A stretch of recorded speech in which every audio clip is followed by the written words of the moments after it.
All right. World's Worst Podcast, number 22. Hey, Welcome. Oh, this is good. Oh, the stream is running in the background.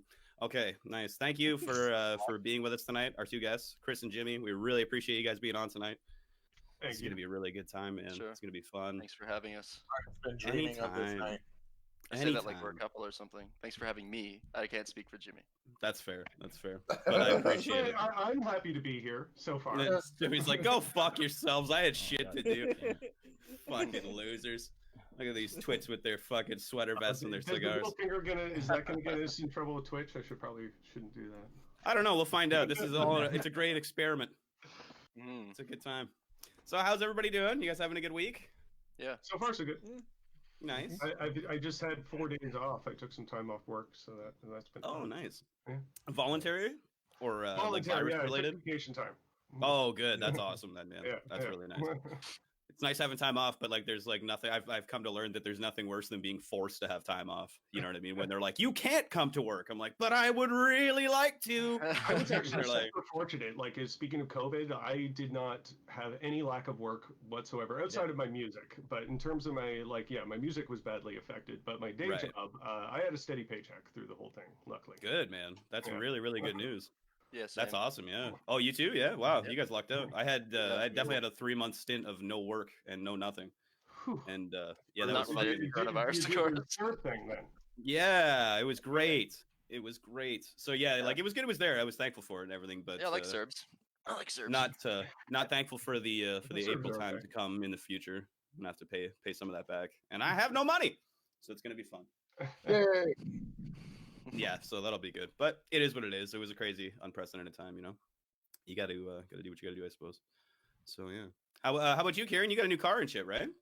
I did, yes. Congratulations, man. That's awesome. Because the other new car I bought technically wasn't new, but the other car I bought before this one, I had it on the road for like 2 hours, and the transmission dropped in it. So that's a pretty good run for a car. Good. I think when people buy cars, they usually gauge it on a scale of hours, right? And they're like, "Oh, I got 5 hours out of this car. That was worth the 32,000." Good, right? It's not bad. That's all you need. Yeah, I was gonna say, out of anything else, that's all I really wanted. You know, it's good. No, that sucks. But now you got like that one's like new, right? Yeah, well, new to me. It's like 2011, only 100-something thousand kilometers, like 113. So that's it's really relatively good, low. Yeah, better than the other options I saw, and it was like 8,200. So what did your old fucking Honda have on it? Like a couple 100,000? Which one? Like your old Honda that you had, like the one that you had before this one. What did that have on it? That thing was a fucking ancient beast. The one that I got unfortunately hit by the old man, or the one where I slid on gravel and ended up rear-ending someone? Let's go with gravel. Gravel? That one was an 05. 05, that's old, dude. Damn. Yeah. But it only had like 200,000 on it. 05 was only yesterday. Come on now. Yeah, no, I think about these things all the time. I was thinking, what was it? They had September 11th, and I decided it was a good day to play some Flight Simulator. And I was like talking to these guys about it, and I was like, "Oh shit, we did." Yeah. I was like, "What the fuck?" I was like, "What was that, man? That was crazy long ago. What was that, like 9 years ago?" And they're like, "Dude, that was like 19 years ago. What the fuck are you talking about?" I'm like, "Oh wow, I'm bad at time. Damn. Time slips away from me faster than my hairline does, gentlemen." Bam, balding joke. That was good. It's like the obligatory. Should have flashed that thing I made of that my balding dad beating up your bald dad. Those two dinosaurs beating the shit out of each other. All right. We've preambled. We've been pleasant long enough. I think it's time to stream. We're getting down to business now? Let's get it. Let's get it. Out of brass taxes. So we'll try to establish a few like ground rule kind of deals, you know, just like generalize. Just generally, we're going to try not to speak over each other in situations where the other person's talking. Everybody will have an allotted time where they're allowed to talk and nobody else is going to interrupt them and stuff like that. So don't worry. Everybody will definitely have time to speak their minds and stuff like that. Yeah, we don't really have like a limit on time other than you guys. Like, there's no limit towards like how long we're gonna be here. It's totally up to you guys. If you guys want to run for fucking 4 hours, like we can do that. It's totally up to you guys. I may not go that long, but no, yeah, totally. Like I said, we're only blocked for 2 and shit. You know what I mean? So we'll go for that. I've But only like I got said, if things 76 spill over, blanks left on my phone. you gotta get a charger. What the fuck? Oh my You God. can't die out Yeah, in the middle of fuck. streams, dude. You literally can't. Go get a fucking charger before we start. You can't die out in the middle of this. It'll recrop with 6 people is a fucking Yeah, logistical oh God, that'd nightmare. be a You nightmare, can't do dude. it. Yeah, Please. You gotta get a charger. he's got a point there. Yeah, that'll be a mess. Yeah, it's okay when there's I'll 4 work of us. on it, That's man. easy. But yeah, you got I'll time. work on it, But man. yeah, other than that, like, just, try to be generally polite with each other. Let's like not call each other retarded and stupid and fucking moronic and shit. You know what I mean? I'm out. And yeah. See ya. Try my best. That was my entire strategy. Episode Damn it. 22 of the podcast. I had only written down ad hominem. That was my only notes on this. Yeah, try to avoid like ad hominems whenever I possible. believe that. There's that's my whole argument style. I just divert the argument away from the actual topic and just insult the individual. It's so much simpler. There's no defense to it, man. It's great. No. Yeah, other than that, it's pretty much fair game. I don't have any like restrictions on anything, man. You know what I mean? There's other than just being polite and courteous with each other, just giving the other person the opportunity to speak. Do whatever you want. If you guys want to travel to each other's homes and kick each other in the face afterwards. Kieran, I'm looking at you towards Jared, essentially. We are in a pandemic. We cannot. Quit fucking my wife. can't be traveling. Kieran's a very long individual, so if he was to kick somebody in the head, he'd be 6 feet away from them for sure. Just foot What's his overall like a length? frame here. Just One a leg year goes length. flying through. That's I good. can't kick that high anyway. I'm too head for it. Yeah, Jared's Yeah, pretty you tall. like feel my hip. All right, boys. So what do you think? Should we jump into it? Sure. All right. So Sure. let's just start nice and light, nice and easy. Where was the one I was going to start with? Oh, there we go. Yeah, nice and light, nice and easy, right? I believe that capitalism is the greatest political system. Oh, yeah, So, you went right for the light one. Yeah, nice and light, nice and easy. It This has is a no funny one. implications. You know what I mean? This is It's a easy funny as one fuck. just because I have a strong feeling that Jimmy's under the impression that Ben Shapiro is showing up to the debate. So I feel like on a lot of these questions, all I'm going to say ahead of time is I feel like on a lot of these questions we're not going to disagree as much as we think, but probably not for the right reasons. That sounds enough. about right. Fair enough. All right, so yeah, I believe that capitalism is the greatest system, just based off the order of everybody on screen. Jimmy, if you want to go ahead and start first, whether or not you agree or disagree with that, and why or why not. Okay, so yeah, like depending on the context in which you're saying it, yes and no. There's been, I'm somebody who's, I would classify myself in many regards as a Marxist, and even Marx himself recognized that capitalism had a great amount of innovative capacity and had a way of pushing people towards that and creating new ideas that would be beneficial to other people in society.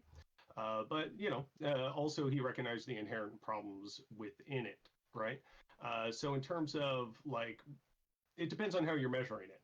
If you're talking about, something that was able to establish itself over a long term and held ground, then yeah, certainly it was a great political system in terms of it being able to maintain itself for a certain amount of time. What about in terms of opportunity for the average citizen? Opportunity for the average citizen? Yeah, it definitely increased things beyond, say, what came before it, like feudalism and noble houses and things like that. Sure, you could measure that as a reasonable improvement, but also you're seeing a bit of a crescendo in that, where when you're talking about working class people, arguably serfs and peasants of days behind had more rights than we're currently enjoying today as working class people. So yeah, again, it depends on the context in which you're putting it. When you're talking about raising people out of poverty, there's certainly many examples of communism throughout history and socialism throughout history that has done an even better job percentage-wise and time-wise of lifting people out of poverty. Like currently, even China's poverty rate is about 10% lower than the United States. So just as an example. So it really depends on the context in which you're putting that. Like, I think there's a lot of positives to yield from capitalism, but there's also an obvious amount of drawbacks. Fair enough. Yeah. Okay, cool. Chris, go ahead. Yeah, I wouldn't disagree with any of that necessarily. Other than that, I don't know if I necessarily agree that it's much of an improvement over feudalism. I think I'd probably prefer could be that arguable. to capitalism or Marxism, socialism. I think I'm also not surprised at all that you would sort of have that fair weather attitude towards capitalism, because I think as a socialist, I think capitalism and socialism are actually two sides of the same coin in a lot of regards. They're both different systems of wealth distribution. Both kind of promise to create an ideal society for everyone, through material wealth or the distribution of wealth.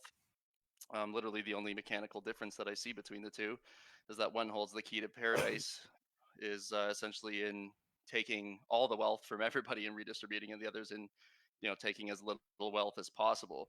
In my view, like, wealth ultimately doesn't really matter. I mean, GDP doesn't really matter. All the civilizations with any longevity certainly weren't worried about GDP, production, maybe trade too, definitely, but anyway, I don't think that like a lack of wealth or immense wealth or inequality of wealth really is even like a primary factor in the longevity of a civilization.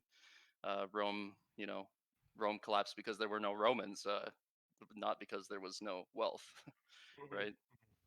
Well, what I mean in terms of like how capitalism is able to maintain itself is because of wealth accumulation. Like, when you have a situation like you have today, where people can essentially like buy and sell democracy through oligarchy, right?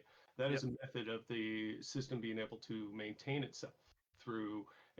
You're able to exclude grassroots systems from democracy, for example. Hmm. So that is like liberal democracy creating a bubble of which it can maintain itself for a certain amount of time.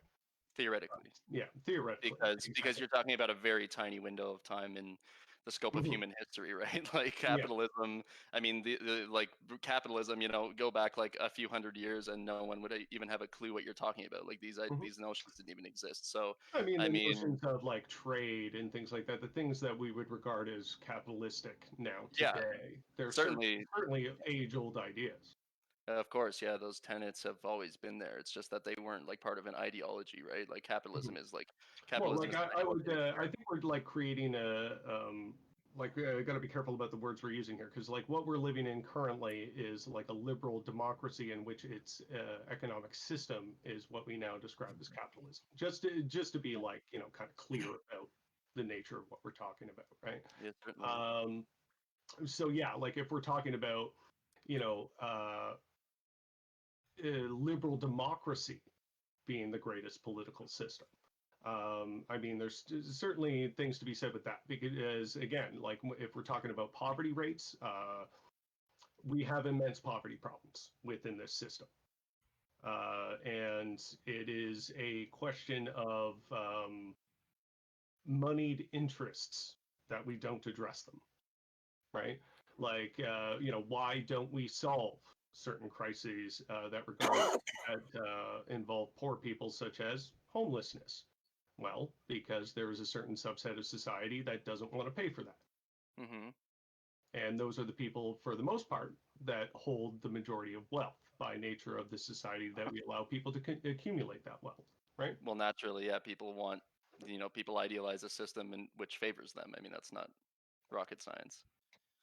I mean, I don't necessarily agree with that. I don't think people by nature um, value a system that benefits themselves. It depends on how culturally they've been raised in that system, right?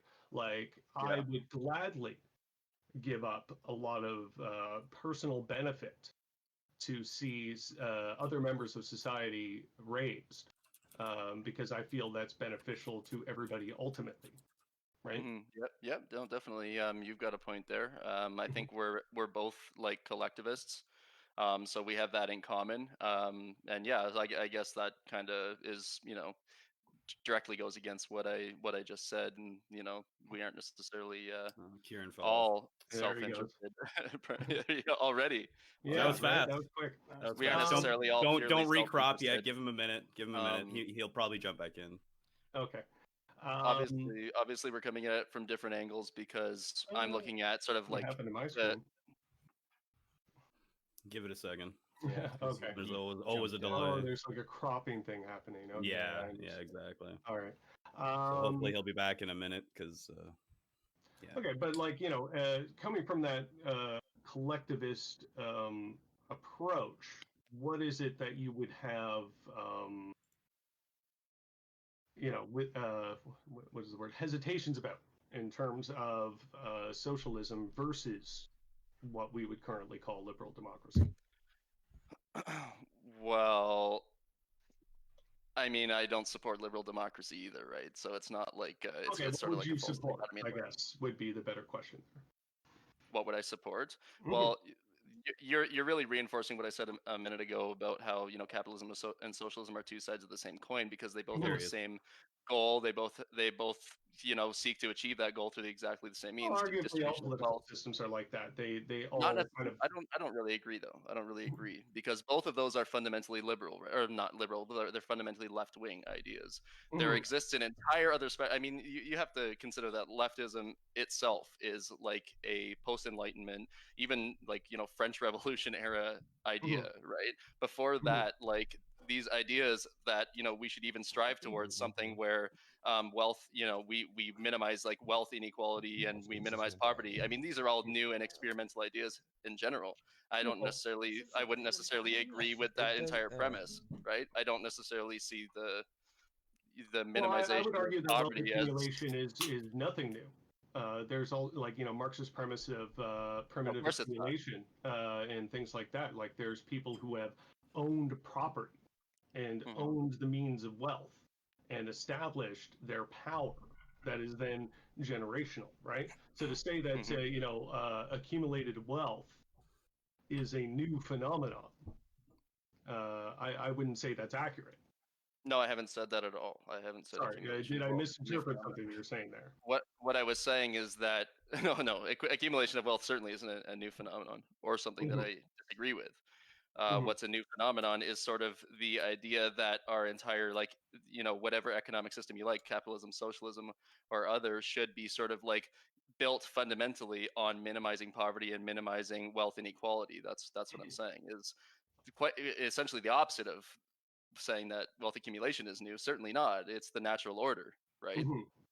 It's definitely not new. In fact, it's how all civilizations have operated. How would you explain the number of societies before the idea of wealth accumulation taking place? Like, you had tons of societies that existed without concepts of money, without concepts of certain types of hierarchy that we see today as reinforced by capitalist and wealth system.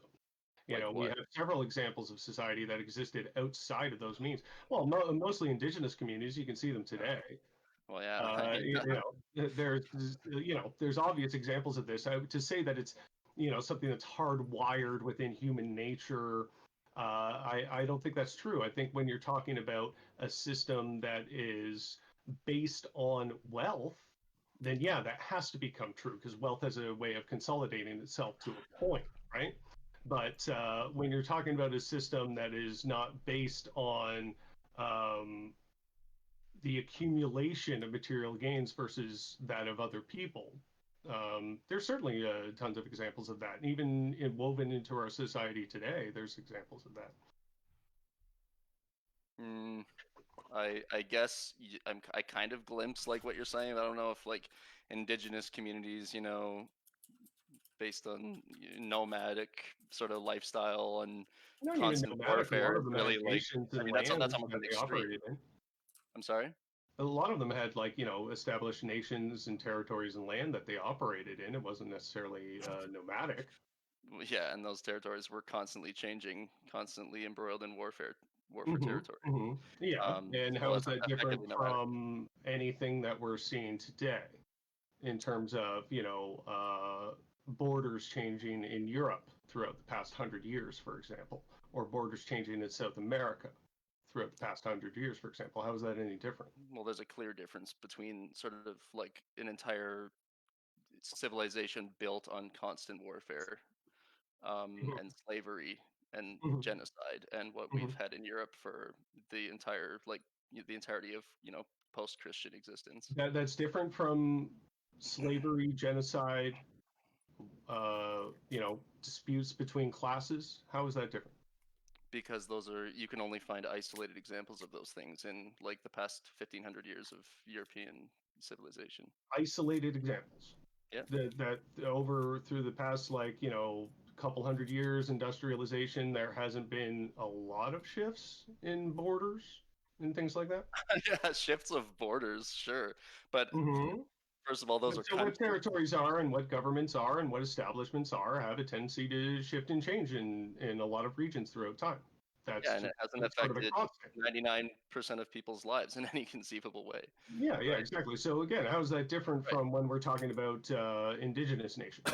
How is it different from like knowing that any moment some enemy tribe could roll through your camp and literally just like rape everyone to death? I mean, that's pretty different.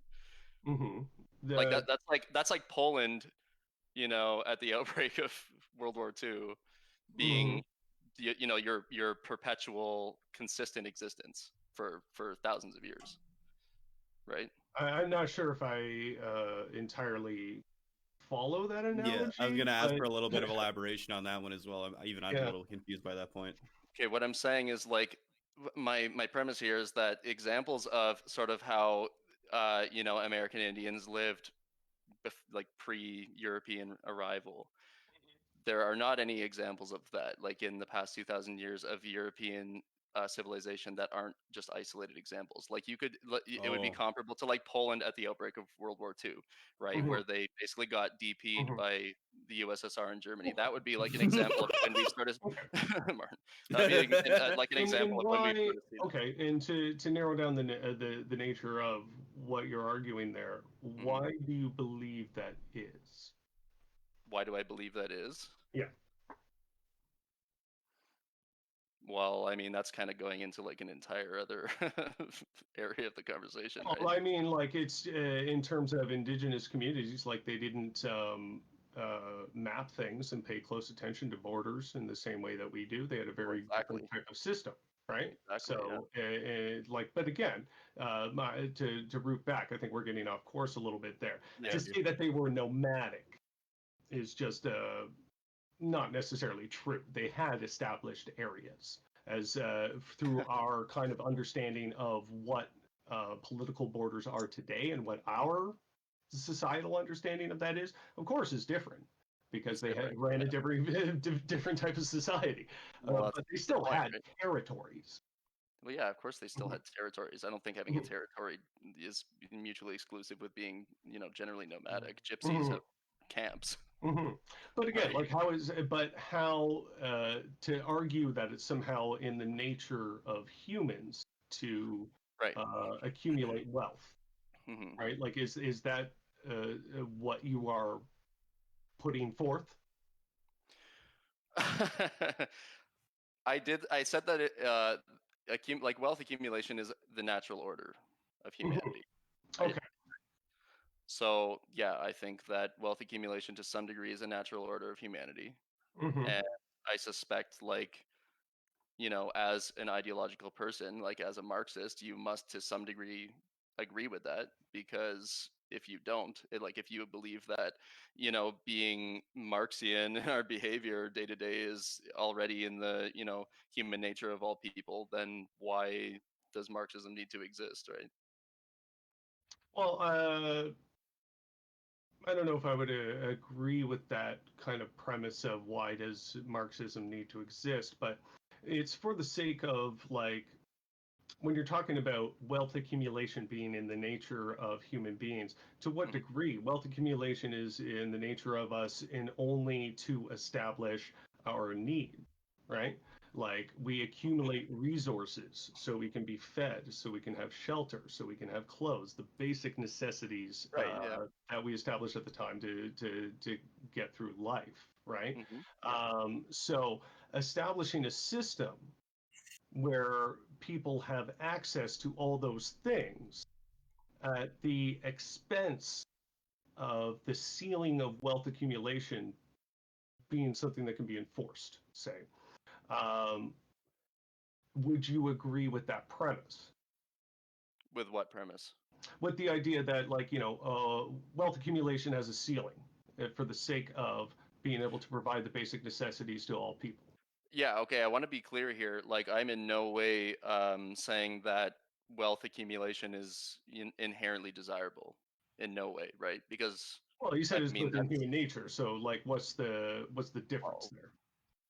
well, there's a huge difference, right? You don't believe that the natural order of things is inherently desirable.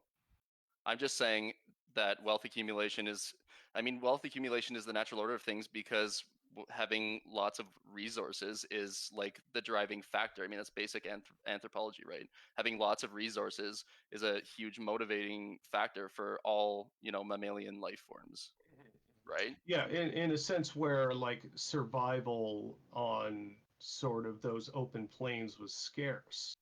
But even then, when you were talking about that, you were talking about resources belonging to a society, not individual people per se. The idea of wealth accumulation towards a private entity, such as a person, those concepts didn't really like exist so much back then, right? No, of course not. No, of course not. No. So, in relation to what we're seeing today, how do you justify wealth accumulation to the incredible degrees that we're seeing it? Like wealth accumulation. Wealth accumulation in the sense that somebody can control who works, who doesn't, what they work, how they work it. When you control, essentially, the Marxist concept of the means of production. When you control those things, how free are the people that work for you, and how beneficial to that?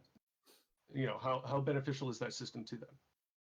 Well, yeah, I don't support like private individuals or corporations or anything like that controlling, hoarding massive amounts of wealth. I didn't mean to suggest that I did. Okay. So, like, again, so I want to be clear about that. I'm not here to defend capitalism, right? So that would be like a pretty and the whole bad point argument. The whole point at the beginning was just the argument of whether capitalism is a better system than other like prevalent systems. Exactly. You know what I mean? Like communism, like Marxism, stuff like that. You're more than welcome to agree that it sucks. Yeah, for sure. Like, there are like I'm inherently quite capitalistic, and there are flaws with capitalism for sure. I mean, yeah, that's why of course there's flaws. I believe the inherent flaws within capitalism are ultimately so negative and counter to the human condition. Right. Okay. That ultimately it cannot be something that is maintained. Like, I regard myself as a Marxist communist in the sense of I don't want the revolution to happen tomorrow. I believe logistically in many ways that would not go in anyone's favor. But I believe what if it was next week?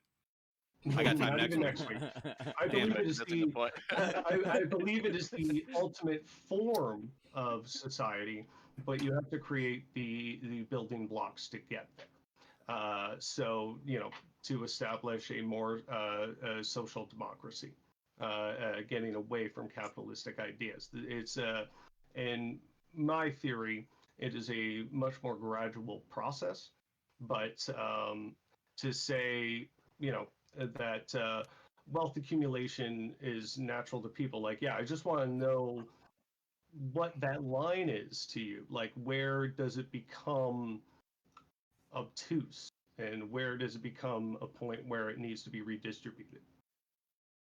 Well, I mean, I think I think that's a question that sort of answers itself in a way, right? I mean, we can all identify when like a private individual hoarding wealth is ridiculous. A capitalist may not be able to, but certainly we so both should can. not have the amount of wealth that he has. I'm sorry. By the way, I'm getting really bad lag spikes, so I'm like getting kind of intermittent cutouts. So if I ask you to repeat yourself, that's probably because like I had 3 seconds where it kind of cut up. Could you Discord? No, it's my internet. Yeah, mine keeps freezing. World Wars podcast coming at you. Yeah, exactly. Podcast represent. Sorry, could you repeat that, Jimmy? I'm sorry. Oh, geez, I kind Yeah, of sorry. lost where I was at there. Oh, yeah, yeah. Would you say, yeah, I was asking Oh. about Jeff Bezos. Like, say, for example, Jeff Bezos. You would agree Yeah.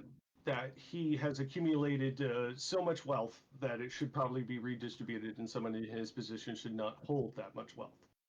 Um, wealth redistribution, I'm not gonna agree with, but I certainly think that there shouldn't be like we shouldn't be in a society that's so low trust that Jeff Bezos can hoard massive amounts of corporate power and wealth in the first place, right? Mhm. You So you would say that would wealth agree that redistribution. in antitrust concepts where his power and influence over the market essentially is divided. I mean, I agree with corporatism, right? I agree. I believe that the state should have been in control of these sort of things in the first place, thereby eliminating entirely the potential for that degree of wealth hoarding, right? Okay, so now that that degree of wealth hoarding exists, in order to mitigate it, you would say that uh, taxing Jeff Bezos from now into the future, in a sense that he could not accumulate this wealth and essentially redistributing it, would be amoral? No, it wouldn't be amoral. No, I don't think. I mean, are we discussing like morality or idealism, right? No, I don't think it would be amoral. No, I just Well, in terms of, when things are, in my mind, at least, if things are ideal, then they're somewhat at sync with a sense of morality, right? What yeah, else is it to be ideal? yeah, couldn't have said it better myself. So, like, they're kind of married in a way.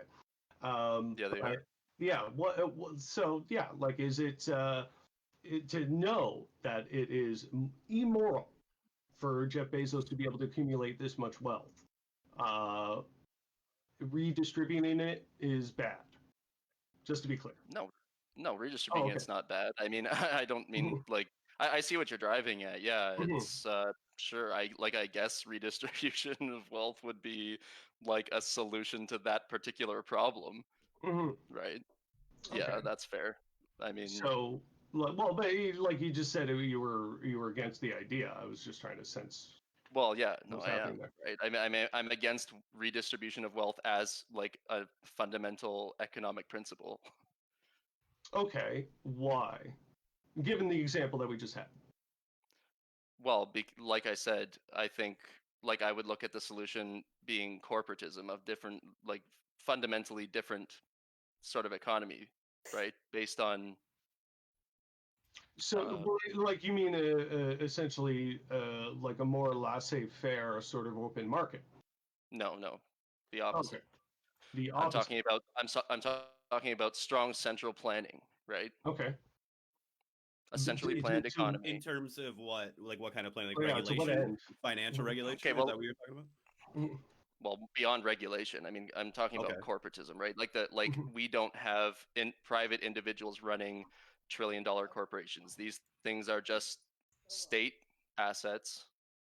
The state manages these things, mhm. and So the the state state owns them. effectively hoards the wealth. Yeah, it Okay. does. It owns them. Yeah, So how is that different Oh, from interesting. communism? Yeah, That's what I was gonna say. That's it's the polar very opposite of contrasting. communism. that's the exact same thing, So man. that is Not the literally the not definition of the communism. it's Let's not not yell at each other. Hold on. you just think the It's what we're communism trying is to the same thing avoid. as corporatism. I mean, communism is defined by the means of production being owned collectively, Yeah. So when right? So it's that's the in the polar hands of the opposite. government, it's a public asset. Everybody pays into the government. The government is a public asset. The government is the public. But the government primarily exists to redistribute wealth, right? What do you, For communism. Yeah. like that's what they exist to do in communism, is to redistribute wealth? No, Yep. it's again to not make sure that wealth is not accumulated in the first place, By because that redistributing wealth it. does not belong to any single entity. It belongs to the people. Yeah. So you have no private property, Yeah. Like in right? private So that property, like you own personal possessions, but you're not allowed to have things that would drive industry and have influence over people's lives, such as land, factories, things like that. Those belong to the collective of the working class and the proletariat. Yeah, the collective of the working. These aren't interchangeable ideas. Like the state is not a collective of the working class. Yes, it is. In communist theory. In communist theory, it absolutely is. That's what they exist to represent, is the working class. So if the government is not representing the working class, they are in effect failing at their job. So inherently in a communist, I'm asking out of complete ignorance and stupidity because that's what I am. In a communistic society, then is there only one class of people? Essentially, there is only the working class. You would have that's kind of arguable depending on the theory that you're approaching it. But I would say in communism there is no ownership class. There is so no nobody class. can own their own business and stuff. And Exactly. Nobody can own something that would then have influence over people's lives, and because that's the idea. Once you have an ownership class, you're now using anybody who's working underneath you as a means of extracting wealth from them, right? So you're essentially Okay, sure, that makes sense. So things like employees and stuff like that. Yeah, exactly. Be not acceptable in a communist system. Okay. Yeah, like employees, where it's like, okay, I'm so even in like an agreed thing between the employee and the employer, like where they have to sit down and they're like, I'm going to pay you like $16 an hour or whatever I'm going to pay you, and the employee accepts that, and like contractually they both have an agreeable thing. Even though the owner is obviously making money off of the employee, clearly. But what happens in that situation where the employee says, well, that's not enough for me to live? Oh, I see. Okay. And then, okay. And it's like, well, I'll work somewhere else. Well, everywhere else is offering me the same amount of money. Sure. Yeah. So that's what the whole communist idea looks to like eliminate. It's like, so yeah, if you eliminate that barrier, then you're providing people with a reasonable means. Right. Okay. Sure. And all that financing obviously comes from the state because, if you're a mom and pop coffee shop, it's right. Well, no, but terms of funding, I mean, like a mom and pop coffee shop, right? If a livable wage, which I would argue, is not what we have right now in Canada. Let's say for a livable wage, you have to pay people $18 an hour, right? That seems like something that'd be reasonable. If you're a small owner of a tiny business, obviously that funding can't come out of your pocket because that's like exuberantly expensive based on the product that you're selling and stuff like that, just in terms of being able to finance that employee. So that money has to come from somewhere, right? So does that money then come from the state to pay that employee the difference kind of deal? You know what I mean? Like I said, I'm just asking out of total ignorance because I haven't actually done any kind of if you're talking about how it depends if you're talking about private or public ownership, right? So I'm talking about in communist, but you can't have private ownership in a communist system, right? Okay, so this whole theoretical thing that I'm bringing up could never even happen in a communist society. Yeah, exactly. You wouldn't have that conflict in the first place. Right. Okay, my mistake then. That's where I was getting a little construed then, because that's my whole mentality on like a quote unquote, I guess, like capitalistic society, like what we have now, where there's like an agreement between the employer and the employee. You know what I mean? Where they sit down and talk to each other about it, and they make an agreement essentially between the two of them that like you will work X hours and I will pay you X dollars for those hours. That's essentially how it works in our society today. But you're basically to a threshold. We have minimum wage laws. We try and mitigate these things. We try and the free market is kind of a beast, and it needs to be put on a leash in a certain amount of ways. So minimum wage is one of the ways in which we do that. But arguably under different systems, like say for example in like your Nordic countries, they don't have minimum wage laws, but they have great socialist systems. The way they establish what minimum wage ultimately becomes is through boosting labor power. They have unions for basically everything. Unions kind of run the show in terms of labor, so they establish what labor is worth through that collective organization. It's more or less kind of like almost the same goal achieved through two different ways. But it just seems very scary when we're talking about the idea of someone determining what is and is not acceptable for somebody else. That's what I kind of get nervous about in those ideas. Well, like when somebody tells me that I can only work for a certain amount of money, I don't like that, because inherently, like me myself, I'm not speaking for everybody, but I have a better time going out and negotiating a better salary or like hourly wage or something like that than I would for something that said like you are only allowed to make this much and stuff like that. But that's not obviously a good representation for every individual. Right? I was just noticing some of the other talking points. I feel like we've kind of like reached a sort of like weird conclusion there. I kind of want to get to another one of the other. No, for sure. I was literally going to say that. No, not at all. And I was surprised by how much you guys actually ended up agreeing with each other on that one. Surprised. Yeah, I figured you would. Well, it's just like I think what he's arguing for, maybe he doesn't necessarily realize it, but there's a lot of socialist ideas and Marxist communist ideas happening in there. Yeah, you're right. It's like if we take socialism, you're talking about a system that's fundamentally built to eliminate class. I'm talking about arguably a form of socialism, I guess, in sort of the light that you're taking it in, but with the total absence of any doctrine of class warfare at all, one that preserves and even encourages an aristocracy, like principles of nationalism, which is obviously absent in communism. You could probably call it some sort of communism. Well, no, not really. I mean, there's workers of the world unite. When you're workers of the world unite, yeah, sure. But in terms of like when you're looking at there's a lot of nationalist pride out of the USSR and how they were establishing things. There's a lot of pride out of Cuba. Think of the hockey team. The USSR hockey team. Yeah. Like as stupid of a point as that is, that's a huge nationalist point. They were powered by brainwashing and steroids. I don't agree. And that was all about the country. Yeah, that was as a dumb example as that is, it's still an example. And they were super proud of that. And the Russians were always proud of being Russian. No, I mean, nationalism isn't allowed to be divorced from communism. Allowed to be proud of being Russian. There's kind of two different branches of thought there, right? In the U.S., no. Go ahead. Well, like they're like in a lot of your kind of a lot more socialist countries, for example, they have strong immigration laws. And to a certain degree, as much as I don't idealistically agree with strong immigration laws, because I would prefer a society where people feel they can move freely.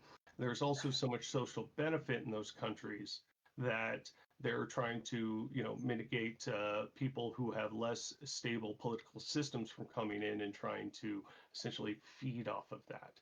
And there's many multiple faceted kind of ways you can unpack that and approach it. There's ways I don't agree with it because I think it's inherently xenophobic. But to say that nationalism is somehow always divorced from communism, I don't think that's necessarily true. Yeah, I think it's definitely been practically true in every example I can think of. You can take the USSR, but the very formation of the USSR is anti-nationalistic. It's like united. It's uniting all these sort of like states which each have a national identity and saying, well, fuck all of that. None of that matters because now you're all just communists. I mean, that's what it was, right? They destroyed. I'm gonna go ahead here, Jimmy. The USSR fundamentally destroyed Russian identity, right? They destroyed every like primary tenet of Russian identity. They only left like Red Square because it was, like iconic and inspiring to look at, basically. All the schools and art schools and all the higher education that they left open and running. Higher education isn't really a chief tenet of national identity. It should be. What do you mean it isn't? Well, how isn't it when you're talking about an education? What does that do with culture? Yeah, I mean, what was essentially Russian about the Soviet education system? What's inherently American about the American education system? I don't understand. Nothing. That's my point.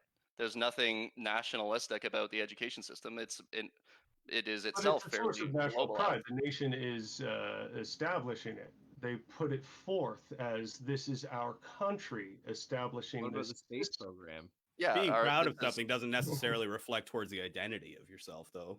No, it doesn't. And yeah, they said, That's yeah, what Chris is trying to say. look at how great the USSR's education system is. What does that have to do with Russian nationalism? Nothing. It's globalism. That's what it is. It's globalism that they kind of create this like faux nationalistic identity, where they've actually replaced your identity with this sort of like relatively globalistic identity that is communism. Well, how is it global though when Russia was so secluded from the rest of the world? Like, how do you, how are you So squaring secluded this? that they encompassed, a dozen countries.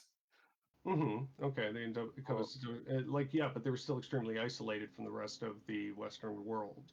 Well, what's your How point? so? USSR was kind of its own world, secluded from that world, right? Are you talking about Yeah, in terms of like Japan? Yeah. No, in terms of like, the rest Japan of Europe, was- North America.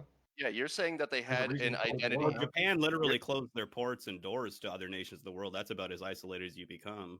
Like the Soviet Union still traded and actively engaged with the rest of the world. Yeah, but isolation is beside the point anyway, Mhm. right? You're saying that the USSR had an identity. I agree with you there, but it had nothing to do with Russian identity, right? They created a replacement identity, destroying chief tenets, religion, literature, right? These things that really create like that define culture. They censored, they destroyed. I mean, they disemboweled priests to discourage religion because it's the opiate of the masses, etc. These things were all taken from Russians, and they said, "Here, like you're a Soviet now. You're not. That's not a national identity. I mean, I'd have to the agree. USSR wasn't even a Would be country. national identity, though. They're replacing it with just a different national identity. Yeah, We're exactly. replacing it, though. That's the issue It's still inherently. nationalistic. I mean, I just don't understand what we're arguing there. It's still like saying this is the Destroying it, USSR, this is our nation. because destroying a nation's identity is the opposite of nationalism. Like I don't know how I can make it any clearer. Well, yeah, if you're for the sake of establishing a new nationalistic identity, though, which isn't It's still- nationalistic. I mean, well, but what was the USSR's culture like? what, to invade other Hockey in countries? Are you saying space. because they wanted to spread communism to other countries? That's why But they to inherently be Yeah. so upset with your Essentially, own yeah. with your own culture and your own existence that you have to have a revolution to completely change that identity. That's what I'm saying. Oh, Like is okay. inherently against the idea that there was pride in being, you know what I mean, that they were allowed to be Russianly that's proud because inherently Soviet pride was Well, replaced by, Okay, I with, think you know what what I we're mean? getting confused with there is saying. Sorry, I need to get more water. My mouth is dry. Yes, man. Oh my God, talking. I think what we're getting confused with there is saying that the national identity, the culture, what mattered to people's lives on the day to day was somehow intrinsic to Tsarist Russia, right? But there was a reason the October Revolution happened. Right? It didn't come out of nowhere. It didn't come out of a bunch of nasty people coming together and deciding they were going to topple the government. It was a long time coming. And Tsarist Russia was essentially running the country into the ground, destroying its own nation by sending too many soldiers to World War I. They were losing badly. There was a huge famine happening. The country was essentially already falling apart. But they had sweet fucking palaces, dude. Sweet palaces. Come on. Jesus. I mean, so to say it's like, oh, they destroyed the national identity. It's like, well, they just threw out an old system that wasn't working for them anymore. Yeah, but from an argumental standpoint, right? From an argumental standpoint, that's still regardless of the fact of the culture of under the Tsars was better. It definitely, arguably definitely wasn't. It's still you can't deny the fact that culture and that representation, that ideal was completely wiped out, right? And replaced by Sovietism. Right, you're not arguing. Whatever you want to call it. You're conflating just from a point of nationalism. You're effectively arguing that now that yes, they did destroy national identity, but it doesn't matter. That's an entirely different conversation, right? That's kind of what I was getting at. Essentially, I think the way I'm looking at it is that the national identity was different. Yes, exactly. It had become different than what Tsarist Russia was representing. Yeah, well, no, it did. Yeah, it did become different. And just because it became different, they had to destroy the old culture to rebuild a new one. Is that what you're getting at? Yeah, it's a progression that again was a long time coming. It didn't come out of nowhere. It wasn't like a bunch of people said we're going to destroy the national identity and install something new. It was they were recognizing the national identity was already in deep crisis. No, they did say that though, right? I mean, communism is inherently globalistic. It's workers of the world unite. Yeah. That was what that's they like wanted to what build they on, ultimately want. and that You gotta requires establish it in the destroying the country. national identity. Well, but like I don't necessarily agree with nationalism as a whole, but it's like to say that nationalism doesn't exist within a nation that has pride. Like you say, you have examples of like national pride in the sense of this is the way we do things. We're communists, we're Soviets, we're spreading that message. We have this sense of national pride about it. So what about the countries that were like? What about the countries that were annexed and absorbed by the Soviet Union that were quite proud to be not Soviets? Well, you're proud to be part of the Soviet Union now. That's your new national. Well, Exactly. but inherently that destroys their own nationalism. But that means that they can't be nationalistic under a Soviet rule, though, because they have to be inherently new type of nationalistic. That's all. It's still national. Just because it's new doesn't mean that we're arguing semantics here, but like it's still a nation. But semantics are definitions. Semantics are important when we're talking about being able to be nationalistic in a communist system. That doesn't seem to be the case, though. Okay. Say for example, when would you say America is a nationalist country? Is that a true statement? Maybe. I don't think so. With the division that's happening in America, in the slightest, they are not a unified or nationalistic nation in the slightest. Yeah, and that is a revolution. That's a Marxist revolution there too. So yeah, perfect example. Exactly. Okay. But they have a lot of nationalistic pride. They like to boast themselves as a sense of American culture. Half the country does. Half the country literally hates the existence of America and doesn't want it to exist in the way that it does, right? There's a whole argument for like defunding the police and security forces. There's like, you know what I mean? There is a lot of division in America right now. To say that they stand unified and nationalistic is a bit of a stretch. Yeah, the people that are nationalistic in America are the people that you're rallying against. Oh, like the idea of America? Yes, the established power of America. Okay, sure. I could agree with that. The idea of America is nationalism. Okay. But in modern America, using America as an example in today's world, I don't think they're nationalistic in the slightest. Well, there's obviously I think they hate their nation. Cultural problems in that. Like, if you wanted to boil it down to that, then there's very few nations that exercise nationalism. Yeah, no, I agree. I would agree with that entirely. If you want to kind of place it that way. Well, Western ones, yeah. But does the moment any type of imperialism exists, like say, the American establishment says this is what Americanism is, this is what we enforce, this is what our culture is, this is what America is. And Americaism. Yeah, sure. That's great. I like that. I've never used that. I like that. I'm going to use that. But, so the moment they invade a South American country to topple their government and to install a new dictator, right? Is that no longer nationalist pride? In my opinion, no. That's like capitalistic influence. You know what I mean? Where like a certain I guess South America I can't speak for, but if I was to use the same stretch of example in the Middle East, right? Invading the Middle East and stuff like that was very much based, right? But I'm just saying the idea of invading a country, I don't know so much would be around the idea these days based on nationalism. It's more based off profit and control. That's what I think. When it comes to America, like look at the invasion of the Middle East. If the USSR absorbing other nations, that's still about establishing resources and control. Oh, for sure. But the whole argument on that point was the idea that nationalism can exist under a communist banner, right? We kind of pivoted topics a little bit since then, but that argument originally was the idea that you can be nationalist while still being under a communist banner. Yeah, and I don't know, just based off everything we've been saying, that doesn't seem to be the case. You know what I mean? Like you can't really have a pride of nationalism when your country no longer exists and you're literally part of the Soviet Union because Ukraine isn't a thing anymore.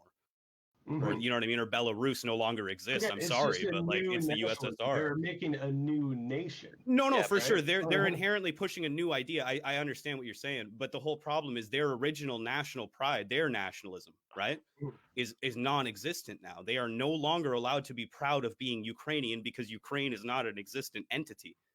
It's the USSR. So inherently, under a communist regime, you either support the communist form of nationalism, or you can't be nationalist. You know what I mean? So it's kind of impossible to still be under a communist regime, like a banner like the USSR, anyways. And be like, I'm proud to be Belarusian. Punch my mic right in the face there. What's that, sorry? It just sounds like two different brands of nationalism. No, I think the minute that you have to... I like one is light nationalism. What's that? Light nationalism. Light nationalism. Sorry, I just gotta run to the I washroom. mean, I like quick. Yeah, Budweiser of course, nationalism. of course. But Take yeah, your I time. think like before we get too off on another tangent, I do like these other bullet points, so I'd like to get to them. But Yeah, I'll be for back sure. in We like got 30 seconds. we got sidetracked there hard. Yeah, we'll move We've it been back on when you this come one back a for sure, while. man. Nice Yeah. evasion. That was good. That was yeah, we'll good. take it maybe like it's just 2 seconds. I'm gonna run out for a second. Yeah, too, do your just thing, go to man. the Do your washroom, thing. yada, I'll yada. keep the people Take a entertained with my little rhetoric. breaky poo. No, there's no breaks involved with this. But you think this is rounds in between a UFC fight? You don't get time to breathe. You get time to throw more punches, motherfucker. Get those shoulders down. Get those elbows Take a out. break, I'm gonna fall asleep. But are there hot girls holding signs up? We got Jared. Let's get to the real nitty gritty. Hey, We he's got Jared. pretty enough. Yeah, he's Jared pretty can hold him up. He's a pretty fellow. We got Chris as well. Chris is quite a pretty fellow as well. We can't Oh, we thanks. can never take But that away Jared from him. fucks Look at that wives. beard and that haircut, dude. That is on point. Nobody can take that Good away, look. Chris. It's nice. No, that's true. That's true. The I would communists take that away stab from me. somebody in the neck to have your hairline. Well, you've got that Jesus. sort of Khazar male pattern baldness. Yeah, I noticed. Thanks. You got that Dale Gribble look going on. The Dale Gribble look. Yeah, don't get me started on conspiracies and shit. Jesus Christ. Well, Well, I it's guess sad. I've always been more of an Alex Jones guy than a Dale Gribble guy. You that's are. for sure. I would say you're more of an Alex Jones. than Oh, Dale. Well, that's a very good assertion. You are not incorrect, sir. Everything you're Holy saying right shit. now is accurate. You are him. It's like he's here with us. The fluoride's turning the frogs gay. Right? Jimmy's turning the frogs For real. gay. It's my tinfoil hat time. I'm gonna put it on. Hillary Clinton is the devil and she smells like sulfur. Look what happened. Who told you? What happened in the past 30 seconds? See, you leave the Fucking debate and all of a sudden Alex and it's Jones not a shows bad up. Alex Jones. Yeah, It's as good an Alex Jones as ever there was. Oh, what do you got going on there? Is that a little Glenfiddich? Little Glenfiddich. Oh! yeah, Oh, yeah, nice, nice. Nice choice. Nice choice. My man. I don't have it beside me, but I just polished a bottle of Glenfiddich off this morning when I woke up. I believe that. Hey man, I woke up late this morning. I got up at 11:30. Yeah, wow. I got up at 6 in the morning as I do every day.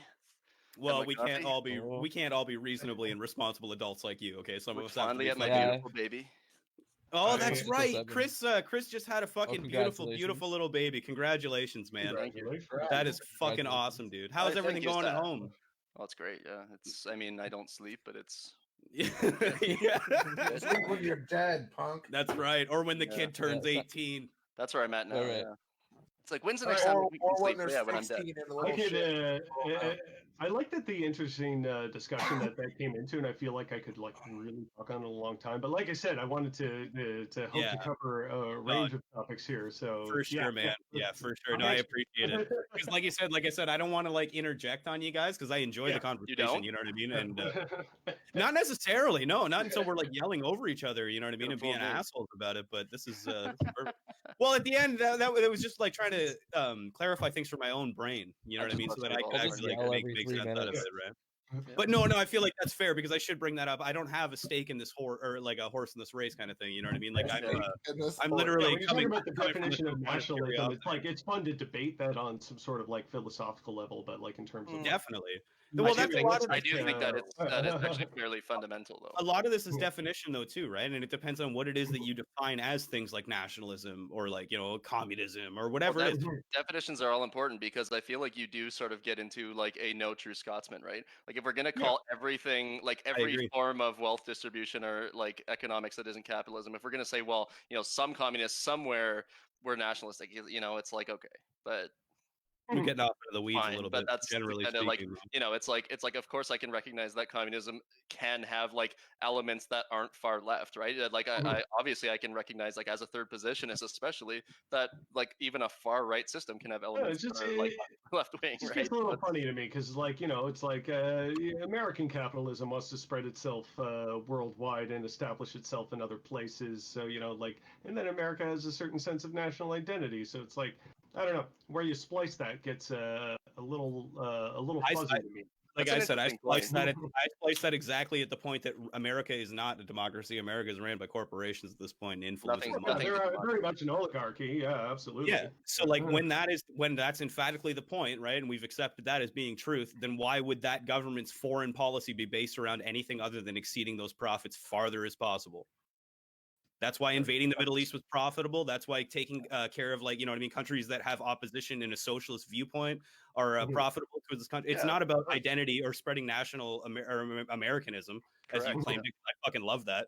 But what it is about is being able to control profit and control the market. You know what I mean? Yeah, and when imperialism is endemic to It's kind of like a rebranded empire. Like, well, at least that's the way right. it's like a No, I agree.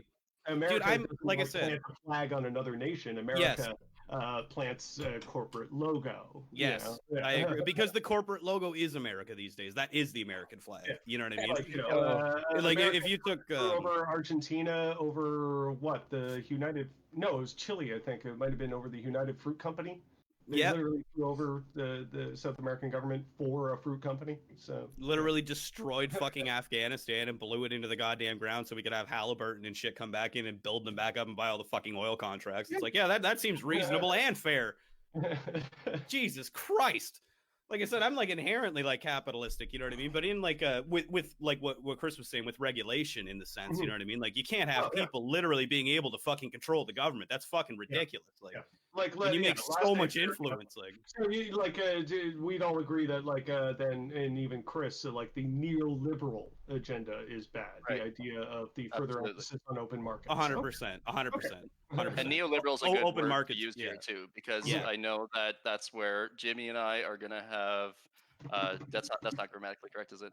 Me and Jimmy and I are going to agree and have complete common ground there that like the neoliberal ideology is definitely, you know, something that we are both aggressively in opposition to. And I think that a lot of this is going to come down to that, honestly. I mean, like, if I was Ben Shapiro, then you could predict 100% of my arguments with this stuff, like absolute allegiance to sort of capitalist ideology, and then I'd call myself right wing, but really that's just neoliberalism, right? I've never claimed to be like, you know, Republican or uppercase C conservative or anything like that. I'm right wing, right? And that's vague, but it's sort of vague in the way that Jimmy is far left or Marxist. Yeah, but I was going to say in the exact same way, you said yourself. Vague is a bit of a poor term. You guys are open-minded towards other ideas, is the thing. You know what I mean? Like you may be right-leaning or left-leaning, but it's not that you can't hear the other side, right? Like I can hear it. It's nothing more than that. And even that, I don't really want. What I'm interested in right now is it just doesn't seem like your idea of a political system is that different from mine. So trying to do like you're sounding pretty left to me so far, but maybe given a different point.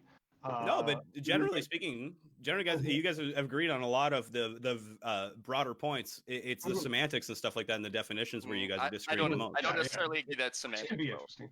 Yeah, it's almost. Oh, that's fair. That's yes, I agree. I agree. Definitions are incredibly. It is actually fundamentally important. Like the distinctions that we're discussing, it can get bogged down for sure when you get into like semantic arguments and stuff like that, but. You know. All right, next point. What do you guys think? How about the lethal force one, Martin? I like that. That's exactly where I was going. Yeah. All right. So, really? So the talking point. I believe that using lethal force for the protection of property or oneself is morally justifiable.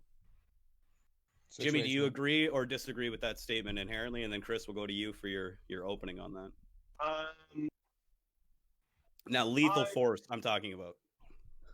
Yeah, like you're gonna kill somebody. Yes, literally killing somebody else. Yeah, yes.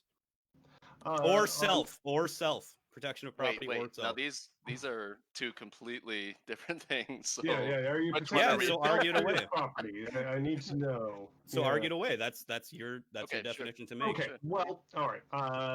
Using lethal force for the protection of property is morally justifiable. No. If I had to like take that statement as it reads to me, yes, I would say that's how we should be taking all of these statements. Yeah, like as that reads to me, I believe that using lethal force for the protection of property is morally justifiable. No, because, well, what is the reason it needs to be protected? What is the reason somebody's attacking it? These are important questions. Right, but in a generality, so let's like in a hypothetical situation, if you're looking for a hypothetical, or are you just kind of bantering? Well, I'm kind of answering. Yeah. Okay. Like, Yeah. Sure. It's just like you can always get into the weeds about it and get into nuance on what that means. But as that reads to me, to say that I can kill somebody so they don't steal something from my house, no, I don't think that's morally justifiable. All right, that's fair enough. Chris, what do you think? Also, no. That's why I said the key distinction is if we're talking about private property or if we're talking about your life. If someone's endangering your life, then yeah, like without exception. Like if someone even gives you a reason to fear that your life is in danger, I would say yeah, lethal force is in order. But not in the short terms of being able to protect property. No, No, because so you don't. Okay, that's fair. I'm a Christian. I don't think That's that fair. private property equals like is like a carte blanche to just murder someone. No. No, that's fair. That's fair. But in a sense, right? Just as like a devil's advocate and an argument point, if your livelihood or your business or whatever isn't threatened, right, and that is how you support your family and take care of people that are close to you and stuff like that, could that not extend towards that argument of self-preservation? No. No? Yeah, no, not necessarily. No, you don't think so? At least it shouldn't, because if you're talking about a society where if that person is robbed, and that robbery is going to leave them so destitute that they're going to die themselves, and that their life and their livelihood and their family is now under a direct threat because they lost a possession, there's a bigger societal problem happening at that point, Yeah, but that aside though, right? Like I think we can all kind of agree with that, like if more or less, but that aside, without getting into that, I wouldn't say that it's ever like justified truly. I think there's just something about the huge disparity between the value of human life and the value of like any possession. I mean, poverty is not an excuse to murder someone either, right? Yeah, So, yeah, exactly. Well, and it's but the thing is about and maybe we can get into an interesting discussion there. While I wouldn't think being in poverty is necessarily a justifiable reason to commit murder, or commit robbery or commit a crime, I would have way more sympathy for somebody in poverty doing something like that than anybody of more means. Yeah, I wouldn't. Mm-hmm. Yeah, and I definitely wouldn't in that situation for sure. I can see where you're coming from for sure. It's more sensible. You know what I mean? Like, it has more justification behind the action for sure. Yeah, but when you're talking about people who are under constant stress and constant duress as a result of not having regular access to basic resources such as food and shelter, I think we as a society have a tendency to underestimate and underappreciate what that does to people's psyches and how it affects them over a long-term period of time. If your brain is just soaked in cortisone because you're starving on a regular basis, that does something to you. And punishing people according to that, I don't think is very justifiable. Very justifiable. Well, yeah, it's an interesting point, though, isn't it? I would agree with that. But in that same aspect, like take the riots in America that are happening currently, right? Let's say you're a business owner on that street. Do you not think that the inflection of like depression and anxiety and worry that would be constantly stressing your brain out would be a little bit of a justification towards the action of somebody who's standing up front to defend their store? Yeah, I can certainly understand it. But when you're talking about this moment in political history, that person is... Well, we're talking about extreme examples, right? Like when we're talking about these talking points, these are obviously being linked towards very extreme examples, right? We're not... Well, sometimes we are speaking of generalities, but with things like, killing somebody to protect property, that's a pretty aggressive thing. And like we said earlier about definition, property is kind of inherent. When I wrote that question, I guess just to give you insight in towards where I was thinking from it, is I was thinking of somebody breaking into your house. Yeah, that's what I was thinking myself. You know what I mean? Like I was thinking like you're in bed and somebody kicks your door down. Yeah. Well, if somebody's breaking into your house, then ice them. I mean, that's... Yeah. Well, okay, that's where my thing is. Okay, so when it comes to the point, I wouldn't say anybody. I wouldn't say somebody breaking into my house is grounds to kill them. Yeah, okay. Well, that's where we can disagree on this point, and I think Chris can too. Yeah, for sure. I think if any point, if I can inject a little bit of my own personal thing into this, I believe that we involve ourselves in social contracts, whether in unintentionally or intentionally, right? One of those social contracts is the idea that we'll treat each other with respect and be dignified in public. You know what I mean? Yeah, agreed. Yeah. And we won't hurt each other. You know what I mean? That's like another side of that argument in that contract. That contract is null and void when you decide to take actions against another human being. You know what I mean? I.e. breaking into their house, i.e. trying to rob them, i.e. trying to hurt someone they love, i.e. trying to destroy their property in any sense. That's what I view that as. You know what I mean? So like if someone breaks into your house, if someone tries to mug you, if someone tries to hurt you, I don't see a line on that. You know what I mean? If you feel that your life or your property is in danger, I feel like morally it's more than justifiable to stop. I feel like if they're on the way out, like they're already on the way out of the house, they've grabbed things. Yeah, whatever, let them go. But if they're coming in, I don't know their intention. I don't know whether they're here to hurt me and my family. Well, in a legal sense, that's where I draw the line, right? Because you don't know. Morally, we're not talking legally. We're talking morally. Okay, morally. Okay. This is how we're the basis. Yeah, of which that's how we're framing this. Because legally, we could get into the weeds on this all fucking day long when it gets to castle doctrine. That's not really interesting, right? No, exactly. Morally, morally, I would still say the ideal approach would be to have a certain amount of compassion for that person. I would think that Chris, with a Christian in the situation that I referenced. In the situation that you referenced, if as Jesus, I believe, referenced, is that if someone tries to steal the shirt off of your back, you should give it to them. They probably need it more than you. So when you're talking, then when they gambled in his church, he flipped the table. You're talking about using a place that is for everybody. And for sure. That was a joke. Yeah, a place of worship for a place of fucking gambling. Not cool, guys. Not cool. That's sort of what I'm getting at. If we're talking about a society that is compassionate towards people who are of less means or are suffering, to say that just because they broke into my house, I can kill them. There's all sorts of moralistic problems that you're going to come in with that. But that's not that. We need to be specific. We got to be specific. It's not, you're not killing them because they broke into your house. You're killing them because they're breaking into your house. Okay. Right. I'm in the home. I'm not saying that I'm going after the house right now. Yeah, like I'm in bed, right? And it's 3 in the morning. In murdering you, just by nature of you being in my house. Without permission, and I'm kicking the door in, then yes, murder. You're morally justified for sure. If you're in your bed and you're sleeping or whatever, you're in your home and you're relaxing, and I boot your door in, and you shoot me, yeah, of course. Like that makes total sense to me. Why the fuck am I kicking your door in? Yeah. Like I could just message you, Jim. What am I doing? There's definitely, you know what I mean?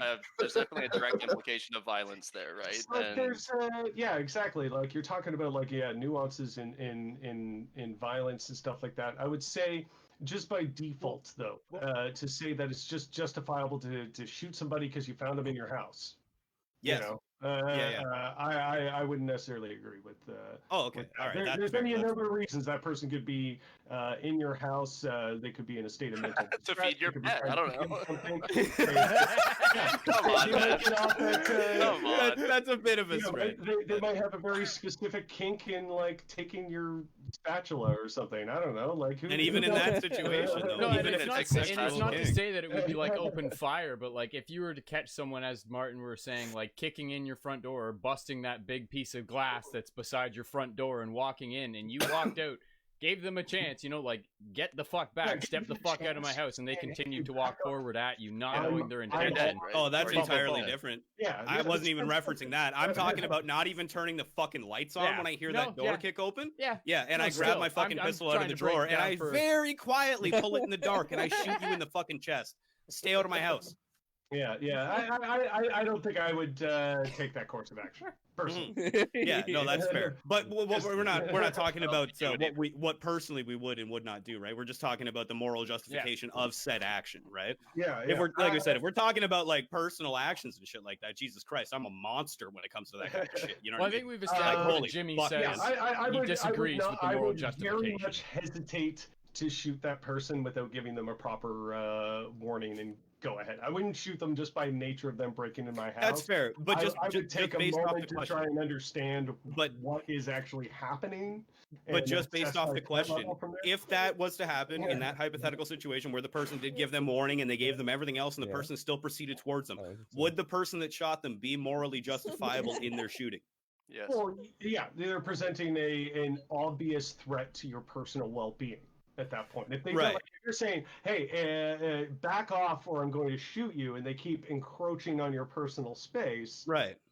Yeah, like that's obviously that's very different, right? That's fair. That's totally fair. Yeah. Okay. Well, yeah. Yes, of course. Go ahead. I'm not a trained law professional. Yeah, Brendan. Save your point, Brendan. You can go right after Krista. Save your point.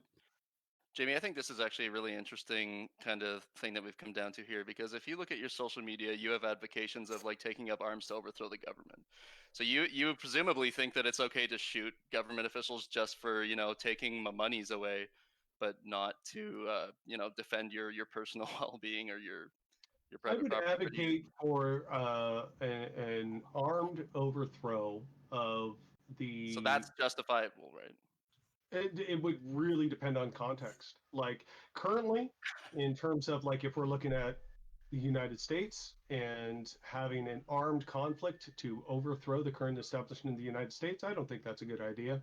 I don't see that working out. Okay, because I was under the impression that you did. Well, no, hold on. Do you see that that's unacceptable because you don't see it working out, or because that is literally an unacceptable action compared to what your moral stance was on shooting somebody for your property?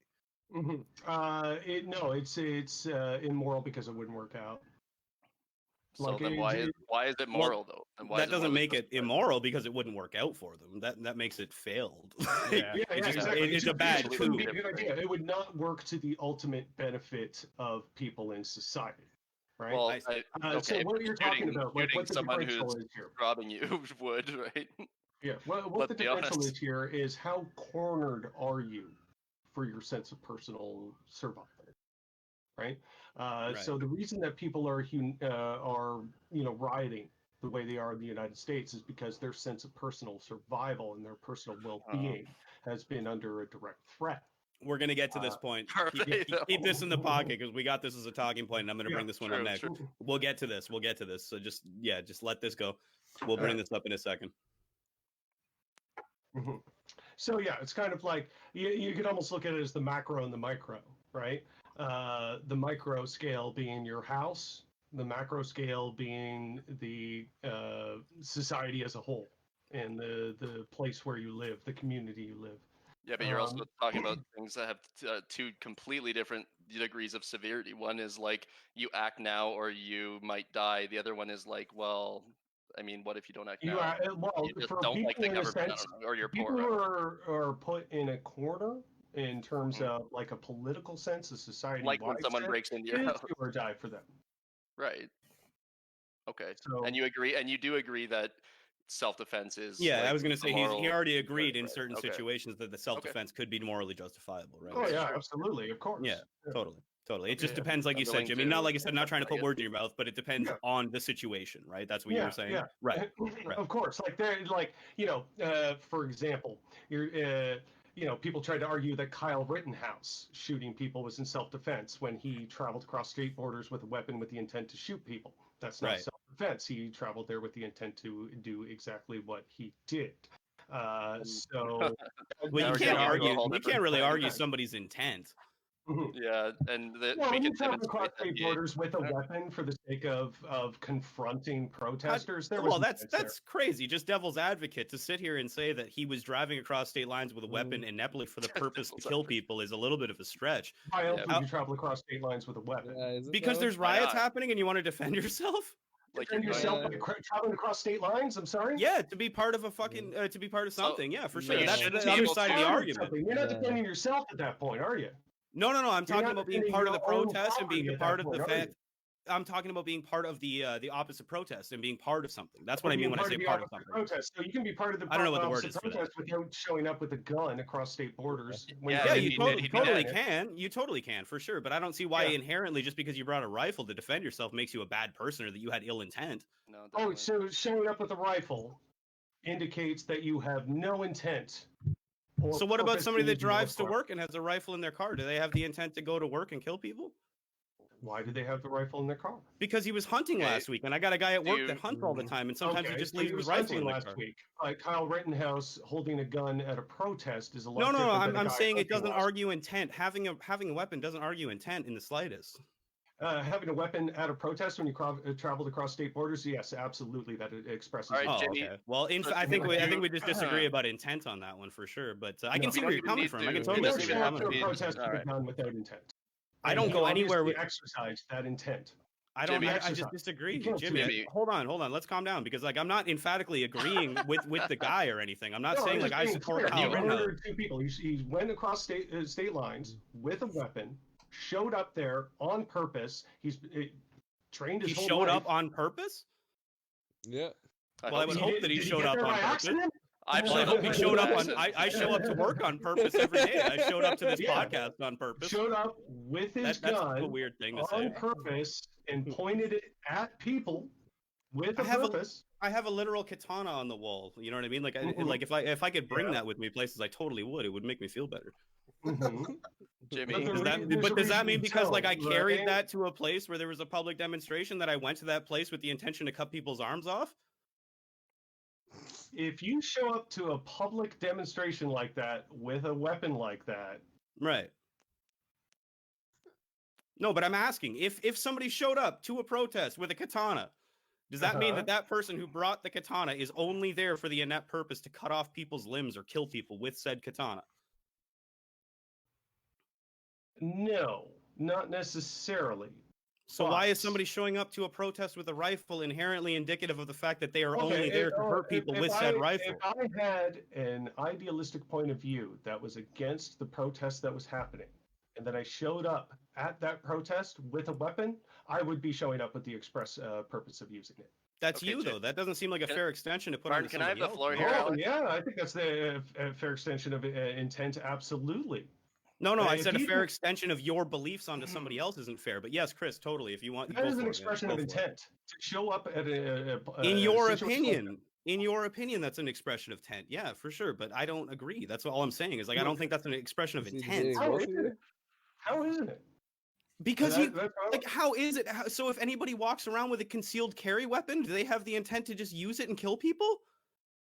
I just don't understand how inherently having a weapon. Okay, so somebody that open carries even, like he was doing. So somebody that open carries, do they only open carry because they have the intention to murder people? No, they probably have deep insecurity issues too. That's fair. I won't take that away. That might be true. That might be true. With a giant AK-47 in a civilized no, that might be true. That might be true. But no, you're probably not wrong. And they probably got the old tiny penis syndrome too. You know what I'm saying? That tiny wee. But inherently though. There's just I'm not arguing that. I'm arguing the point of like that the intent behind it, man. I'm not saying whether or not they're of sane, reasonable brain to be carrying around a fucking AR-15 in a protest. It's not a good idea. That's fucking retarded. That's stupid as fuck. But it doesn't mean, hold on. It doesn't mean inherently that they are there with the only inept intention to fucking hurt people, though. That's it. But he obviously did show up with that intention, right? I disagree. No. How can you emphatically just state someone's intention? Well, because he murdered two people. That doesn't mean he had the intent to murder them. It might. Really? Given that situation, it might. Yes, it might. Sure, it might. Into a crowd of people. Shooting into to murder. That's people? Not what I saw in the slightest. That's not what I saw. That's not what you saw. And like I said, I don't have a horse in this race in the slightest, dude. I'm just going off the shit that I've seen and like just the evidence alone. Seems like you do. Seems like you do. Maybe I do. Maybe just based off the like what I've seen. Maybe I do have a bit of a horse. Seems like you have a Clydesdale in this But it doesn't make a lot of sense to me how we can like emphatically say someone's intent just because of their actions of having an object on them. Mm-hmm. That seems like weird drug law shit to me that I also disagree with. Oh, you had 29 grams of marijuana? No, hold on. Oh, no. But you had 29 grams of marijuana on you. Oh, that means you only have the intention to distribute it because it's over the limit of what we said is acceptable. Yeah, okay. Self-defense and drug laws are fucking ridiculous. You know what I mean? And like when it comes to it, like a real story that I had from a former friend of mine that was a police officer. This person had on their record child abuse. He pulled the policeman over. did, or the person the policeman was arresting? The person he was pulling him over had it showed up on his license plate and matched to the person that he had. Oh, you were saying the policeman had that shit. Like, what he had a record of child abuse. How does this guy still have a job? The police officer pulled him over. The police officer found a rope and a knife under his chair, his driver's side chair, in a school zone. Right. That counts morally and legally as a justifiable intent to commit harm. I disagree. Right? I fully disagree. Really? Yeah, just because you find something on somebody's person does not inherently mean that they had intention to do what you think they wanted to do with that object. That's when we get into thought police. Delightfully naive. I agree, but in terms of legalities and shit, you can't just put find something. I thought we were arguing morals. Sorry, oh no, but even morally, I just don't see how it's fine to box somebody into a cage because of something you found on them. That seems like a weird line between hold on, have a record of committing that behavior. In the same way that somebody who has a record of assault inherently is going to go out and beat the shit out of people, right? Probably. Yeah, I will. I'm not sure likelihood of it. Yeah, likelihood, sure, maybe, but that doesn't mean that they should be inherently charged and discriminated against because of the fact. Just because you find an object on somebody does not prove intent of their use of their intention to use it or whatever. I'm not agreeing with that fucking weirdo sexual rope knife dude or whatever. No, he probably was fucked up for sure, dude. He was probably doing some fucking bad shit. Probably, but you don't know. So how would you? No, you don't know. But this is where we're getting into a weird moral argument about it, right? Because sometimes it's very hard to draw this line. That's all I'm saying. Yeah. So when you're talking about a person with the kind of political intents of Kyle Rittenhouse traveling across borders to protect property that has nothing to do with him, and then shooting into a crowd of people. But he didn't shoot into a crowd of people, man. That didn't happen. But he didn't shoot into a crowd of people. That's a very big substantiation. The first person gets shot. Because what was the first one? Off the top of my head, I honestly can't remember. What was the first person? I'm trying to remember the details. I remember it very well. If you'd allow me to yeah, go for it then. Sure, discuss these points. Unless you want to just take this over yourself, Martin. No, go for it. No, go for it. That was just one of those things where I'm like, it just doesn't seem fair to inherently just box people into a category. Rather than get into this whole shit show, I think this entire conversation can be circumvented by the fact that Kyle Rittenhouse didn't shoot anyone until he was attacked. Right? Okay. If you want to talk about what? Attacked by what? Well, I mean, someone who is chasing after. Hold on, Kieran. Someone was chasing after him. What did you get attacked by? What's that? I just fought. Hold on, Kieran. You got to keep your end quiet, man. I can't hear shit. I have Reddit friends for a reason. If you're shitty. Yeah, you gotta keep your end quiet, Kieran. Sorry, what was your question, Jimmy? Who was the first person that got shot, and if they? I don't know by name. Okay, but what was the circumstances? The guy was chasing him down in a parking lot. Chasing him down in a parking lot. Yeah, that's the circumstance. And we have how much proof of that? Well, there's several angles of video. Of video. So yeah. Him being chased down in that parking lot. Yeah. I think what you're thinking of is the second person who got shot. What was the first one then? The first person reportedly threw a water bottle at Rittenhouse and then ran away. Rittenhouse shot him in the back. No, that's not accurate. You were talking about the same person here.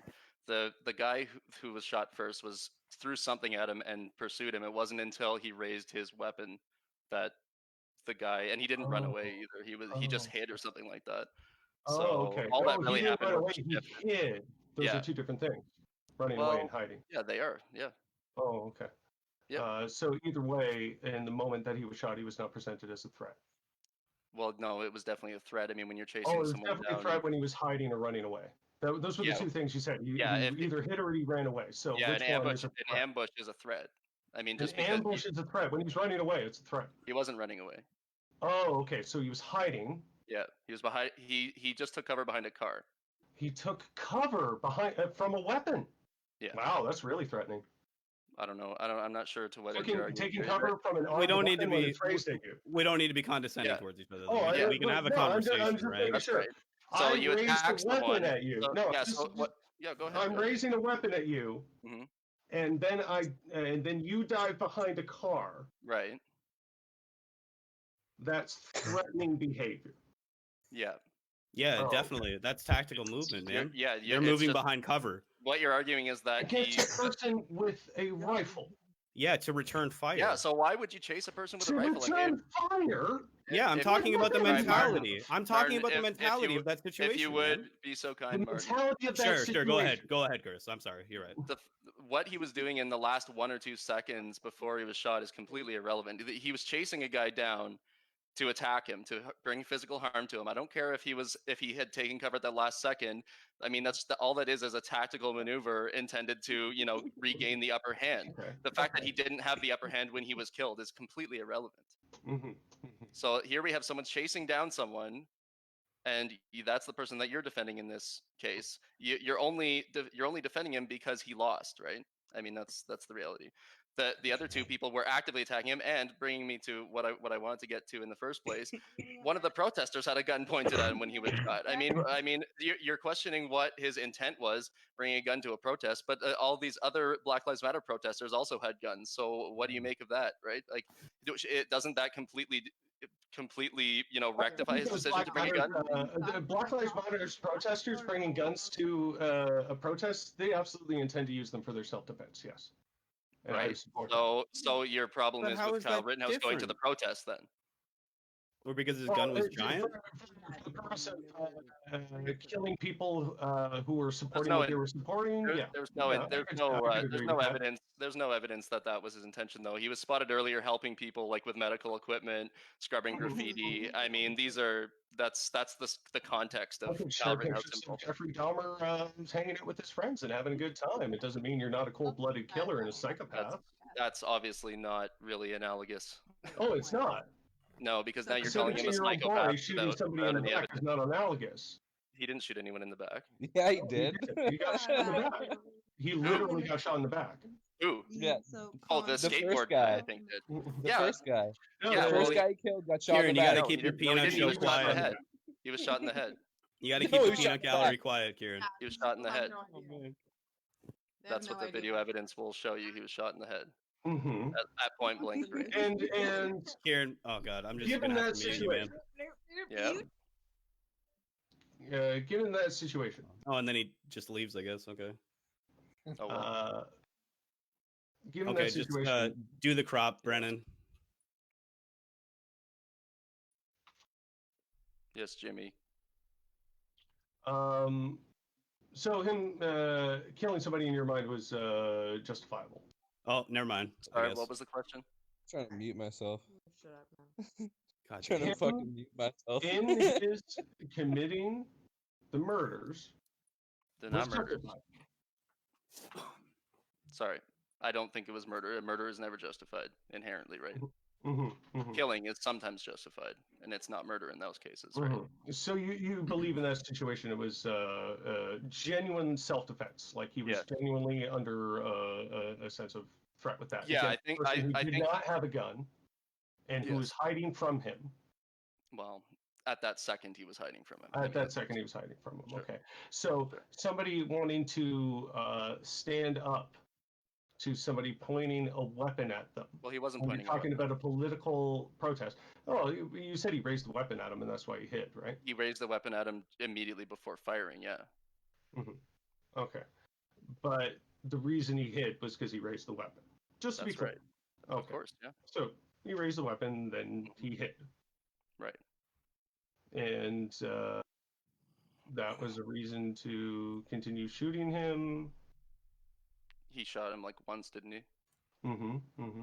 So when he's like hiding and running away from him, that's justification to shoot somebody. Yeah. Okay. Because all right, just want to make that clear. I wanted you to say that out loud. When you're hiding and running away from somebody, no, you're being dishonest now. Oh, he wasn't running away. We've established that he hid for 1 second. Hiding. No. Yes, because when you put someone in this position where you're the aggressor and they have to make that split-second decision whether they're going to use force against you or not. What's that? The guy without a gun is the aggressor. the guy chasing someone down with showing the intention to physically harm them is the aggressor. Yeah. Okay. I mean, that makes sense, right? Mm-hmm. Does any of this not make sense?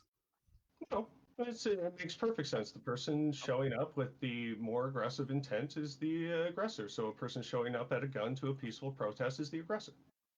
Well, I mean, they also had guns, right? Bringing me back to my other point. Like, one of the guys... Emphatically, showing up to somewhere with a gun does not make you have intent to kill somebody. Not in the slightest. That's my whole argument. I hope as a person with Kyle Rittenhouse's background, as we know it, what's his background?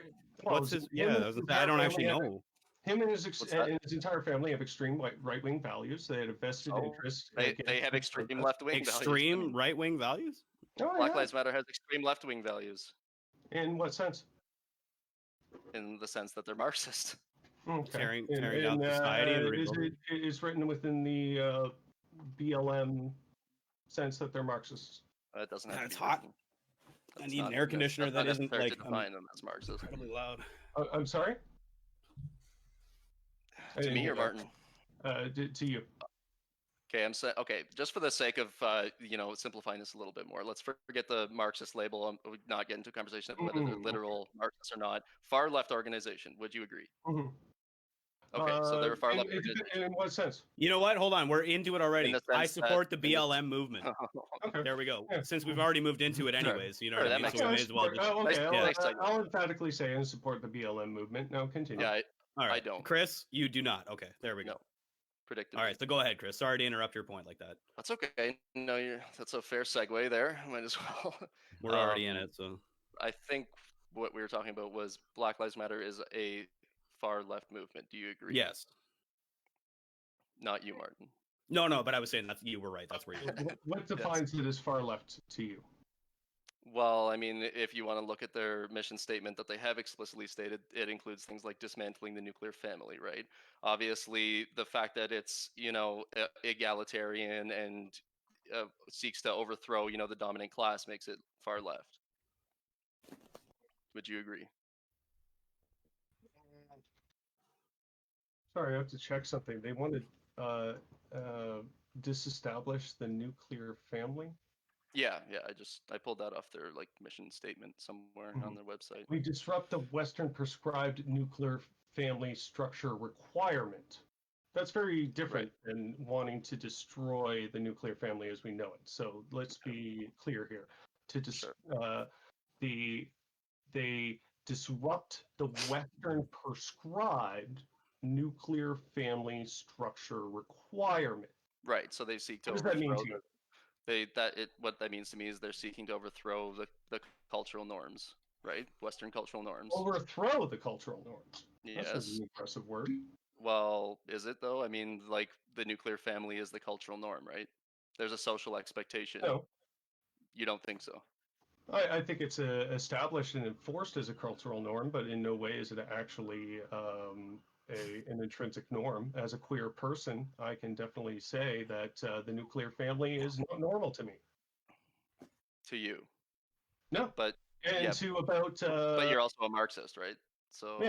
And well, if we're talking about in that sense, about 30% at least of the total population of Earth is queer, at least. So if you're talking about a third of all people. I find that ludicrous. That's not really relevant. That's not really relevant. Yeah, but if you're talking about a third of all people, at what point is a norm not a norm? Well, you said the world. I'm talking about Western, the dominant. Okay, so of all people. Yeah, of all people, but it's not distributed evenly across the board. Okay. So you're telling me that you don't think the nuclear family is like an established norm of Western civilization and Western. Well, I think it's an established norm in the sense of that it's been enforced, but it isn't necessarily normal. It was enforced by what, like 5 people against like the majority of people that say fuck the nuclear family. That's obscene. Yeah, it was enforced through religious means and the dominant with government. The dominant class, right? Yeah, the wealthy dominant class who sided with religion definitely enforced this as a norm, but for many people, that's not normal. Yeah, you're talking about you're conflating 2 different concepts here, though. I don't. Well, what I'm saying is normal I is question fake. if you're Normal arguing is in not good a faith thing that there. exists. What's that? Like what you try and establish as normal is merely an enforcement of something. Normal in the sense of like the nuclear family is normal. Well, so is a queer family. They're normal too. So what is normal? That's not normalized, and you know that that's true because that's the entire rhetoric that gay rights movements use. Is let's normalize. Can we take a queerdom quick and let's second? normalize- Can we take a quick second to normalize it is- define? Hold on, sorry, Jim. Can we take a quick second to define the nuclear family for people that might not know what that term actually means? Yeah, two moms, a mom and a dad. Right? I'm tired, as you can see. Yeah, 2 moms. That's the nuclear family, right? Yeah, I think mom so. and a dad and kids. That the Right. whole The traditional idea of a family. Heteronormative. And the fact that you recognize it as traditional proves my point. Yeah. Well, so, it is. like traditional again, as it's been established, it's only traditional in the sense of this is what we present and enforce as normal, right? But again, for many people, I don't know. that is not the reality. But many people are not in the norm in current. I mean, the past. Okay. So, at what point does a norm become a norm? How many percentage of people have to be in agreement? I don't think it's about percentage of people. It's about tradition, right? I mean, it's about tradition and culture. It's about enforcing that tradition upon people. Not necessarily have to be enforced. Well, you have to. Yeah, like because I can say as a queer person growing socially, sorry, to clarify, like, are you talking about socially enforcing it in some way, or like? Well, yeah. Yeah, but that's. I mean, you're just describing what a norm is, right? Yeah. Yeah, it's a social expectation. Right. So the social expectation exists for you to have a nuclear family, right? Because of social expectation as enforced by whom, right? Because again, I come from somebody who grew up in that situation. I grew up in a nuclear family, but I was queer. So, right? So that to me, the nuclear family, and to all the people in my circles of people, that is very much not normal. Trying to fit into that, it would be peak abnormality. Yeah, but you're conflating different things here. That doesn't make it not a norm. That's just anecdotal, and you're saying on an individual level, lots of people don't conform to the norm. Does it become normal? When you're talking about a relative third of your population not fitting into that norm, is it still normal? Yes, because that's the tradition of 33%. Yes, you can you can say comfortably that excluding that 33% from being considered a normal part of society is an acceptable thing to do. Yeah. Okay. And not that that's relevant, but yes. Oh, okay. So the end to which we're arguing here is that a hallmark of leftism is to disrupt cultural norms. A hallmark of rightism is to preserve. Have been established by heteronormative patriarchy in the interest of industrialization and capitalism. Yes. Okay, so you acknowledge that. Yeah, fully. Okay, so you acknowledge that the nuclear family is the norm in our culture. Well, again, normal is a loaded word. So yeah, but we're not talking about normal. We're talking about norms, right? Okay. Two different things again. Okay, the established norm as it's been enforced to the detriment of many people is the nuclear family. Yes, as a leftist, that's the way you see it. That's my point. So to the detriment of a huge amount of people, you have an established norm. Mm-hmm. Sure, if you want to defend that norm to the detriment of others, that's your hill to die on. And you don't want to defend that norm, right? No, I feel that norm is at a detriment not only to the people that I know and care about, but to people who are members of the nuclear family as well. Fair point. They benefit. They receive negative benefit from having their normal established as a norm. Yes, right. And you would describe yourself as far left. I would describe myself as of the left. Whether what you define as far left or not, I don't know. Okay, well, I'm not going to plot it on like a graph, but you're far left.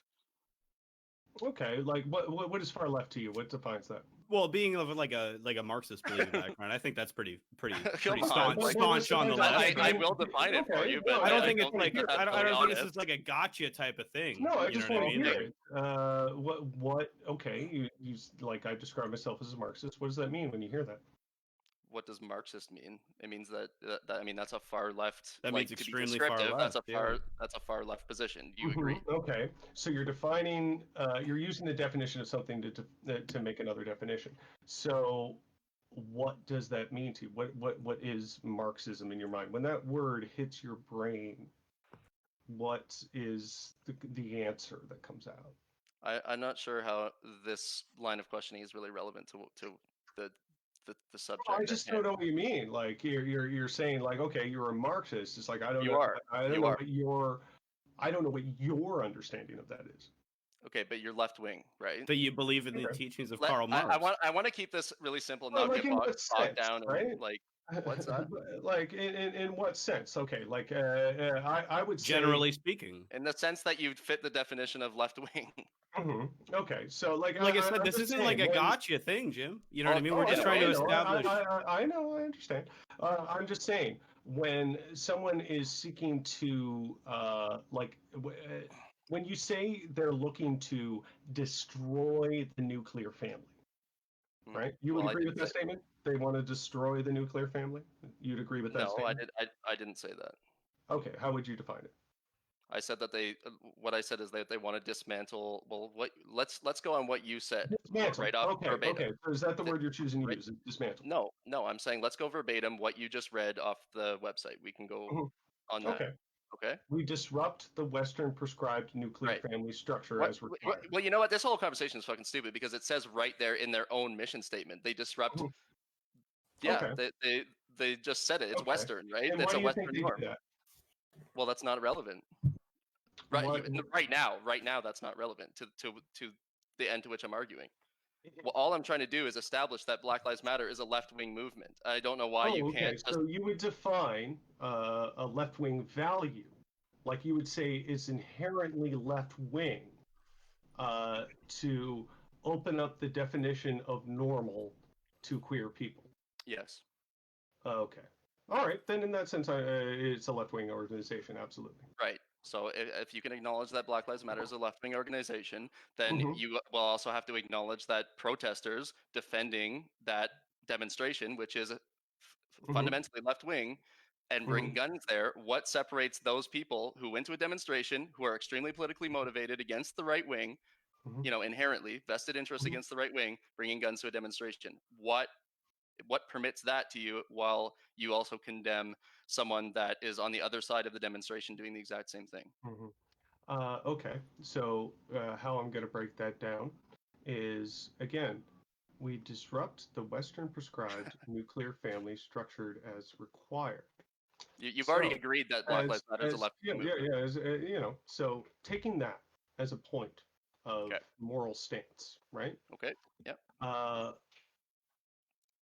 So for basically queer people advocating for their right to exist in society and be treated as equals, is a justifiable reason for a person to cross borders with a weapon to counter protest against them. I didn't understand the question. Could you repeat it? No, I'm just saying the reason those protesters are there is as part of their reason is to establish that the nuclear family isn't necessarily beneficial for everyone, and it causes a lot of people harm who are neglected and disenfranchised from that system.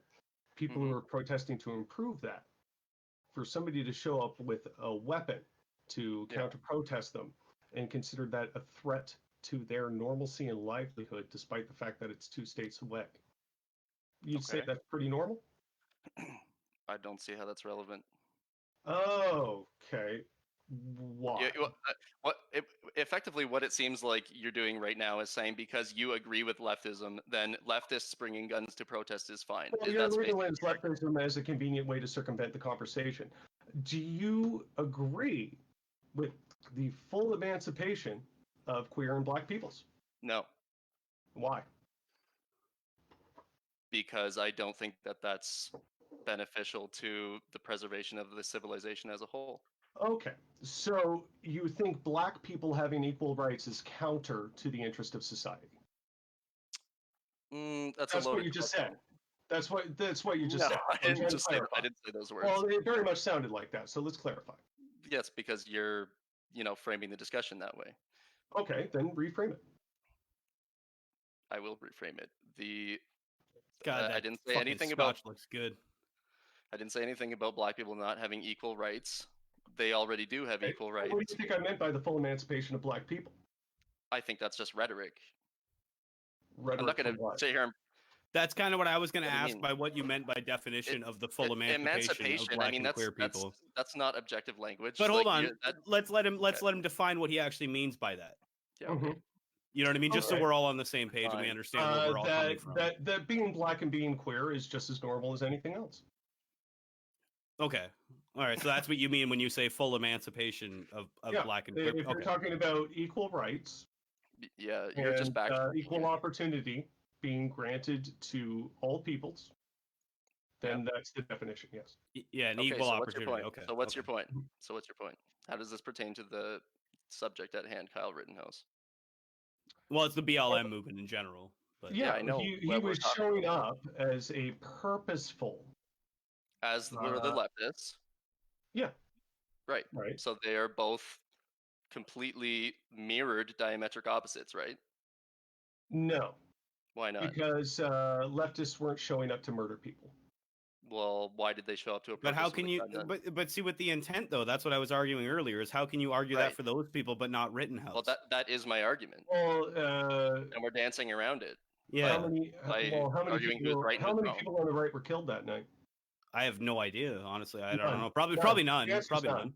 The answer's no. Probably so not. Because, but that's what Chris was saying too earlier. Is because one side, quote unquote, lost, quote unquote. You're defending that side, right? It seems to be, anyways. Because if one group of people can bring guns and emphatically be justified, why can't the other side? Well, yeah, because all you're arguing is that one side's right. What is the nature of the group? Why are they? So they're not allowed to show up? Is that what you're saying? Yeah. So your problem is with him going to a counter protest, then. Yeah, that's kind of what you're getting at. Then. Because you don't agree with it. My problem is him showing up to a counter protest for the purpose that he showed up to it. But they showed up to a fucking protest with guns, man. How is that different? Protest, right? How is showing up to a protest with a gun different than showing up to a counter? Sorry. Without prescribing a motivation based on pure conjecture, right? Which is what you're doing. Well, we can see because it happened. What? Like it's a thing that literally happened. Him defending himself.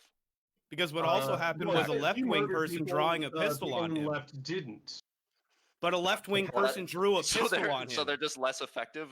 That's how you justify one and not condemn the other? That's what I don't understand the argument. Okay, so I see. Why is it okay for one side to do something and it's not okay for another? Okay. So That's where I'm confused. I don't know if Chris is in the same boat or not, or everybody else. Well, why is each side showing up? So that's what I said too, though. So it's not okay for them to be there. To protest. Is that what you're saying? It's very nice to say to protest, but to protest what? I don't see how it matters or is relevant. To protest what they are protesting. To protest what they're protesting. Okay, the purpose of their protest matters. Yeah, but it matters because all you want to do is argue that one side was right and the other was wrong. Well, yeah, that's in their beliefs, but not in their actions, in their beliefs. So all you're doing is you're saying Kyle Rittenhouse stood up for something that you don't like. Therefore, him killing someone is wrong. That's your argument. He shot two defenseless people, actually. 3. They weren't defenseless. He murdered 2 of them. Arguably though, that's the thing. Is this whole situation is those people weren't defenseless. He was being attacked by a mob. Arguably. Well, I'm not like. I'd say well, that's why I'm bringing that up because, like, I'm not like I said I'm just trying to be indicative. No, as are most of these talking points, man. It's a non-existent. Arguably, I don't see any argument contrary to what you're saying.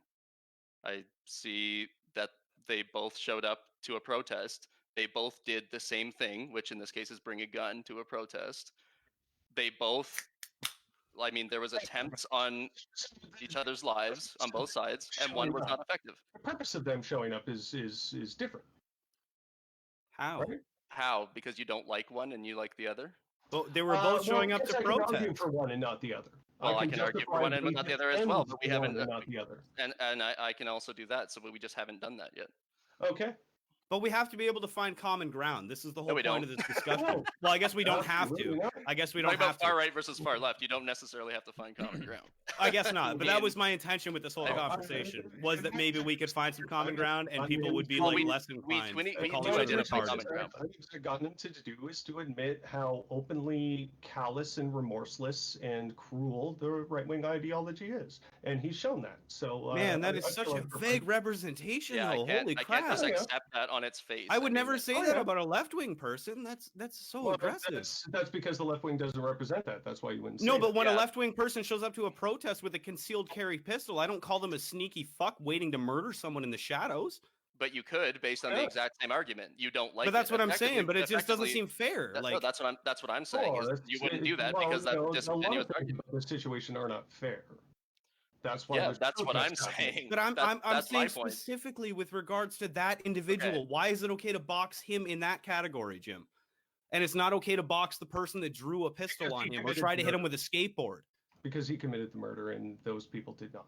So because he okay, all right. Come on, man. All right. Well, no, that's his position. That's totally fair. He should have just laid there and like fucking I feel like shot in the face. I feel like we're not going to go any. Hold on. And then you still wouldn't have condemned it because you shouldn't have traveled across state borders with a weapon. Exactly. This is the position, why not? right? Like, why not? I think in this one everybody's got their line in the sand. Hold on, everybody, come on. Okay. I think at this point we have just drawn lines in the sand. You know what I mean? This is a fruitless conversation that's going to move nowhere. So I think we should move on to another topic. What do you guys think? Well, I'm not saying anybody was like right or wrong or victorious. To be fair, we barely even scratched the surface of BLM. No, that's fair. I'm leaving it up to you guys as well. Would you like to continue with this line? I don't think so because we haven't even argued the legitimacy of BLM itself. Yeah, that's what I was saying. We've gone off the weeds for an hour and we haven't even gotten to the bullet point. You know what I mean? So I feel like we should move forward. So unless you want to jump back to the bullet point. You want to get into that? I do. Point, yes. Okay, well let's jump back to the bullet point then. The bullet point is as follows: I support the Black Lives Matter movement, not Kyle Rittenhouse, not the justification of anybody else. You know what I mean? And it's part and parcel, right? Like Kyle Rittenhouse is an incident of the in the fact that it happened during a Black Lives Matter movement. Yes, for sure. Exactly. But I don't think it's emphatically representative of the ideals of whether or not you support the movement. That's what I'm asking. Right. Right. So I support the Black Lives Movement. Go ahead, Jim. Well, I support it not in the sense of it is for the full emancipation of the Black peoples. I guess you could say it is a leftist movement, but if you wanted to find a leftist movement as something that is reaching to break down walls between people, if you wanted to find the right as people who want to define established norms and enforce them to the detriment of society, then that's fine. That's up to you. What does that have to do with the question? Yeah, I was gonna say we got a little out of the weeds there though on that one. So you do support the Black Lives Matter movement emphatically? Yes. Why? Okay. But why? Well, again, because they support the full emancipation of Black people. What do you mean emancipation? What do you mean by emancipation? Thank you. Well, in the post civil rights era, we've still seen several problems regarding race throughout society. Like, right? Black people are disproportionately punished in the legal system. Black peoples are disproportionately punished by police in the forms of brutality. Every bit of statistic and evidence that we have points towards this. For example, in the United States, Black men represent approximately 5% of the population, yet they represent 25% of the prison population. Just as an example. So it is in the Black Lives Movement that I support them to correct this egregious error of society. Okay. So there you go. Go ahead, Chris. Well, hold on. Just state your position though before we get into the argument, right? Well, I thought I was. I don't agree with Black Lives Matter. Okay. I believe that Black Lives Matter is built fundamentally on a false premise, which you've just summarized nicely. Black people are vastly overrepresented in criminality. When you factor in criminality, they're actually underrepresented in the prison population, and they're underrepresented as victims of police brutality and police Could you violence. expand on that a little bit? What do you mean underrepresented? Yeah, sure. Blacks commit murder 6.3 times more often than all other Americans combined. Right? Why do you believe that is? I don't see why that really pertains to. Well, hold on. We're going in. Well, hold on. We're jumping into another line of question. We asked him to justify his position in the first place. So let's let him finish his justification. I'll get to that in a minute. I mean, I can answer the question. I No, you can, like, and you will. Do a different thing. No, you will. But I want you to finish your point entirely. 52% of all homicide offenders are black, right? 52%. So half, or more than half. That 5% or whatever you said it was. 52% of all homicides in the country, black killers, right? Other crimes like robbery is like 8 times more often than all other American demographics combined. So why would you not expect them to be overrepresented in the prison population when they're so overrepresented in criminality? There we go. Okay, so I would have to ask, in response to that, why do you think they're represented the way they are in these criminal statistics? I mean, I could come up with any number of reasons, and I don't see how it would really change the subject at hand. But let's say, genetic predisposition. Okay, so to be clear, you believe black people, by virtue of their biological existence, are predetermined towards criminal activity. What if they are? No, but hold on. He was asking really... you. No, it is though, because he was asking you directly if that's what you believe, right? So do you? Yeah, but it's not. That's just an attempt to dodge the subject, though, and get into calling me a racist. It might be, but you're also attempting to dodge his question, which is I'm unfair. not stupid. I'm not going to fall into the trap of like let's just turn this into a conversation of ad hominem. My argument's invalid because I'm Oh no, we'll call that out. We'll call that out. Don't worry. No, I'll address racism for what it is, but just I want to make sure that you're a racist before I continue. I didn't say I was. Well, if you're defining black people as having a genetic predisposition towards a certain amount of behaviors, yes, you are a racist by definition. So what if they are, right? Without me saying if I believe that or not, what if I'm they not are? going to continue without you saying it. Oh, okay. So I will consider that a forfeiture then. Okay. So you don't want to admit you're racist, therefore... I didn't say I am, and I didn't say I'm not. I don't see how it pertains to the conversation. Why do you want me to fall into this trap of labeling the opinion? Because it makes your argument fall apart, and that's why you don't want to pursue it. I don't think that. Well, if that would, does. So then you realize you've been programmed to realize throughout normal society that racism is wrong.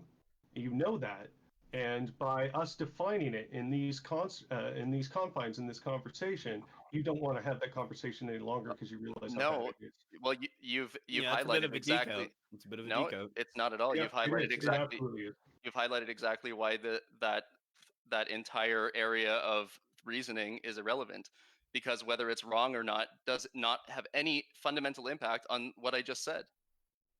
If I literally came out, whether something is right or wrong has an impact. Well, it does though, in the fact that it will construe your opinion.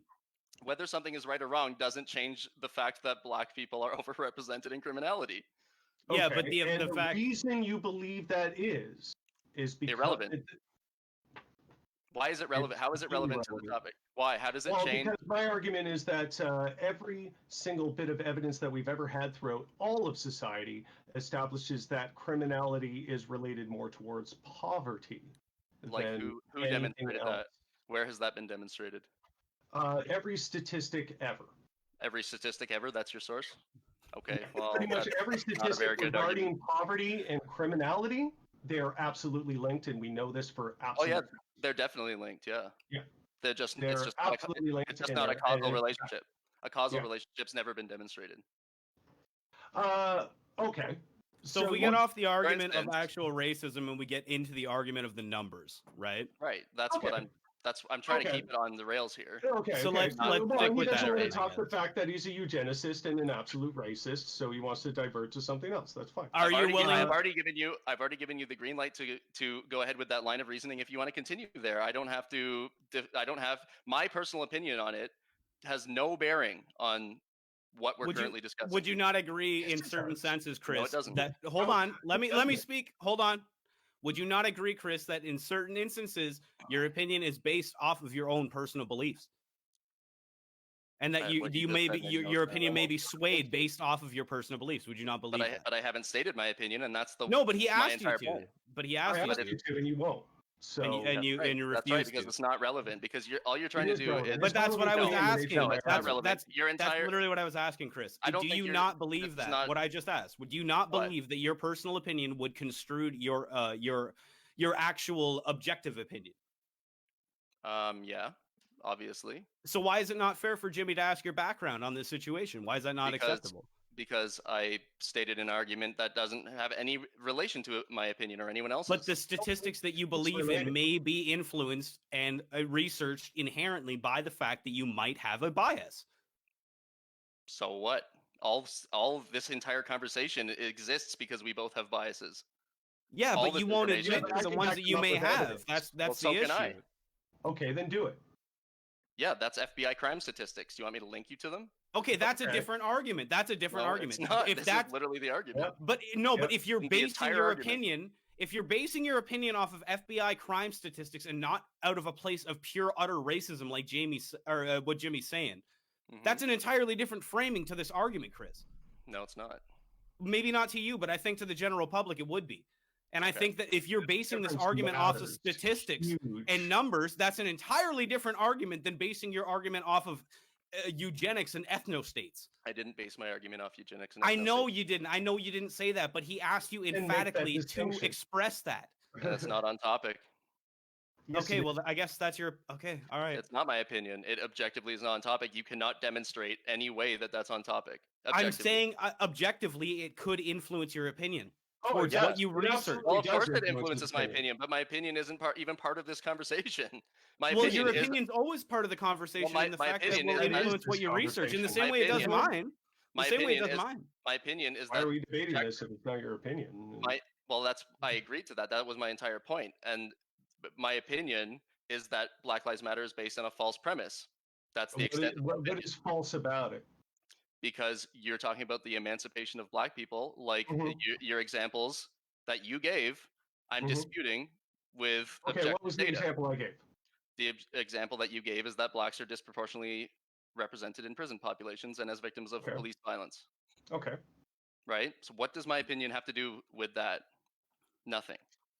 Okay, then because you never referenced numbers before that of where you got those numbers. I guess. Yeah. No, but you never referenced where you got the numbers from until like maybe a minute ago, where you said the FBI crime statistics. That's a different argument. That's an entirely differently framed argument. I don't know how you don't see that. Yeah. I don't know what you mean. I mean, if you want to say the FBI because he's trying to. I'm literally trying to mediate this argument to the point where like nobody frames anybody as being a fucking this or a that. Right. Jimmy is emphatically trying to make you look like a fucking racist, and you just won't be like, no, it's based off numbers. Yeah, I'm not what you mean. That's literally been my argument this entire time. I'll be transparent. It is within my interest in the nature of this debate to establish you as a racist. If you fail to do so, I mean, that says a lot about the nature of your argument. Okay, Jimmy, I'll throw you a hypothetical then. If someone who has demonstrated that they're not a racist made this argument, what would you say? Well, that they have a racist attitude and they're missing a step. They have a racist attitude because they quoted crime statistics that are... Well, yeah, because they failed to realize what the nature of those crime statistics mean. Well, you haven't argued what the nature of those crime statistics mean. All you did is ask me if you can apply a label to me personally. You have not offered a counter-argument. That's my point. Well, I don't know what a counter-argument to offer because I'm not sure where your stance is. My stance is that Blacks are overrepresented in criminality. Okay, so there you go. That's the position. Okay, and it always has Blacks are overrepresented in criminality. So just to be clear, what you mean by that is when they're overrepresented in criminality is that Black people have a tendency to far and above commit the most amount of crimes. Is that what you're saying? That's the pattern, yes. Okay. And by nature of why you believe they commit those greater amount of crimes is what? Not relevant. You keep trying to go down this road, and it's not going to happen. Stop trying to make it happen. That's the nature of my argument because that's right. That's the nature of your argument. That's what I'm saying. The nature of your argument is you can't dispute this. So all you have is to call me a racist or move on to a different Oh point. yeah, because you have because the point you're going to lean on you recognize as racist and it makes you uncomfortable. You have to change it. I didn't say You're that either at all. recognizing You're that your prescribing position it. is bad and You're you know I'm going to prescribing shoot my it down feelings. easily, or your position is good and you can fight me on it. So if Well, I your can. position is good and you can fight me on it, what is that position? You're going around in circles. If your position is good and you can fight me on it, then why does it matter what my opinion is? What my personal feelings about race are? It's irrelevant. Your opinion is your position. What position are you putting forth? I've already reiterated it twice now. Blacks That are black people overrepresented in are criminality. overrepresented in crime. Okay, but the reason why you believe that is like he said, based off of FBI crime statistics. Because that's what I read on the FBI website in the crime statistics. Okay, so we're going on that. We're moving past everything else. We're moving past so it's based on FBI crime statistics. Right. Right. Okay. So based on those FBI crime statistics, why do you believe that black all of these people numbers are will be more linked in the represented? chat? Why do I believe? Not relevant. You're gonna have to form an argument that doesn't rely on my personal feelings because my personal feelings don't come into play that here. is a bit of a weird argument to say. No, why it's do you not. believe that? But It's I'm not saying you. I'm saying Oh, Jimmy's yeah. argument. Yeah. I'm saying that's a weird thing to say. It's not Why do you relevant. believe reading numbers? Let me turn it around. Why do you believe it? Okay. This is the reason I'm framing it this way. Sure. It's because we know for a fact that throughout all of society that these factors are intrinsically linked to poverty levels. Which factors? I'm sorry. Crime statistics. Right. Okay. Just so everybody's on the same page, right? Yeah, absolutely. Crime statistics are inherently linked to poverty. People have a tendency to commit more crime when they have less resources. Yes, they do. Okay, thank you for recognizing that. That is true. Yeah, that is true. That's disagreed unarguable. And so, black people throughout history have billionaires robbing people.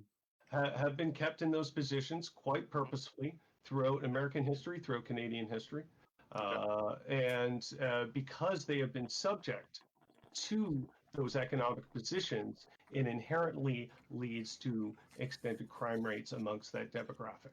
Okay, I accept your explanation. So it is not the fact that it's because black people are inherently genetically predisposed. Yeah, and I didn't argue that it was, right? Okay, so just to establish. To be fair, he did say it could be. You know what I mean? Yeah. Like that. I was noting that very carefully for sure. He did say that could be one a factor. possible explanation. I don't necessarily offer an explanation. Okay, so yeah, I accept your explanation. Given you accept the explanation that I'm talking about the nature of poverty and how that affects crime rate. Yep. Given that explanation, you would thus say that there is no chance of black people being genetically predisposed to this. Yeah, given that explanation, that's sufficient to explain the disparity. Yes. So, given that we recognize that issue, what is the problem with BLM? Well, you haven't actually addressed my argument. In what sense? In the sense that my argument is that blacks are overrepresented in the prison population, not because of racism, but because of crimes committed. Yeah, they commit so crimes. It's a poverty issue. Okay, so it's a poverty issue. You would agree with that? Yeah, sure. Okay. It's a poverty issue. So recognizing that it's a poverty issue that specifically black people have been subject to, the Black Lives Movement looking to specifically correct that error is bad. How? Well, I didn't say that it necessarily was. That's not the argument. Okay. But I'm asking you, how is that bad? Like, why are you against BLM in the way I just described? What my argument was a counter argument to what you were saying. If that was your argument, I wouldn't have disagreed. But your argument was that they're overrepresented in prison population, and that's why BLM is good. Well, they're overrepresented because of a poverty issue. Because that poverty issue has subjected black people historically to this day to this issue, and that's why that's why they represent the prison population that they do. That is indicative of an inherent racist problem in society that needs to be corrected, and that's why BLM exists. Okay. Do you disagree with that notion? Not necessarily. I mean, I don't necessarily disagree if that is an issue. Then that is the issue. Sound. That well, I don't necessarily agree. I don't necessarily agree with that. Necessarily agree with what? I'm sorry. Just for the record, do you acknowledge that blacks are overrepresented in prison population because they are overrepresented in criminality? They're overrepresented in criminality, absolutely, as a result of impoverished and regardless of the result. Yeah. Regardless of the result. Okay, great. So we've agreed on that argument then. Okay. I feel like your other argument was that there's this actually segues into the systemic racism bullet point, if you want to do it. Yeah, for sure. Yeah, for sure. As long as everybody else, Jimmy, basically is acceptable towards moving towards a new point. Is that okay? Yeah, it's kind of a segue, so it works for me. That's what I was thinking too. I just didn't want to cut you off on any kind of future points that you were trying to build towards or anything. You know what I mean? Right. Yeah. No, I don't want to cut short. Say screw you, Kieran, and your fudge skull. That looks too good. Yeah. Yeah, that's good. Actually, we've been kind of neglecting chat, and chat's been popping off. It has more than any other episode. I feel like we should at least acknowledge some of the talks. You know what I mean? Just so you guys can bring your position up on clarify on things that they were talking about. You know what I mean? Okay. Yeah. We're going to go a little bit far back with it. Kate brought up when we were talking about Rittenhouse and that situation, right? Yeah. Sorry to bring this up again. She said they didn't start the protest with guns. They ended up bringing them after force was used against the protesters became increased. That's a reasonable point evidence to show. Yeah, but I was, you know what I mean? Just to bring it up, you know what I mean? Just what people are talking about. Well, again, it's if you want to bring the nature of the argument down to who's more justified in bringing guns, well, that comes down to arguing the idealism. And if we're going to argue the idealism and the morality of it, then getting into whether BLM is an organization worth supporting and is systemic racism real is a greater part of that conversation. I agree entirely. Connor brought up, he said the rifle wasn't Kyle's and he was already in the state because he's working there as a lifeguard. He lived in the next town over, literally 30 minutes away. And then he went all condescending and he said he crossed state lines in you know what I mean, caps. And he crossed straight lines is a fundamentally weak argument, especially coming from leftists who don't support borders anyway. I mean, yeah. I mean, if you want to. Hold on. Connor also said Jimmy is engaging in tactical nihilism. That's So that's what Connor brought. I'm gonna be honest. I don't know what that means either. There's always some philosophy student that's got just bringing it up. Just bringing it up. That is, I can almost guarantee that's not a thing that's real. I don't think it is. I think that is a fictitious term. I'm a fucking incel, and I've never stepped out of my mom's basement in my entire life. Oh, let's not talk shit to Connor, man. Let's everybody's entitled to their opinion. Let's not call them fucking incels and shit like that. Jesus Christ. But other than Connor, we got the other person that was talking was Jessica Hart, and she was talking a little bit after that where we were talking about the Black Lives Matter thing and shit like that. Jessica Hart said he's literally talking eugenics, which I would assume is what towards Chris was referencing earlier. And then she said, no, in capital letters, hence the yelling. He asked why you think those statistics are. Like maybe poverty is more represented in criminality and blacks are more represented in poverty because of the history of the systemic racism. He said genetics, not historical significance. Now it's not maybe genetics, LOL-K. But so that's what Jessica said. So yeah, if you have any response, Chris. Profound. I'll have to think about that later. Yeah, I would imagine that's a lot to unload, though, too. To be fair, that's a lot to unload. We've been kind of neglecting chat a little bit. It's also the same argument that we already. I totally get it. When I do my podcast, it's easy to fall behind on the chat. Oh man, especially when we're having like an actual good conversation like this. You know what I mean? It's actually highly enjoyable. Yeah, no, it's on Facebook. I got you. Yeah, on the World's Worst Podcast page there. You can check it out. It's also on Twitch if you're interested in watching it there. Higher quality, all that good shit. Jessica, OMG, your impression of me is spot on, Martin. Oh, dude, Jessica, I'm glad. That's what I do. It's all I'm good at is fucking impressions and shit like that. I'm You just want to gonna hear grab some Christopher water. Walken doing R2D2? I can do that one. Do it. Beep boop, whistle buzz. Wow, beep boop. Wow. Oh Beep boop. wow! Wow, beep boop. I got that one going, and then I got Alex Look it Jones, up. but I already pulled that out of the pocket earlier, so I feel like bringing that back. That's how you got to get into that voice. I'm glad I returned it. Bringing that back, maybe a mistake. You can't. You gotta cage find the that character. after it's released. That's a good shit. All right, nice. So yeah, so we were segueing, right? Yeah, I think so. Yeah, I think that was the idea there. Like I said, I just wanted to acknowledge chat and don't think that we hate you guys. We love you guys, and we appreciate you being I there. now hate them. Yeah, Chris hates you, but we don't. I had no opinion at the outset. I have all the negative judgments of everybody in the chat now. Right. All right, so on to our segue topic from the last topic. I believe that systemic or institutional racism does exist. Yes, absolutely. If it does. There's a lot of cross sections and things like that. When we're talking about class and economic status versus racial status, there's some things on the Venn diagram there that can overlap. But yeah, absolutely. Like I grew up as a white poor person. Like cheers to that, brother. Like my family by no means was economically advanced. I lived in a good portion of my life tier to income housing, where the government subsidizes a portion of your rent and things like that.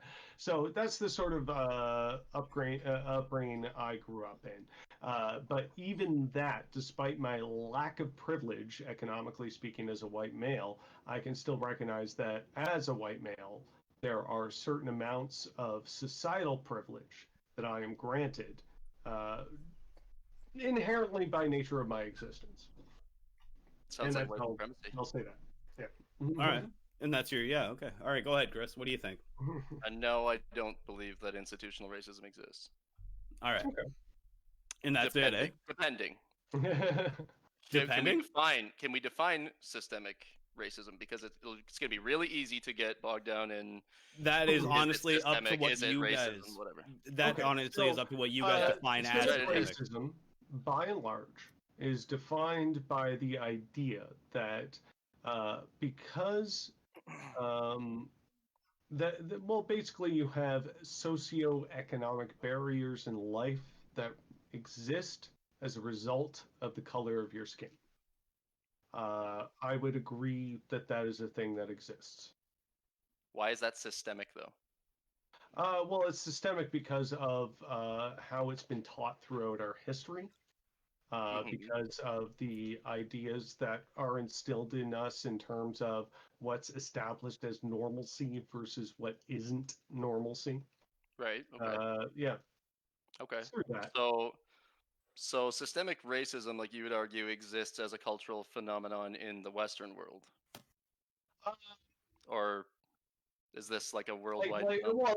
Like systemic racism in terms of how it favors the white supremacy, yes. In terms of white supremacy as the end result of systemic racism, yes, that is how it exists in the Western world today. Okay, so I mean that does kind of make it a Western phenomenon, then, right? Like that's what you're saying, because.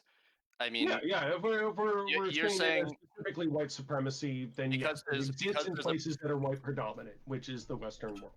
Right. So what about places that aren't white predominant, like Africa, like South Africa, for instance, right? Mm-hmm. Well, South Africa is a bit almost falls under the same umbrella, because in South Africa you had a large amount of English colonization, right? Right. Yeah. So you had essentially an invader coming in and colonizing the area. So, just as we colonized this side of the world, then yes, the same nature of the argument exists. Yeah, okay, but I mean, they weren't by no means like the majority. They weren't like the ruling class in Africa, right? It was a very small amount of Boers in South Africa that built a colony where they an economic power as established through British imperialism that society benefited them, and it doesn't have necessarily to do with population numbers. It has to do with political interest. Okay, but like a small number of people that create their own colony in Africa, right? Mm-hmm. They just sort of built their cities. They created apartheid because they wanted to exist in a place where it was functionally an ethno state, right? What do you mean they wanted to exist in what was functionally an ethno state because the Aboriginal people that existed there were black? I didn't say because anything. I mean, that's essentially what South Africa was, right? Boers existing in an ethno. Well, I mean, like anything, if you go far back enough, is an ethno state. So I just want to see how I you're agree. like defining that. Yeah, no, I understand what you're saying. I guess I'm just sort of like getting at like, is there any degree of nuance when we talk about systemic racism, where you have, I mean, in Africa, let's by be all means, clear, you have the black dominant class. The British Empire came into South America. They came into that, or South Africa.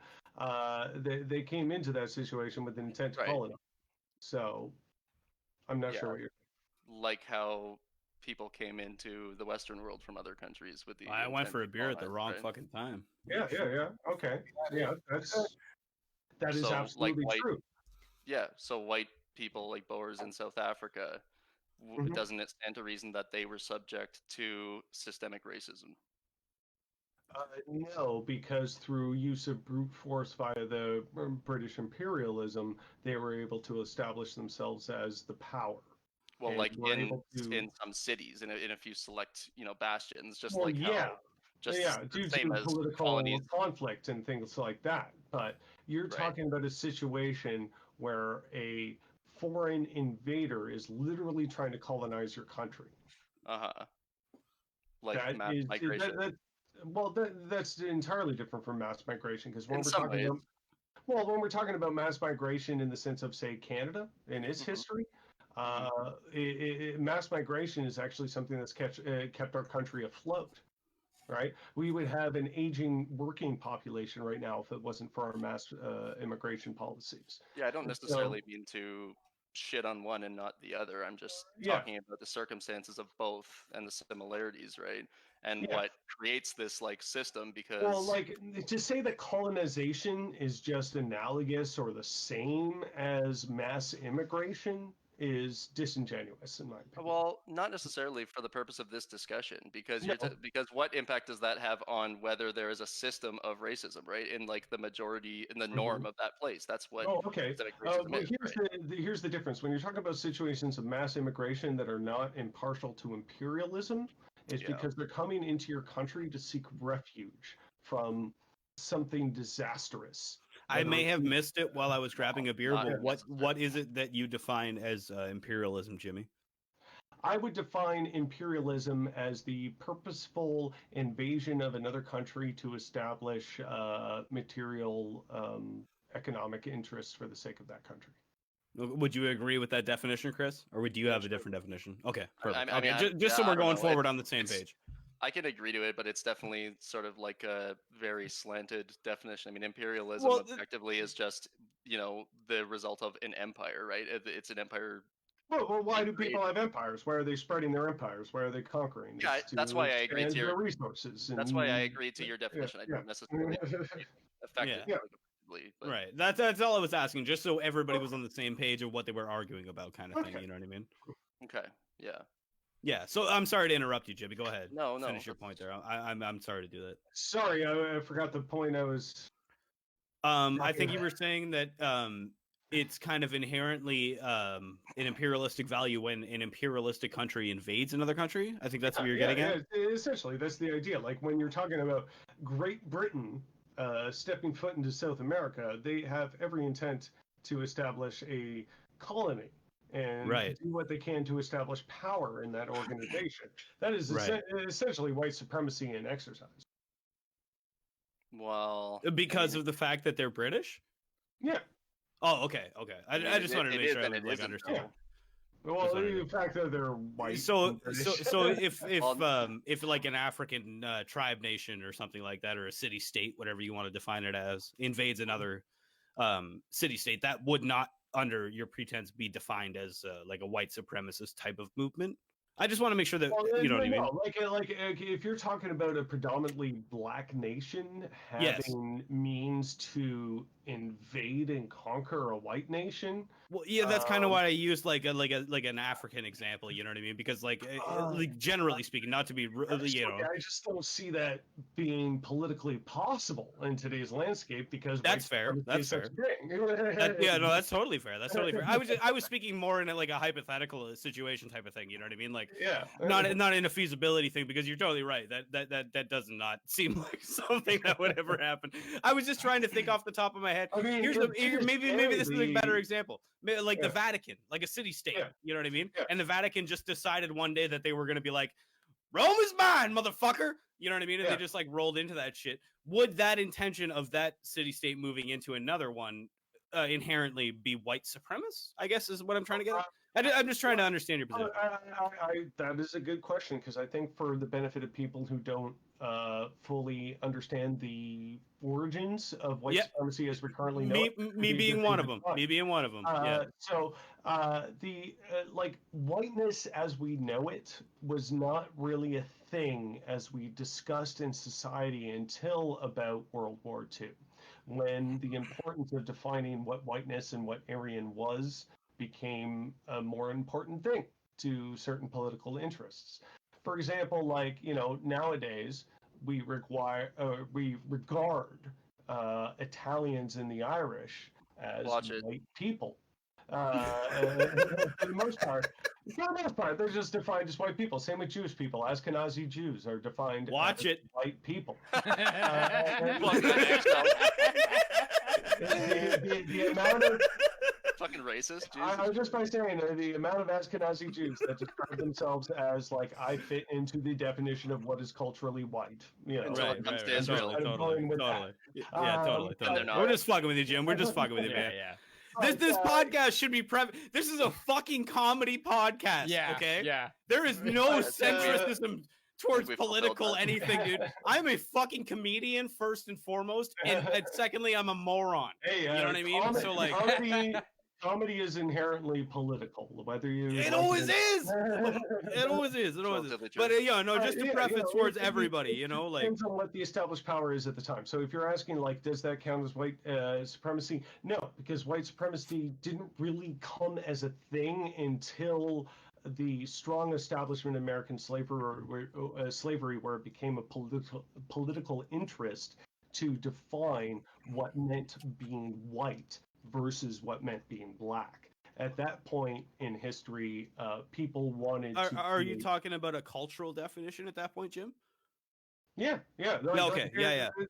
Like within American society, it was within their interest to separate black people from white people because especially when you're talking about economic struggle, it's like, okay, you as a white person are struggling economically, but at least you're not one of these black people that are right. I understand what you're saying. Okay, cool. Yeah, no, for sure. So systemic racism. Yeah. What are some examples of systemic racism as you see it? Well, you know, as we were talking about before, the existence of poverty. Like we know for a fact that the CIA even engaged in domestic operations that saw to it that large portions of the black population would be subjected to remaining in generational poverty, and that there would be no chance of black families economically advancing out of poverty, despite the system that was allowing so many white people to do so. Right? Yeah, that's specific to the United States, right? Yeah, this is in the United States. But like, the United States just serves as such a strong example to here in Canada. Now, when you're talking about here in Canada, it's still like there's a bit of how you might say cascading of societal ideas into Canada. I think that's something that's predominant throughout American culture entirely. Whatever happens in America cascades into Canada. It's, you know, just A plus B. But so, yeah, when you're talking about that, like in a recent example in history is the practice of police carding in Toronto. Police carding in Toronto was exponentially done towards people of color, way more than white people. That wasn't white supremacy existing in Canadian society as we currently Isn't that just kind of common sense, though? What do you mean? Well, given the criminality of like the black demographic, doesn't it kind of make sense to do that? Okay. So stopping black people more often than white people, despite them being a smaller part of the population, is justified because racist ideas allow us to believe that. I think you're framing. Well, no, but hold on. Do you believe? Well, hold on though. Do you believe that the statistics are racist inherently? Oh, I believe that the statistics aren't racist. It's how we tend to understand them. Yeah, statistics don't mean anything except we understand as racist. No, for sure. But that's what I wanted to like get across. You know what I mean? Just so we're all understanding. Statistics in themselves are statistics. They're just spitting you out. Right. Numbers. They're very sterile. What I'm saying how you tend to understand them is indicative of where your morals lie. Right. Okay. Okay. I guess. Okay. Maybe. So what I'm saying, though, to be clear, is doesn't it make sense from a perspective of law enforcement to target demographics that are more criminal? No, regardless of the reasons, right? Like, let's look past because we also know that statistically, criminally speaking, white upper middle class young people have a tendency to commit an extraordinary amount of crime disproportionately to other demographics. But it's a matter of how it's also enforced, right? But what is that crime as well as the other question towards that a lot argument, of it's right? like drug related. Drug related crime has tendency to actually physically happen more in upper class suburban neighborhoods, but it has a tendency to be less enforced. Because drugs are great, dude, and we need to end the war on drugs. You know, those white suburban kids living in Ancaster, they need their cocaine. That's how they party. I enjoy life thoroughly more when I can bop a fucking 8-ball up my brain. And I've done cocaine a number of times. I can speak to how fantastic and fun a time it can be. But for some reason, legalize and tax everything, baby. Engage in that same activity, they have a tendency to get caught a lot more often. And I think that speaks to something that's inherent in our society. That's an interesting point. That's an interesting point. That's an interesting point, though. Do you think it is just that the fact that black people are just inherently more unlucky? I guess essentially. No, he's saying that there's a malicious reason. Apparently, in society, people are looking out for black people more. Oh, I see. Okay. I'm sorry. Like I said, that's Jimmy. Clever. But Jimmy, are white upper class kids in Ancaster like getting high on meth and committing homicides? Well, yeah, of course. No. Name one. Absolutely. Statistically speaking, what? Not what's a black guy or a white guy high on meth who's in low poverty situations? I don't see what the point you're trying to make is. What is the connection there? Well, interesting you put it that way. I mean, there's more poor white people in the United States than there are poor black people, right? Yeah, and more poor white people have a tendency to be shot and arrested. But for some reason, more of them, physically speaking, but percentage-wise, for some reason, it's more black people. Isn't that the median argument? That's the median argument. We already established that, right? Black people are what 54% of all homicides. Right? I don't think that's necessarily. Get your shit together, Kieran. Jesus. Well, according to the FBI crime statistics, that's true. What's he doing? FBI crime statistics. So I'm just going to check that right now. Yeah, he's a host, and we got him on a fucking ceiling fan. Yeah. I don't know where he's been. I have 52% of all. He's there the entire time. My bottle is empty. Yeah. So when you're talking about the vast majority of homicides in the United States as committed by black people, you don't think that has anything to do with the poverty conditions that black people have been subjected to generationally? You think those two things are detached? Are there more black people that have been generationally poor than white people in the United States? Yes, absolutely, 100%. No, not correct. Yes. No. Statistically, I don't know. You find the statistic then about poverty by race demographics. Well, he was asking, and you stated. Hold on, he asked, and you stated affirmatively that is not true. So it's kind of on you to support. Yeah, we both made like affirmative statements there. So the yeah, burden is not but you equally on both. emphatically said that I'm there agreeing are with you, Martin. more. Yeah, Yeah, the burden of yeah, proof yeah, is I you on need the you. numbers. Yeah, I know. I just don't want to like open my web browser and turn on. That's fair. That's fair. Okay. Okay, we can I- bring I- all this I- up I- afterwards. It's, You don't We can it's bring all not this like up it's not afterwards. part of like my agenda or anything. No, I'm just totally. saying, I understand. Somebody pull up the statistics about. Well, Yeah, I'll tell no, you. I- Though. I I don't know understand. what it is, but my point is that there are more poor white people in the United States than poor Now, black would you not agree with the because point there's of the so many fact that there people, are more period. white people per Sorry. capita in the United States? Yeah, there's like 5%. Would you hold I on, know. Jim? Hold on.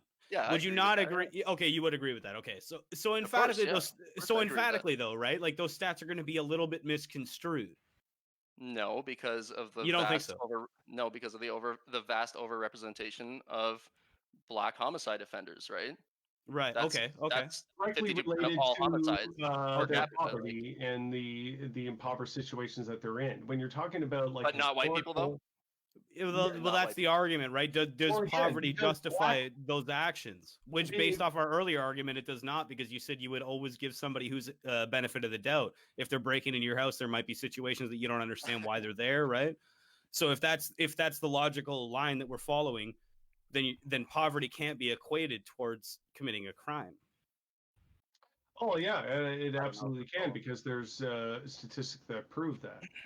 So when you're talking about okay. black people being more intrinsically like 50, what did you say? 53% of homicides. I think it was black 52. people? It's 52%. Yeah. Yeah, I think it was 52% of all 52. homicides, Yeah. I just went back to it. It's 52%. I found more Jim, you guys. I'm good. Oh, thank Oh, Christ! Thank Christ! I Good wish job, we could just Jared. What are we pass it talking around. for now? I missed something. Somebody got booze. Jared, Oh, This is more perfect. That's it. That's it. You didn't really miss it. 5 minutes ago, I was like, oh, If we can if I can just I interject got in the one middle of everything that's going on, man, I super so much appreciate both you guys being on here tonight, man, Yeah, and it's just fun. like Yeah. having Any- this literally- conversation. This is Literally any amazing. time that I'm not like working or taking care of a baby. Yeah, dude. Hey, you know what? We'll do this again then. We'll totally do this again. This is awesome conversation, and it's so nice to be able to have these kind of conversations. You know what I mean? I was talking to Brendan about this, man. The whole reason that I wanted to do this podcast is that freedom of speech is the most important thing to me. Yeah. You know what I mean? Like, You're a big, in life. Are In you trying life, to man. segue? No, not at all. Not at all. Actually, We'll get to that. We'll get to that. Segue, because if we're actually like, Well, you know what? Would you guys like to? I don't. Like I said, I'm not trying to cut your points off. I don't think we've quite exhausted this discussion. Okay. If I So can we'll bring finish the discussion back to Of course. where Of course. my position is. The Of nature course. of my argument is that the vast majority of the black population is kept in poverty and overly persecuted. How are as they a overly result of that. persecuted and kept in poverty? I don't think you've demonstrated that. Well, okay. There's actually CIA documentation on how they purposely Yeah, from funneled crack. 60 years ago. They made crack. 60 From years 60 years ago in another country. Yeah. 60 years ago in another country. No, it was actually in New York in the Which is another country. 1980s throughout the 1980s. Yeah. That they Okay. purposefully Yeah. did The that. 80s. Yeah. I've So it heard wasn't that, actually that long ago, right? Yeah. Okay. When you're talking about establishing a system like that that's going to still last 40 decades, years, that's but actually not that far-fetched. 40 No. years is extremely enough. short amount of time, politically speaking. And Fair enough. I'll give you generationally. that. So that's an extremely short amount of time. What can happen generationally as a result of that is huge. How people's lives are affected by that is Okay. huge. So to say that it's specifically a problem that must exist amongst a certain ethnicity as a result of their ethnicity is the textbook definition of racism. If you don't want to admit that it's inherently a part of economics, and economics purposefully designed to not work in their favor, which it clearly has throughout all of history, then Well, that throughout is our the racist attitude by textbook definition. Yeah, okay, but you just keep coming back to this, and it doesn't change the discussion, right? Whether something's racist or not doesn't make it right or wrong. In Yes, sense it of the does. concept. If something is racist, in it's the wrong. in the I'm going to objective establish sense. that right now. I don't know if there's any clear, blurry line about that, but if something is racist, it's wrong. I'm saying I it, think correct. everybody would agree I'm with saying the fact that objectively racism correct or is incorrect. horrible. But this whole argument is prefaced on the fact of numbers, right? Yes, I would agree. Yeah, That's it is. that's what we're getting Because at. We're not getting at any kind of point towards Chris's like Yeah. political stance. We've Right. already Right. been through that. We're talking about numbers. I haven't discounted your arguments on the basis of your personal opinions at all, right? Exactly. I could do that, but I'm not going to do that. We're talking about. I mean, we gotta not be ad hominem with these arguments. It's not fair. Well, I mean, like personal opinions is attached to your understanding of the facts, right? It is. Yeah, man. But I mean, we can both get bogged down in this. Like, okay, yeah, you're a communist, so you support Stalin that murdered 100 million people. No, I don't. That's wrong. Stalin. I actually am not a Stalinist. So you support Marxists, right? Like you're a Marxist, you said. I would define myself in many aspects as a Marxist. You support the death of more than 110 million people through social engineering and farming disaster. Did Marxists advocate for that? Yeah, his ideas were definitely advocated towards that. No, he did not. I wasn't really trying to make an argument there.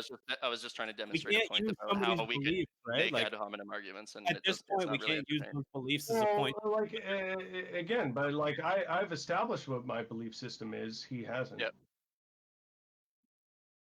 Well, I think he firmly did, didn't he? He was saying he was right and open to interpretation. I'm a far right. I'm a third positionist. Mm-hmm. You could describe. Third position is inherently kind of like centrist in a lot of ways, but. Well, that's a fair point. I like you can ascribe if you want to ascribe a label to me, you can use fascist if you like. I don't think that you'd say that's centrist. Well, no, fascist is by definition far right. Fascism is almost kind of like Marxism. It's an umbrella term. But really. Well, it is because there's so many different schools, right? Yeah, sure there is. Okay, sure but how? Like National Socialism, and there's like. Well, would you define Stalinism as Marxism? Well, Stalinism is clearly not Marxism because that's why there's two different terms for them. Okay, communism though, right? We can use the word communism instead, and you have the same. You have I'm supporting the argument of the idea that like the broader term of communism. All right, do you want to talk about fascism according to Mussolini? No, I don't. I was just trying to make a point about something else.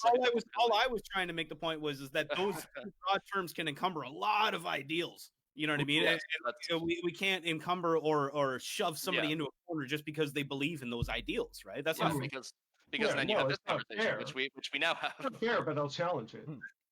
Oh, that's totally fair. Totally fair. Yeah, I wasn't trying to pivot onto this whole area. No. We got a point about something else. Yeah, I was just trying to make a point about something else. So yeah, go ahead. What were we even talking about? Let me try and get back on track here. Talking about interpreting statistics. Okay. Yeah, I agree. Interpreting statistics is very important. Yeah, but then we practice. I guess here's where I'm at. Like here's my position on where we kind of currently left off. Right. You are arguing that there's a causal relationship between like poverty and crime, but we can demonstrate that there's more poverty in the white population in overall numbers, and there's more homicide in the black and like other violent crime in the black population by the numbers, per capita, right? Okay. So this is where I'm at. Is how do you explain that disparity, and do you have any evidence that there's a causal relationship between poverty and crime and criminality? Yes. For example, exponentially, much more people who are white exist in poverty. But surprisingly enough, exponentially, much more white people who commit crime and who are shot by police are also proportionally more likely. Exponentially, that's an insane figure. Yeah, it is. It is exponential. For sure. Yeah. No, it's exponential in the sense of like. It's exponential in the sense of like when you're considering that white people are the bigger population and commit the most amount of crime, yet black people represent 25% of the prison population. So my argument to that, statistically speaking, and it's the same argument that BLM has, is that black people are systemically punished harsher and treated more harshly by the criminal system than white people are. And what's the evidence of that? Those very numbers. When you can talk about the fact that there is a larger amount of white people existing in poverty, yes, that by all definition probably consider like or commit the same amount of crimes, but black populations are actually more policed. They don't commit. Black populations have a greater police presence. They have a greater number of stops and carding, like as exemplary here in Toronto. We actually saw in the study based on carding here in Toronto that that Black people were by far and above overrepresented in the number of people that were stopped as opposed to white people. I gotta interject. I lived in Toronto for 6 years. It really depends on where the fuck they were catching those people too, because there are Nathan Phillips Square or Yonge and Dundas Square. Yeah, it was actually like fairly localized, if I remember correctly. Yonge and Dundas Square. So we're talking about the epicenter of Toronto. Yeah, where there's no economic definitions whatsoever. You're having people from all walks of life cross through that area, and exponentially, Black people were stopped and carded way more than white people, and that's why there was a huge call to end that program because it was systemically racist. But we've come full circle now, because I've already argued that that just make common sense given the fact that like Black people are so overrepresented in criminality, right? You're assuming. Sorry, people commit more crimes. We have to look at Black people more often. That's when Black people commit more crimes. You turn super robot. You're clipping a bit. Hold on. You turn super robot there, Jim. You're clipping. Okay. So where does the cycle end? When you say Black people commit, Black people commit more crimes. So we're going to look at Black people more often. Thusly, Black people commit more crimes. So at what point? Well, no, they don't. That's not how the cycle really works, is it? Yeah, that is literally how the cycle works. How doesn't it work that way? Tell me how a different way how it works. Because you just argued that more observation creates more crime. How does more observation create more crime? The crime exists independent of based on a particular race. Yes, absolutely. It would increase the crime based on that race. Why would someone murder someone because cops are watching them? If you're looking at Black people specifically as somebody you have to go after in terms of crime, more Black people are going to be arrested. Okay, that's A plus B equals C. I don't see how that's extraordinary. But why are you assuming that the relationship is causal between police observation and? As we've already established, it's because of poverty. We haven't established that. I dispute that. If poverty exists, you're arguing circularly. No, if poverty exists throughout the Black population in a greater percentage than it does the white. Yes, it does. But per capita, yes. Yeah, but not overall. But yet, Blacks are still vastly overrepresented in like violent crimes and stuff. Per capita. The definition you're not to per capita. False. I'm sorry. The definition you're trying to draw is false. Like, what do you mean per capita versus how many people are actually arrested? What are you talking about? Well, let me illustrate it again for you. All right, 52% of all homicide offenders are Black. Mm-hmm. Right? No, 52% of all homicide offenders that are caught are Black. Okay. So there's like millions of homicides that white people are committing somewhere and they're just not caught. Is that what you believe? Based on the statistics, that is a high probability, yes. Oh, okay. Seems like a pretty also, there is a huge probability in the sense of, again, impoverished people have a tendency to commit more crimes and engage in more criminal Except for when they're white. Right? No. Well, then why is there more poor white people? But Jim, we've already established the fact on your own wording. Hold on. You've already established the fact on your own wording that there are more impoverished white people than there are Black people. You said that. Yes. So why are there more? Hold on. So hold on. If that's the point, right? If there are more impoverished white people, and the fact of why people commit more crimes is because of poverty, why are Black people more represented in the prison system than white people?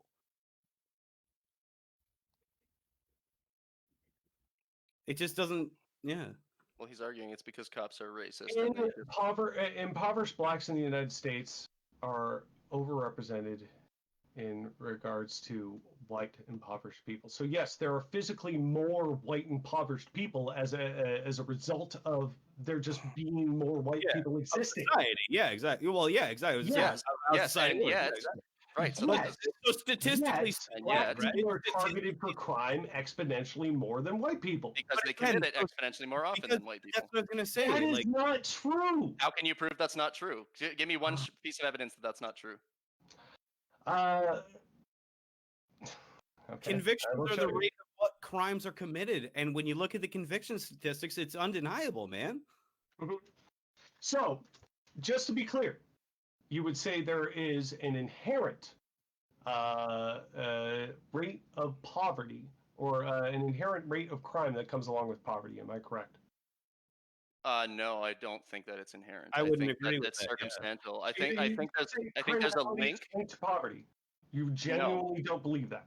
Nope, I don't. I think they're linked. I agree with you insofar as that, but I don't agree that it's a causal relationship. I don't see any evidence that it is, and I see So evidence. you don't believe having a lack of food would result in somebody stealing food?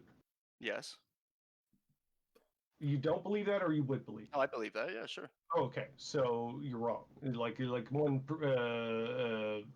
statement contradicts. How does lacking food lead you to murder people in gang warfare? I mean, well, because those resources are the same. If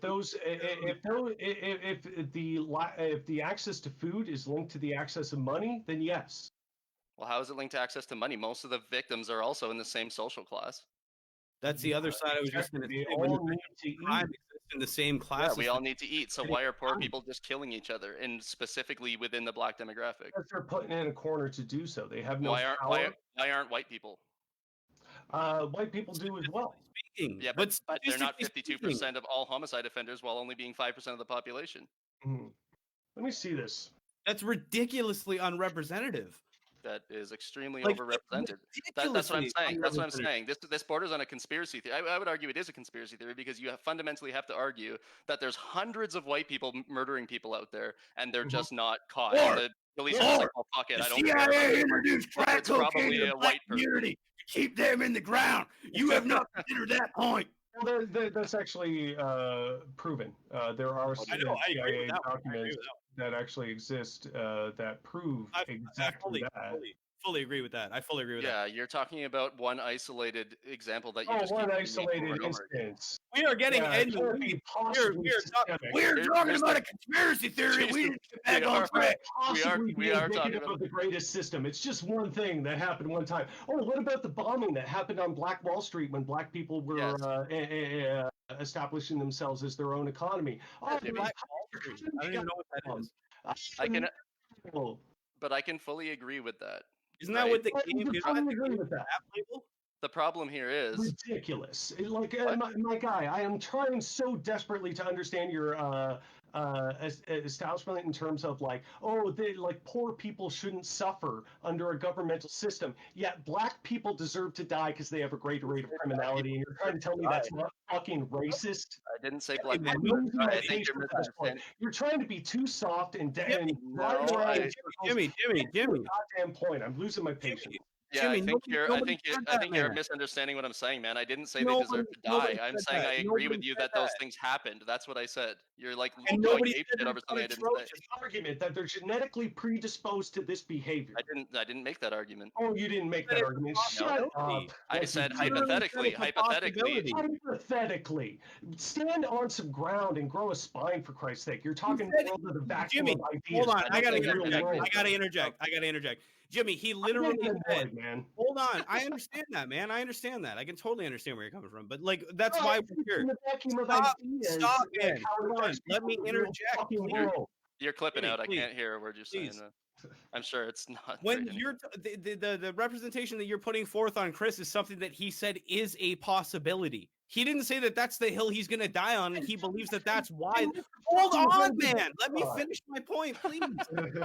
Jesus, let me just make my fucking point. That's vague and conveniently vague. It's not pointing us in any direction. Make a fucking stance. Being conveniently vague doesn't lead us anywhere. It's not conveniently vague. He's literally putting a position towards the idea of what could be contributing towards this shit.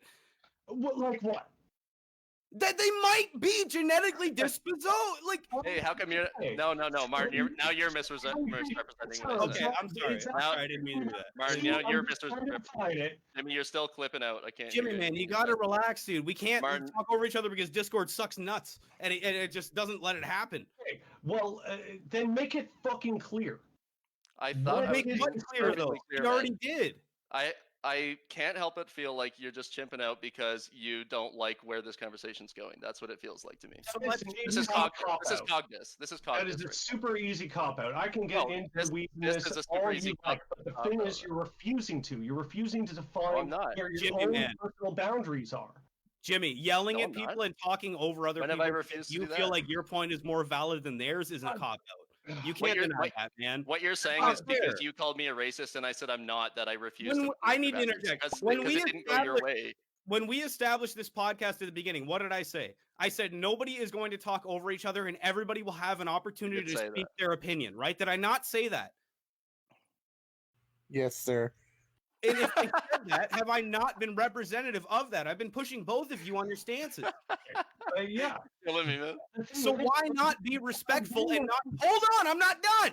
How come you're why not clipping not be out, respectful of each other and have a fucking conversation? He's got a sick mic. Let each other... must be a condenser mic.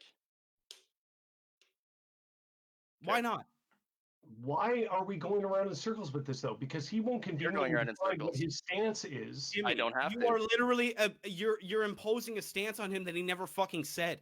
You're just mad because you called me racist and I said... You're saying that he believes in ethno-states and that he's a racist and he never fucking said that. He said it's a possibility of a reason why. Everything about his argument hints towards that, but yet he won't conveniently establish what his No, argument is. in your worldview it does. Jimmy, because you already presuppose that everything that you don't agree with is racist and bad. Hold on. We are here to have a conversation representative of what the individuals put forth. Your interpretation of how you feel what he means is not relevant, friend. This is a representation of what people are fucking saying. Okay? That's not fair to say. What is he saying? What is he putting forth? Oh my god. I feel like I've been really clear, man. I don't know. I feel like you're going crazy because you thought I said that the CIA should give black people crack. Is that more or less accurate? That's not what I'm saying at all. I didn't say that. Close. I did. I said it. The CIA did give. Can we just bring it back to the conversation or move on? I mean, yes, that's what I said. I think we should move to a new topic because this is getting into the fucking weeds. It's certainly lacking in decorum. You're supposed to. Like, if you want to define this stuff, for him to conveniently stand there and say, well, I'm not going to define for myself what is and isn't racist. I'm just going to exist in this vague vacuum of ideas. What difference does it make if something is or isn't racist, though? Like, how does that change the objective truth? It changes the objective truth because we know racism is inherently bad for the rest of us in society. And we all agreed on that. So something that's inherently bad is inherently inaccurate? I think we all agree on that. Okay, Chris, is racism inherently bad for society? Sure. Jimmy, is racism inherently bad for society? Sure.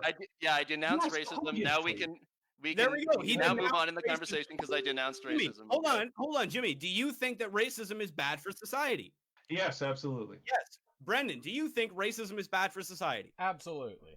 Jared, do you think racism is bad for society? Say no. Say no. No comment. No, I'm just kidding. What Chris here is doing is he's saying that racism is bad for society while arguing racist ideas.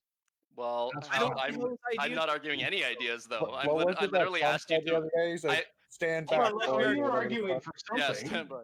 Why else are you here? No, let's recap what happened here. I asked you for evidence of your argument, and you fucking went apeshit. That's okay, what happened. What was the evidence? What was the evidence that you asked for? Let's trace back then. Well, shit, if I can. You were talking about how the CIA kept the black man down in the 80s, right? I agree to that. They did. Okay. Yeah.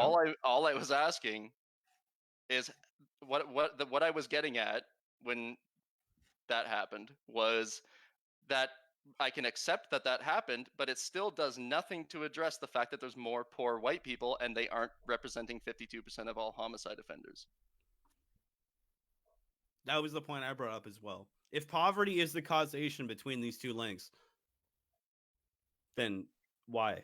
And I've never seen any evidence that there's a causal relationship between poverty and crime. They're certainly linked. I'll give you that. But lots of things are linked, and correlation doesn't imply causation. They're not linked. They are correlated, and it doesn't imply causation. No, I don't know why that makes me racist. Kyle Rittenhouse doesn't really follow. Play the causation of him wanting to murder people. You know what I'm saying? Perfect example. Like, these inherently don't mean what I think you think they mean. I guess I'm being a little assumptuous on that by saying what you said, but I think you're a little confused on your definitions, Jim. I think you've had a bit too much weed, Martin. That's probably true. That's probably. But I got this delicious grandpa's breath. Oh, you got that stuff. That stuff's really good. Yeah, Grandpa's. It does smell like Grandpa's breath after he ate like a rhubarb pie. It does. It does. It really does. And then he forgot to brush. That's an astonishingly accurate description of. Dude, some of these things are like ridiculously good. They had this one that I got last week called Super Skunk, and it literally spelled like I ran over a super skunk. You know what I mean? Well, that's like that doesn't surprise me. Not a super sheep, a super skunk. Yeah. As an outsider, weed culture is fascinating and endlessly boring. Dude, I can't even imagine to an outsider. Simultaneously. Let me ask very simply: how do percentages work? Do you know how percentages work? Well, that's percent means of 100. Yeah, it's in means of 100. So when you're condensing a population of people into a means of 100, when you're talking about statistics, Jim, when you're talking about statistics, you boil it down to per capita, right? That's what I was saying about per capita, right? That's why statistics So work. the impoverished rate amongst black people is higher than the impoverished rate amongst white people. Per capita. Per capita. Yes. But it's not higher. That's not true. So directly linked to that, higher though. Black people are caught and reported for 9% more of homicides in the United States than white people. Well, a lot 9%. More than 9%. A lot more than 9%. 52.4% of all homicides offended in 2018, while whites committed 43.1. So I have so you've just shifted. So you've just shifted from per capita to overall, right? You have to, look at one or the other. What do you think per capita means? No, it's not. That's not per capita. That's not per capita. For the population, yes, per capita, per the population. No, you're getting confused here. 52% of all homicide offenders are black, right? Regardless of how much of the population they comprise. Yeah. Right. So same with 43.1% of white people committing. And how many white people are there in the country? What is the per capita rate? Very low in comparison. That's exponentially lower. Exactly. There are more white people living not in poverty than white people. Per capita. You are right, but per capita. No, sorry. Overall, there are. Overall, there are, yes. Sorry, I'm reading the statistics right fucking in front of me. Yeah, you're right. Reading the statistics, man. All right. You're right. You're right on that one. I fucked up. But you're shifting. But you're just shifting like seamlessly between per capita and overall, and I think that you're getting wound up in what you yourself are saying here. Literally reading these numbers right next to each other. I've got the numbers. According to the FBI, African Americans for 52.4% of all homicide offenders in 2018, with whites being 43.1. Right, and there's like 20 there's times more white people. 9% differential there. When you're talking about black people being systemically more targeted by police than whites. So for there to only be a 9% differential there is actually surprisingly low. No, it's not, because of per capita. It's really not. Yeah, exactly. If you break the statistics down per capita, how many more? I'll I'll try and make it really simple. How many times more white people are in the United States than there are black people? How many times more? 20. About 20 times. So for those statistics to be 1-to-1, the rate of white homicide offenders would have to be 20 times higher than the rate of black offenders. I think you need to do a little bit of research into Do you think they should be 20 times higher than 43.1%? Based off the mathematics. Yeah, this is an 20 issue times higher than mathematics. 43.1%. Man, this is literally like an issue of not understanding how the mathematics work. Like, percent means this is not an issue of like anything else of racism or like classism or Marxism. This is you not understanding how math works. It's an argument based on that black people are more targeted. Yeah, I understand that's your argument, but I'm asking you for evidence of that. And you can't support any, man. And furthermore, I'm asking you for evidence that because I don't even necessarily dispute that they're more targeted per se, but I'm asking you for evidence that is not just common sense because of the exponentially higher rate of criminality. Yeah, of course. They are more targeted for sure, but like you said, it's because of the representation of how much crime is committed. Exactly, Martin. You're trying to argue that the cause of this is racism. You have not established that. That's what's at the bottom line of this. You have not established that the cause. People living in Toronto are far more likely to be injured or killed in interactions with city police. Ontario Human Rights Commission said Monday it is called on the force to deal with what is described as a serious problem. This was reported in December of 2018. And why wouldn't they be? What do you mean, why wouldn't they be? They have more police interactions because they have a higher rate of criminality. Well, doesn't that just make sense? Again, this backs the statistics, man. Logic that's happening here. No, I do see the cyclical logic that's happening on your part. Yes, I agree. What I'm saying is a very simple matter of mathematics. So right now, just to establish, you're saying that because black people are caught for more crimes, like 20 times plus more, yeah, literally, they must literally like 20 more times crimes. plus. Yes. Mm-hmm. That seems relatively reasonable. White people that have committed crimes? Reasonable. Sorry, could you repeat that? Do you personally know white people that have committed crimes? Yes. Right here, this guy. I've been arrested. How many times have you been arrested? How many times have they been arrested? 14. Holy shit, Martin. For me, you've been arrested. You have been arrested 14 times. Yeah. A lot of them were misdemeanors. Yeah, misdemeanors for what? Still. Well, you want to go through all of it? Yeah. Not rape or homicide. Yeah, I know, like possession of weed. Oh, I don't know. There was an instance of assault. Sorry, not battery. If you want to talk about like felony convictions, that's probably like more relevant. That's a whole other chapter. Yeah, well, that's what I'm saying. There's different like felony convictions, like because I've had like assault and battery. Do you understand the system in society that keeps black people in the prison system? Do you understand the cyclical logic that exists there? No, I'm sorry. Of what? I don't know. You don't know about how I don't. People are introduced early into the system through because they commit crime. Because they commit crime. But that's the thing, like, right. just because why are you committing crime? Poverty rates. No, So I don't agree with that. That's the fundamental point of this argument, though. Is right. That that's the crux of this argument. Is you haven't demonstrated causal crime has a tendency to exist. But it doesn't, statistically speaking. Poverty does not cause crime, man. Yeah. Well, if more white people are fucking poor than black people and they commit less crimes than black people, then it seems like it's not about poverty. It seems like there's some other abnormality that we're not considering here. You know what I mean? Like, and I don't know what it is, but there's something fucked up going on here, man. Fucked up. And if we can't acknowledge that, then what the fuck is the point? That's what I'm saying. And it black doesn't make you racist. The truth is not racist. So the fact that police presence exists in black neighborhoods, black people are more commonly persecuted. You're more commonly like 20 times more crime, Jimmy. You're phrasing this in a different word. Mm-hmm. Well, the thing is, like, you're more commonly caught for a crime. Like, yeah, I think we're starting a point here because poverty. So that is the systemic problem that is happening here, right? Because of poverty, you haven't demonstrated that. You haven't demonstrated not that, in the slightest. Okay, so sorry, what are you wanting me to demonstrate? The argument is that systemic or institutional racism actually exists.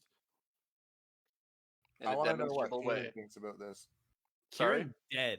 Oh, I want to know if you want me to establish that systemic racism actually exists. Yep, yes, that's with statistical backing or any kind of reasonability. Well, again, the fact that black people are more targeted for criminal offenses than white people. But isn't that a reaction to their higher rate of criminality? That isn't. Doesn't Hawkins razor the police presence in black neighborhoods? There is actually a direct correlation. Why would there be a higher police presence in places with no crime? Like, from a law enforcement perspective, that just fundamentally is a non-starter. I just don't see how you see it. You're not looking for crime. It's very convenient to say that, oh, crime doesn't happen there, so we're not going to look there. No, statistically speaking, it doesn't, Jimmy. That's the issue here. Mm-hmm. I had a huge. Oh fuck! I'm still on a big leg spike. Sorry, I'm having a big leg spike. I don't know if you can hear me. You're good right now. Just give it a second. Okay, I'm back. You're good. Sorry, I'm sorry about that. It always comes like when you're in the middle of fucking talking. Honestly, it's Discord. Discord is fucked. It's my internet. Go ahead though. Sorry if you have to restart that. Okay, I don't know where I am. Well, we can boil it back down to the original point. You're at home and you're safe. Everything's good. You got a nice closet full of beautiful shirts and ties. I also, I was going to bring this up afterwards, but I fucking very much appreciate that piano tie. That's very nice. Yeah, the piano tie is a nice touch. I Man. like that. I like that. I'm an shit. '80s aficionado, and that is the first thing that I spotted in this entire like. Yeah, that's nice. I like it. It's well put together. But I guess back to our original argument, right? Is that the whole idea is that systemic or institutional racism does exist. Yeah, absolutely, it does. But based off the evidence that you provided, being the fact that like your most substantiated argument is the fact that black people commit more crime because of the fact that they're more impoverished, right? Yeah. Mm-hmm. I'm not trying to I'm trying to understand. No, is that the but greater? Jimmy, if that's the case, right? If that's the case, if poverty is the driving factor towards making black people commit more crime, then statistically speaking, why is it that the 20 times more impoverished white people don't commit nearly as many as crime? To the aspect of 1 in fucking 2, man. Because by the nature of systemic racism, we do not consider white people as suspect. Right. Right. So this is textbook circular logic, right? Exactly. Systemic racism exists because systemic racism. Because of the numbers back my argument up. You know what I mean? I'm like, that's not as everything. Well, you know, this argument only makes sense if you presuppose that systemic racism exists already. Exactly. Nothing you said. You're not proving systemic racism. Like that's the issue with this argument. Yeah, sure. Go ahead. Go ahead. And for example, the reason that carding was stopped as a practice here in Toronto is because they found that black people were disproportionately targeting, or the police officers were disproportionately targeting black people, far and above anyone who was white. But that's not evidence, right? Well, you know, it's just an example of the system that we have a tendency to want to regard black people as more suspect than white. No, it's an example of a system that's desperate to reduce black crime rates by changing how we enforce the law. Black it's crime essentially the opposite. Persecuting black people and well, what do you want them to persecute? People that don't commit crime? Like those are the criminals, man. At this point, we're not talking about black or white people. We're talking about criminals at that point. Yeah, they go to high crime areas, right? That makes sense. If the nature of the criminality is rooted in crime, then why do not, or if the nature of criminality is rooted in poverty, rather, why are we not focusing further on alleviating poverty rather than? But it's not. It's not, Jim. That's the whole argument. I didn't disagree to that. Mm-hmm. I do. I don't think that criminality is based in poverty. No, you know what I mean? I don't agree with that. I'm just saying I didn't make that argument. Oh, I see. Yeah. Well, criminality as we enforce it is based in poverty. Criminality as it exists in reality is probably cross-class. I would argue that there are plenty of white class criminals that get away with doing extremely illegal activity on a daily basis, but nobody's looking at them. Well, they're not murders and they're not rapes, right? Oh yeah, they're mass murderers and mass rapes by and they get caught. war and they get caught. Like Jeffrey Epstein, some of the most rich people in the world get caught for committing serious crimes, and they're white, right? Mm-hmm. There's not like this rash of mass murders going on, and the police are just looking the other way because it's probably a white. The biggest criminals in the world are white. That's what you're arguing? No, that's not what I'm arguing. Okay. So the smallest criminals in the world aren't disproportionately What does that have to do what we're talking about? I don't know what that has to do with anything. Racism, man. No, I'm just trying to say. What are you trying to pivot prove when you say that? What I'm trying to prove is we're that we're not pivoting off this topic. There's not like 20 times more white people secretly committing serious crimes that go undetected. That's what I'm trying to prove. And what is your basis of proof for that? What's my basis of proof? Oh, I don't know. Like Occam's razor. Occam's razor. And what does Occam's razor tell you in this particular situation? That the simplest explanation is probably the right one. And what is the simplest explanation? That there's not a massive conspiracy where 20 times more white people are committing homicides in secret that never get caught. So in your mind, that's literally what you're arguing, man. So in mind, just to be clear, the simplest explanation is that black people are more predisposition towards crime. They are? No, I wouldn't argue that. I would say there's some other factors. Is that your argument? That's fair. Oh, I thought you were making a statement. No, I'm asking. No, I didn't argue that. I know you didn't argue that, but I'm asking. I don't He have said any no. I didn't explanation. argue that. He literally said no. I have no explanation. I didn't say I did.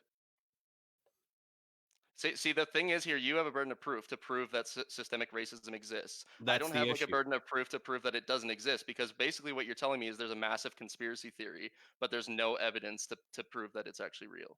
Right. And I'm not a racist, or I'm not a bad person for not believing that based on the words of Black Lives Matter, whose riots have killed 30 black people in the past few months, right? Like, that's Sorry, repeat that? the whole thing. No, just the last part. I was just saying that if like the rhetoric of Black Lives Matter is not sufficient proof for me to believe in a massive conspiracy, especially given that they themselves have committed so many homicides since the beginning of this riot. What homicides have they committed? Just a Christ, few people, excluding just a We're going in the weeds. We're going in the weeds. just a few examples of people that weren't white victims. Dave Patrick Underwood, David Dorn, Chris Beatty, Italia, Marie Kelly, and David McAtee were all murdered by Black Lives Matter rioters in the past few months, and they're all black. There's more. The protesters were all black. The people that were murdered were all black. The victims were all black. Mm-hmm. The victims were all black.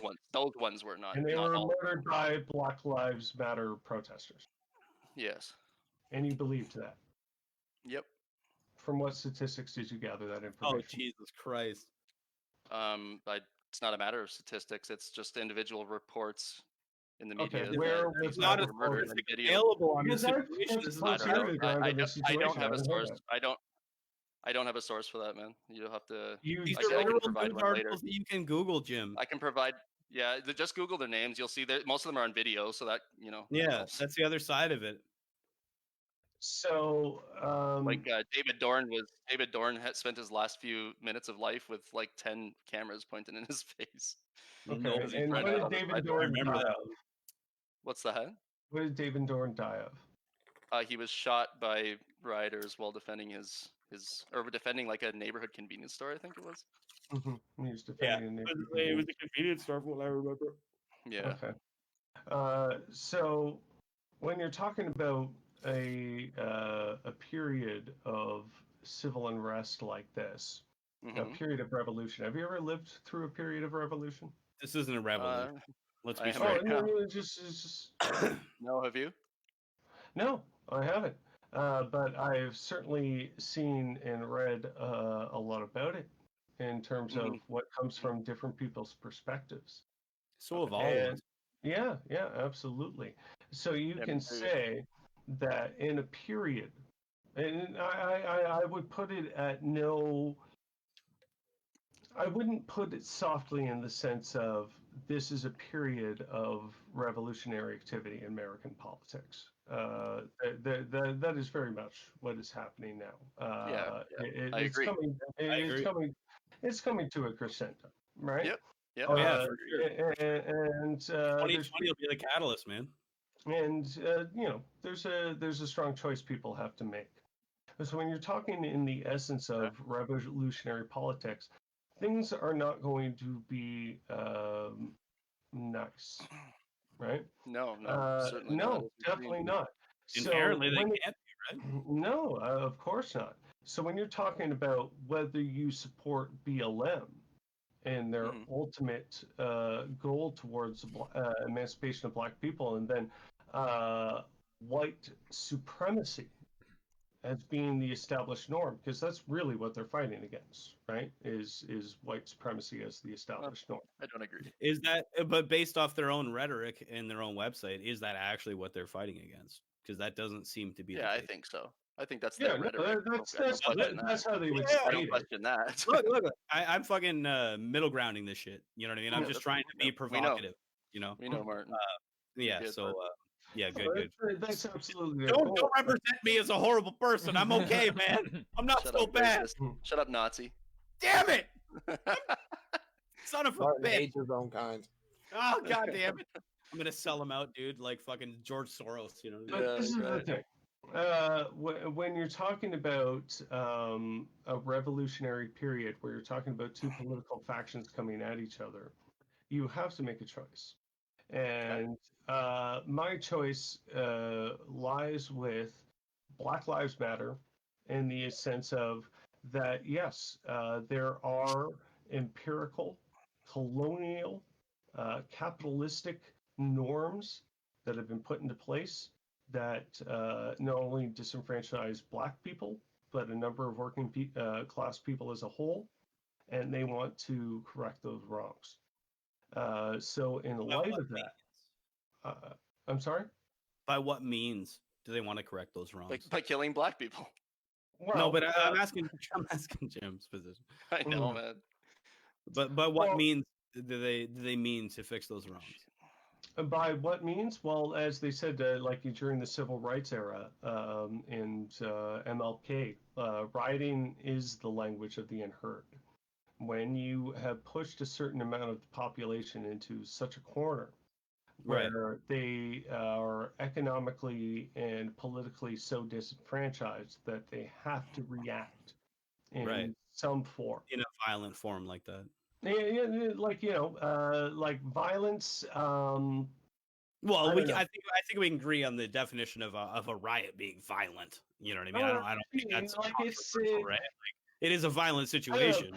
Can we agree on that? Like, it's weird how into the weeds the definition of violence can be, depending on what you oppose or what you do. I think when you're terrified and have to be around a bunch of like mobbing people, burning down buildings and smashing windows and shit, when you're just trying to like go to work or go home, or that's legitimately pretty terrifying. Like, yeah. And like if it was me, like I said, like I have no stake in this shit. I'm putting myself in the fact of like, say I lived in Portland, right? Because I live downtown. And I had to go home, and I'm like, I got to go past like burning cars and fucking people yelling at me because I don't put a fist up or whatever. You know what I mean? Whatever the situation is and shit like that. Like that seems pretty potentially violent to me, man. Like, yeah, that seems violent to you. So, given your position that you exist outside of that bubble, where do you think that leaves you? Oh, dude, I don't exist. This is a very fun argument to make with me. I've lived in the most impoverished places that you can fucking name in Canada. I lived in fucking. I literally just moved from the old East Village in London, where I consistently had to fucking be a witness to fucking shootings, stabbings, robbings, mugging. All this shit, you know what I mean? So for me, I think he was being hypothetical, like, Martin. no, but I'm saying I'm being very literal about the situation because I've lived in these situations. And I understand. You know I drove past your place the other day. I was like, I don't miss going there. Yeah, no, fuck that place. Yeah, like literally every time Brendan would park his car in my street, dude, I'd be fucking waiting in that car locked up till you got to that door. You know what I mean? Like, I have lived in the worst. I've lived in Toronto, Montreal, Ottawa, all of the and I'm a broke motherfucker. You know what I mean? So I have lived in the worst possible situation. I'm a cook, motherfucker. You know what I mean? So like, I make no money at what I do and shit like that. So I have lived in these shittiest situations as are applicable. So when it comes to a standpoint of me not understanding the implications of living in those kind of situations, I totally do. Have you ever lived in geared to income housing? Yeah, I did actually when I was younger. My family did. Yeah. Okay. This is why anecdotal arguments are No, but I did. When I was younger, my mom and my dad, or I guess they didn't, well, they divorced years later. My dad abandoned our family when I was like 5 years old. I haven't talked to him ever since then.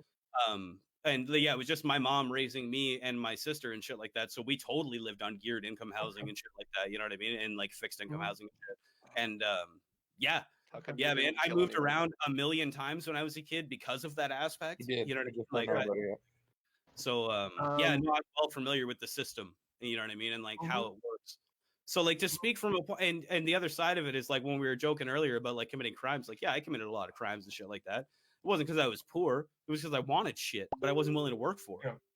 Yeah. It's interesting to me that given this, that's what it was.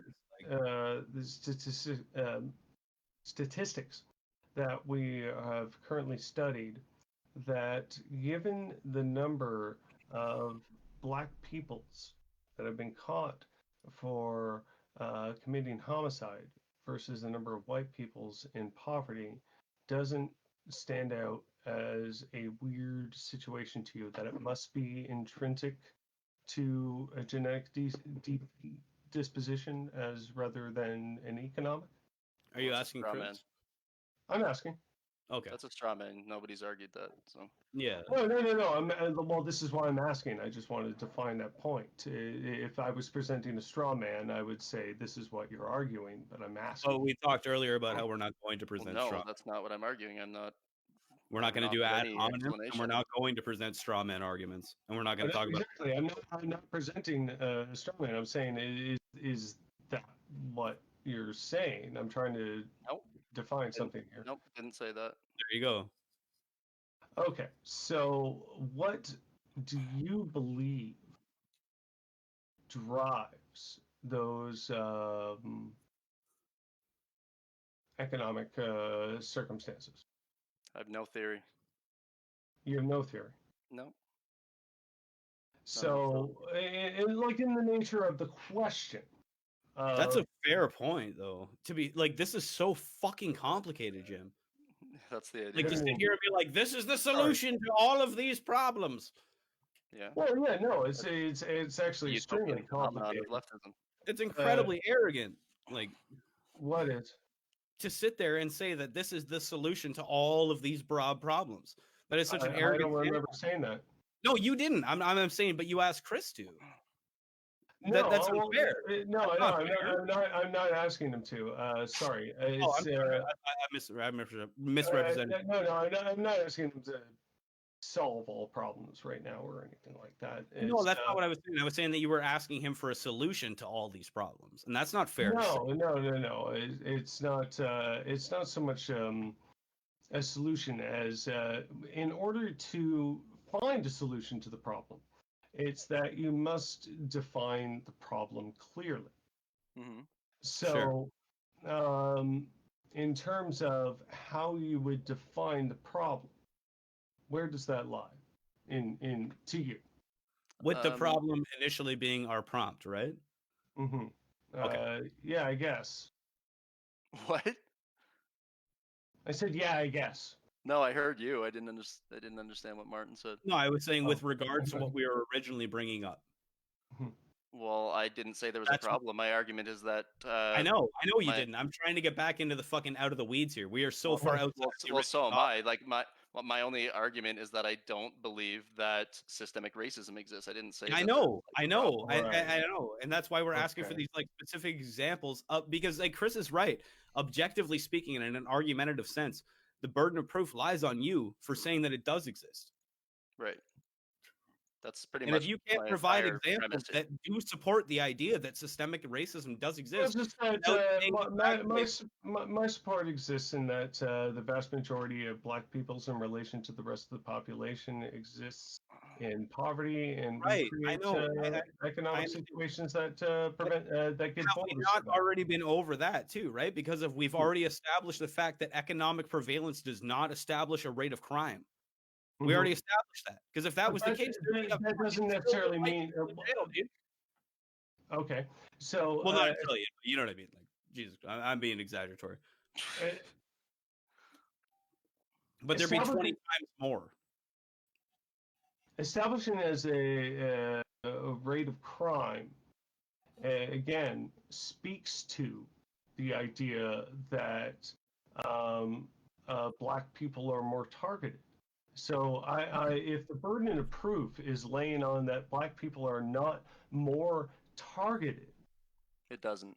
No, it doesn't. The burden of proof lies on you to prove that institutional or systemic racism does exist. That the only reason that it's motivated by racism.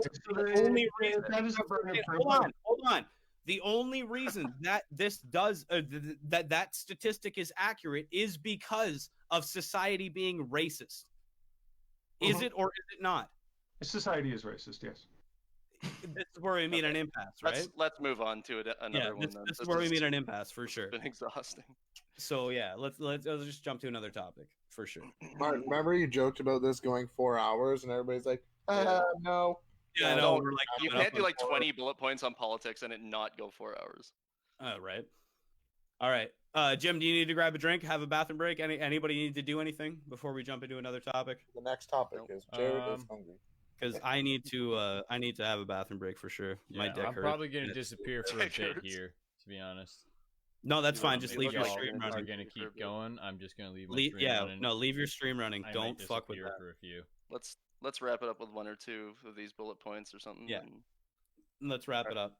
Keep it Seems together, like- Brendan. This Seems is like an important everybody's podcast. pissing, so I'm just gonna do what the cool kids are doing. Yeah, for sure. No. We this is great. This is great. This What's is in fucking the corner so great. of Chris's picture? Is there a rifle chilling there? Yeah. Several. Nice. That's a Car 98. Well, you think Chris is like the kind of responsible individual that doesn't have a fucking firearms license?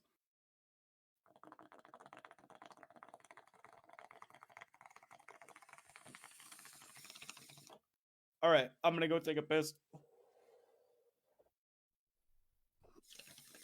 You guys keep everybody entertained. I'll be right back. Gotcha. Entertain me, you fucks. Send me food. Ugh. I'm so hungry. Woo. Me and Brendan are the oppressed ones here. Just stuck sitting here. Yep. How's your kid, Brendan? Good. She's probably fucking asleep by now. It's been a 3.5 hour one. It's been ridiculous. I still need Been to a watch long that trailer you sent me the other day. When you sent it to me, I was in the middle of doing watch shit. it. Yeah, called Your Honor. Hey, new show. We'll get into our regular fucking podcast topics off of this political shit because that's not my fucking avenue and quite clearly not Jared's as we've sat here for 3.5 hours silently. Either way, it's been a good one though. I've enjoyed this thoroughly. But I guess, back to some fucking normal talks of ours. Yeah, Your Honor. Great show coming out if you're a fan of Bryan Cranston, which who the fuck isn't. Looks awesome. Scumbags. It's got like a real dark tone to it. It's a real serious drama. Again, Bryan Cranston, the fucking best. I'm currently rewatching Breaking Bad for probably the 5th time because it's my favorite. Oh yeah, And that was a ride for sure. yeah, and I can strongly suggest Your Honor. New series coming. It's a limited series, so it's only a 10 episode like special, but I got two beers. Check that out. I'm a genius. I'm not Is it Netflix, or is it, sure like, where it is. HBO No, or I some think shit? it was something completely different. Your Honor. What's Brandon talking about? New I think show coming Bryan out. It's a Cranston show Showtime. coming out. It's a Showtime network show. Oh, so it'll be on Crave then, because they It's, have a deal with Showtime. called Your Yeah, Honor. whatever. I pirate everything. Suck my dick network. Yeah, I know, right? But it's got Bryan Cranston, and he plays a judge, and it's very dark, gritty, like drama thing, and it looks amazing. It's got Bryan Everything's Cranston, dark and so- gritty now. You ever noticed that? Yeah. Yeah, It's you're a not big wrong. thing, Yeah, you're yeah. not Like a wrong. sign of the times. I find that Everything's to be dark like and gritty. much more interesting, though. You know what I mean? don't at all, man. Oh no. It's a bit of a catch-22 because like dark and gritty works only to a certain point. Like you had the dark and grittiness of The Walking Dead, but then it became so depressing and so overwhelming. Oh yeah, dude. The viewership just dropped off. Yeah, Like, it's turning into a fucking soap opera. You know what I mean? exactly. There's Like, a lot of it's, literal soap it operas gets to where this point where sometimes it's like, zombies showed up. we're endowed with gritty realism on such a regular basis in fucking reality. Why do we need to look for that in our entertainment? Yeah, That's no, how I agree. agree. Yeah, That is. I think as far as fine like you're seeing like superhero content be so Yeah, popular. totally. It's Dude, and because, I would like, argue regular life is so depressing. We want to I watch would argue, superhero that's shit. why video and- games are like a 3% bigger market than movie sales. You know what I mean? Because like, that is the ultimate escapism. I don't know if you're a gamer, Jimmy. I know Chris plays games. I'm and not a all- gamer. I don't play video all games of us, at all. all of us here on the World's Worst Podcast are fucking huge gamers. We have to. But well, in terms of like what you were talking about with escapism and shit like that, you know what I mean? Like I've always found video games to be the ultimate form of escapism. Because I can like put my headphones on, you know what I mean? I turn the lights off in my office. That's interesting to me because as much as our escapism is escapism, there's always an intrinsic like sort of politicalness to it. Like the video games that we play have a political message. The stories that we engage in have a political message. Dude, that's a very interesting point because I've thought about that before, but that's been like counteracted in my own brain on the fact that like I have a very wide range of friends, obviously, you know what I mean? Like I'm talking to you, Jimmy, you're a friend of mine, Chris is a friend of mine. Like I was at fucking Chris's wedding and shit like that, you know what I mean? Like Brendan is like one of my best friends. Jared's one of my best friends. They're like the most centrist people in the world. You know what I mean? Kieran's one of my best friends in the fucking world, and that guy is just so liberal. And Kieran, you know what I mean? Like, yeah. Just to establish for people who are fairly left, don't confuse them with being liberal. That's fair. Most of us are not entirely on board with liberalism. Mm-hmm. So. That's fair. Couldn't agree more. Same belief with libertarians. Like, libertarians think that they're like the right wing. Yeah, you know what I mean? It's like it's funny. I've had a lot of conversations with libertarians where you start to break down their ideas, and it's like, dude, you're kind of to the left. Yeah, you know? it's just libertarianism is liberalism, but then they think that liberalism is like right wing. Yeah, no, I've adapted. Like, I hate government, I hate taxes, and you know what I mean, and I hate big government and shit like that. So I've like interpreted a lot of the ideals of not liberalism. Sorry, Jesus Christ, my words are escaping me. Libertarianism.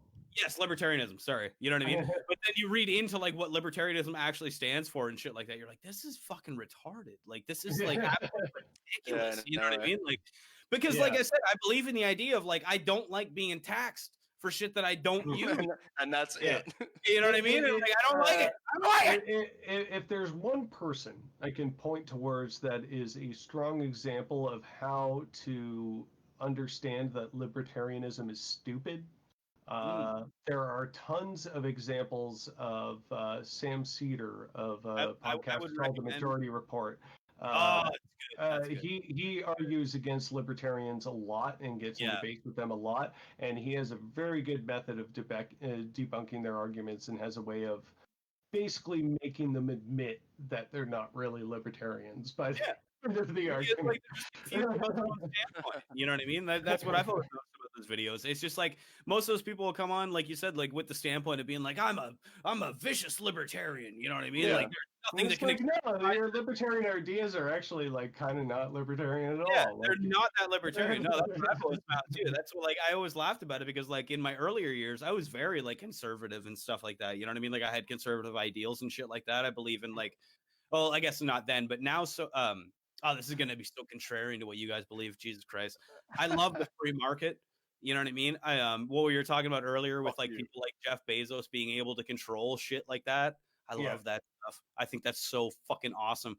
You know what I mean? That somebody can like rise. I just love the idea of being able to rise above your situation. You know what I mean?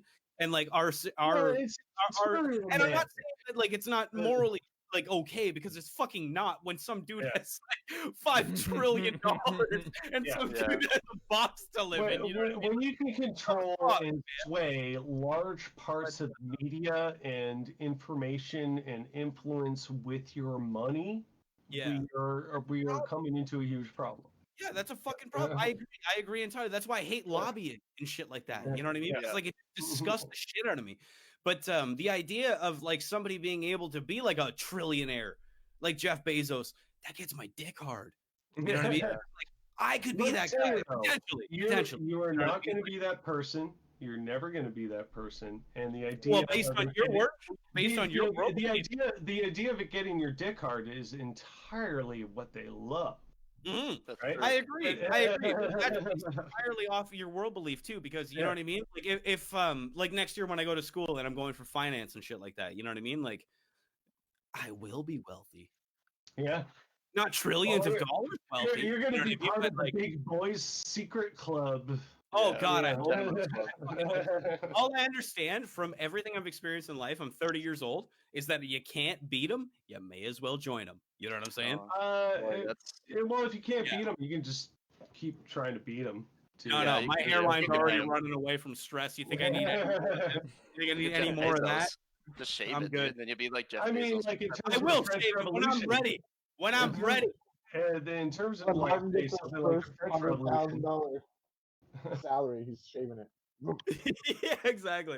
Gone. Yeah, but I just love that idea of like the idea of prosperity to that extreme degree, man. That is like so fucking emphatically like amazing to me. You know what I mean? That you could literally go from Nothing. It would be amazing to me only if it didn't come at the detriment of other people. Like if the But fact how that does it come at their detriment? That's what I never understand. That's what I never. Well, because all of the people that are making Jeff Bezos's business actually happen, Right. are like you're talking about like his hourly employees and shit like that. Exactly. Right? The stuff that actually happens, boots on the ground, people making the work, people making stuff happen. It's not him. Okay, that's fair. That's totally fair. But that, You know, but does that it's coming out the labor and efforts of so many other people that for him to be able voluntarily to agreed. They voluntarily agreed. Nobody forced anybody. I would actually argue that in capitalist society, labor is not involuntary. No, not in the slightest. No, it's not involuntary.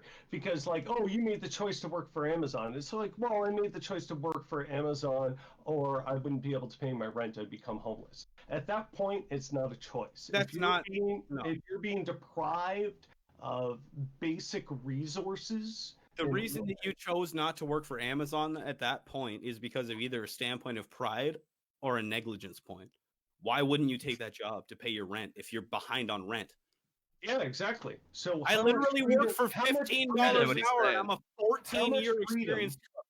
How much freedom do you have if you have to accept a job that under no other circumstances you would accept? More than they do in a Marxist society where they give me a work ticket and tell me to go to the TV factory. That is well, what would the option be if you didn't have those jobs available? That is actually not how Marxist society works in any degree. Yeah, let's get this brain back on the rails here. But what did you say, Brennan? I was just saying, like, if that job wasn't available, though, wouldn't that person just be worse off for having no job to choose? If they. But the job is available. That's the argument. It is available, and you could have accepted it for said term. It available if that industry didn't I'm saying exist. But it does exist. Okay, I don't understand. Like, if you're saying that the job opportunity did not exist, then the pool of a labor available is then greater than the demand. Okay, but the job does exist. That's what I'm saying, and you chose not to take it. Let's get one of these topics under because you feel like it's not enough. How much of something is a choice where when you say no, thank you, that's a choice. Okay, but if the choice is being offered to you, like, okay, you accept this major wage or you starve. Right, that's literally my life, my dude. And that's what I did. I said, yes, I'll take what you will offer me because I can't do better because of my socioeconomic standing right now. All right. 10 years from now, it might be different. And given that's that, why I'm going to school. And given that, do you think that's how a morally justifiable society should run itself? Absolutely. Okay. By the boot heels of the people that work in it? Yeah, why not? Okay. So by the boot heels of the people that work in it, then justifiably, anybody who's running a business should not extract profit from their labor. Oh, no, they absolutely should. Absolutely. Oh, okay. Okay. Absolutely. So you agree in the sense of if somebody is born with less, right, you should be able to extract wealth from them. I don't understand how you're framing that questioning. Okay, if somebody is born in a lower economic ladder than you own the means of production. Right. They do not. They need to work at your factory in order to strictly because of the fact of they were born into a socio-economical lower class, or because they chose not to be educated and be more useful. Oh, they were born into an economic class, and they still chose not to go to school or to make their life better, right? Okay, they chose to go to school. No, but I'm asking. They chose not to do that, right? No, they say they chose to go to school. They got a degree. So then why they're applying to my fucking toilet paper factory, dude? Because the degree that they got. Paper factory. It's too real. Because the degree that they got, for one reason or another, by when it was all said and done. Wait, hold on. The degree that they chose to get. Mm-hmm.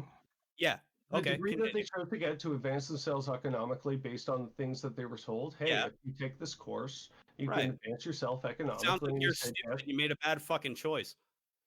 How is that my problem? Like, based on advice from experts that told them that was a good you choice. believed in the wrong experts, you fucking moron. How is that my fault? The people who are, in an establishment that they are in a position to advise you in this again, realm. you agreed with the wrong people. How is that my problem? I don't see how this is my issue as a business owner. In my toilet paper factory, I'm saying. In the current economic situation that we're facing, well, for example, we have in millennials and Zoomers the most educated populace in all of Western history. In what terms of education are you speaking? Well, they have philosophy and economics, or what are you talking about? Yeah, they have college degrees, they have university degrees, they possess in these what, things. Though? That's the problem. In what? That's the issue. Is it STEM fields? Is it fucking philosophy? You know what I mean? Like, these are differentiators. Like, okay. Art, literature. Okay. So, like, if you have a master's in English degree and you're trying to argue that because you have a master's degree in English that you can't get a job as a fucking research analyst, like, that doesn't make a lot of sense. Okay. I'm not making that argument whatsoever. No, that's what I'm saying. Like, that's why I was bringing it up, because it was like, that doesn't make a whole lot of sense if that's what you were trying to say. Okay, so what is your degree in, for example? My degree? Toilet paper studies. Yeah, toilet paper sales and retardation. All right, Martin, let's move on here. I was asking a serious question. I know, but I have no credentials, so I answered it with comedic value. That's why I work for minimum wage, my friend, because I have nothing to offer the economy. It's all hypothetical. Okay, so you think, given the fact that you have not gone to college, you don't deserve a living wage as a result of that. You that's something you accept. But that makes no sense to me, because I make a living wage, because I negotiated a living wage, because I live in a capitalistic society that allowed me to do that. Okay. I live fine. Like, I'm not arguing for my stance in poverty at this current point in my life. Mm-hmm. I do fine. I do okay. Like, okay. And so what is it that you do, if you don't mind me asking? What is it that I do, sorry? Yeah. I'm a chef. Okay. So you're a chef that makes. Well, I'd rather not disclose like my personal income and financial information on the internet if we could avoid that. Okay. But like, needless to say that like I live in an apartment, like I live in a 2-bedroom apartment by myself, and I can like afford to pay my bills reasonably well. Okay. You know what I mean? Like, I'm not fucking rich. I don't got a fucking Audi in the driveway. I don't drive. You know what I mean? Like, none of that kind of situation. You can't afford a car. No, like I'm not trying to be in. No, not at all. No, not at all. Just to establish, it's like you currently cannot afford a car. I definitely could. I choose not to. Okay. Yeah, I definitely choose not to. I could easily, like, I'm not trying to be like arrogant or facetious, but I could easily like afford to pay for a car and the insurance and shit like that. Okay. That wouldn't be any kind of a concern towards my financial well-being, that's for sure. Okay. And would you consider that to be a norm in your economic situation, like for people who are a cook? Oh, no, not at all. Not at all. But I would also argue there's a counter argument to that in the point that most cooks that work for a living, like the way that I do, don't represent themselves as well as they should. Okay. You know what I mean? Like they're worth more than what they're paid, and they can demand that salary, but they don't. You know what I mean? Because of the desperation of the industry of being a cook, especially in today's socioeconomical climate, right? With COVID-19 and all this shit being a thing, right? Like, right. Cook jobs are hard to come across. So you would agree that in socioeconomic struggle like this, it is ethical for business owners to take advantage of working class people to extract them for lower amounts of wealth? In sense of an agreement, as long as there's an agreement between the owner and the employee, you know what I mean? That they sat down together. How free is a starving person? Like when they're desperate to eat, when they're desperate to have a home. How free are they? How free are they? Yeah. Arguably as free as anybody else.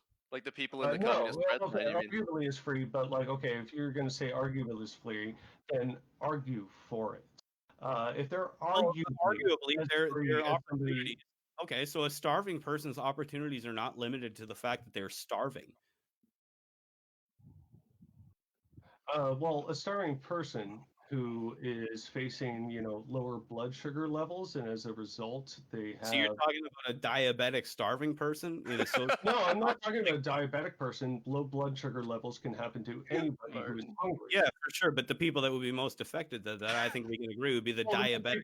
Yeah, they'd be diabetic. But again, low blood sugar happens to everybody. Low blood sugar happens to any person who is malnourished. Okay. Right? And low blood sugar and malnourishment contributes exactly to. Right. So is it better for that malnourished diabetic person to receive $0 an hour or minimum wage?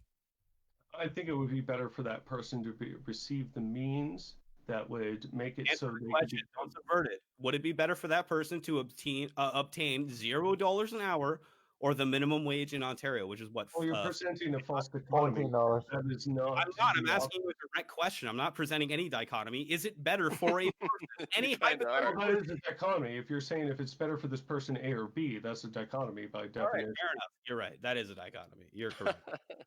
Yeah. But I still feel in every stretch of this imagination, when a person agrees with their employer that they're like, yeah, this is enough of a salary for me. Mm-hmm. Well, how is that? They're not inherently agreeing with their employer. They're agreeing with what they can get. There's a difference they there. Can get more. I did it. Mm-hmm. This is so like. Yeah, well, if you walk into a job, they're like, you we're going to pay you $14 an hour. This is something that is 15. They're like, okay. Like, it's really easy. They don't expect people to say it, and they'll pay them. Exactly. It's easy to sit there and say, "Oh, I'll pay you $15 an hour." Well, I want 16. Oh, okay, we'll give you 16. Like, I've been in that situation many times, and I've negotiated raises and salaries with different people, and it come to the point where I had to walk away from them.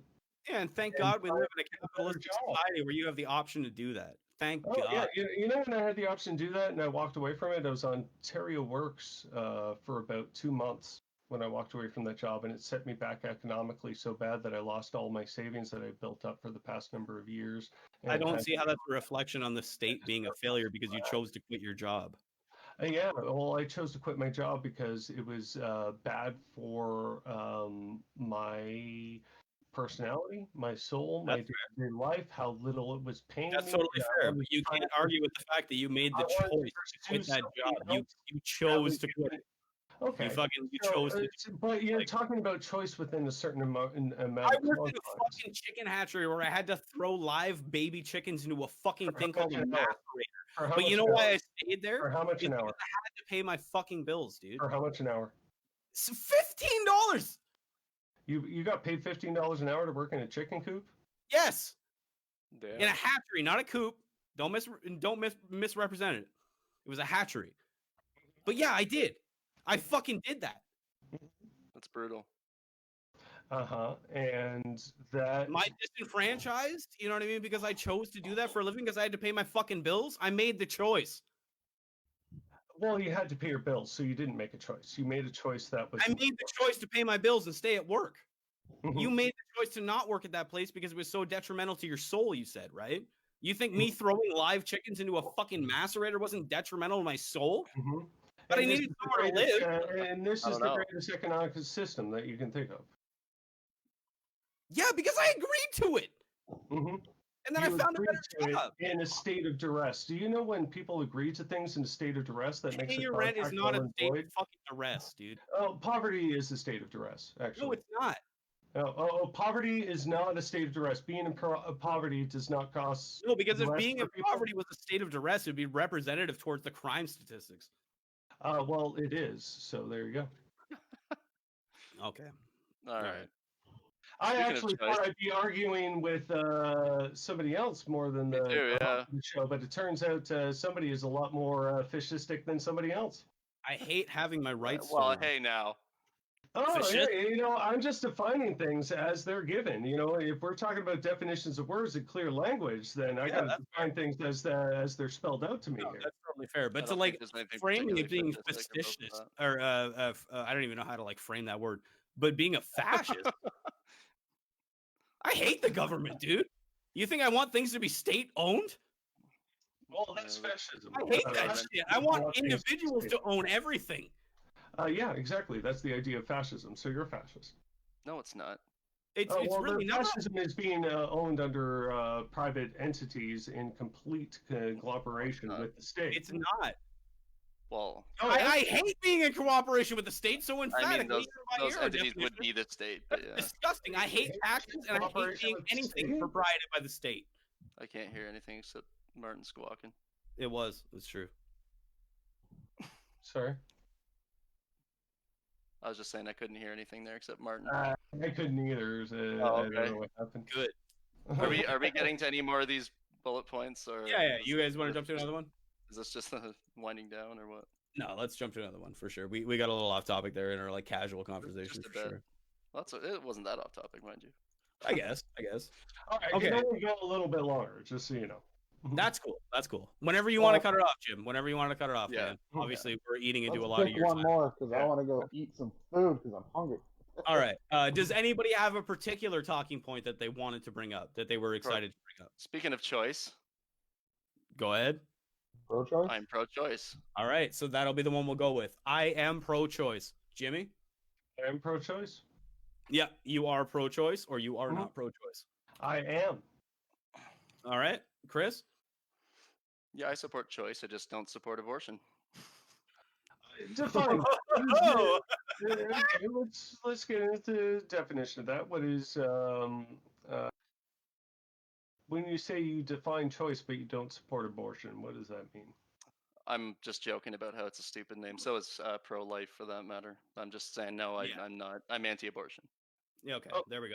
That's the emphatic statement. Yeah. Of, I wasn't trying to be profound. I was just making a joke about the stupid name. For sure. So you get pregnant. Me? You as an individual, you get pregnant. You have a baby inside you. Right now. I'm not inside me, but yeah, you have a baby inside you right now. You could use the example that he got somebody else pregnant. He literally has a child. Yeah. No. He's the one who's pregnant. That's the importance. Okay. Because you want to elicit an emotional argument. Well, it's not a listen emotional argument, but a very personal one. It's your body. It's your body, and you have a life inside of it, as defined by the state, and you decide for yourself as an individual that you do not want to go forward with this pregnancy.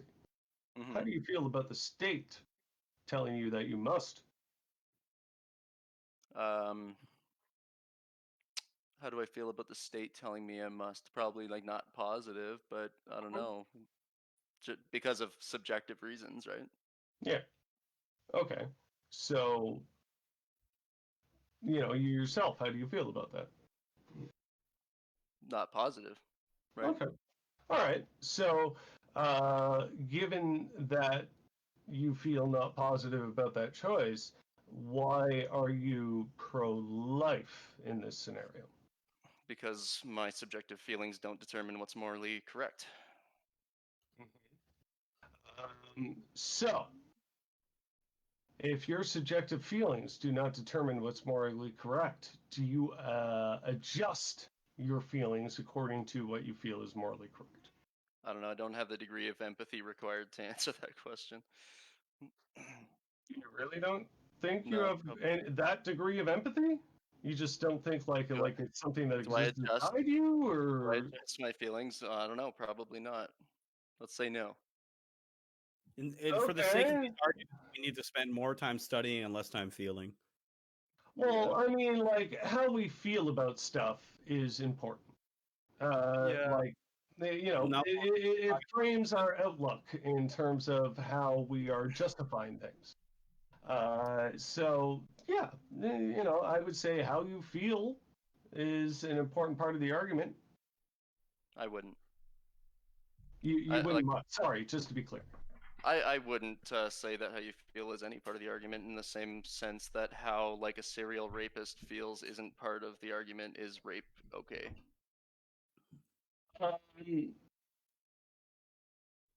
No, but that's because that's how we draw that dichotomy, right? We realize there's a differential in power.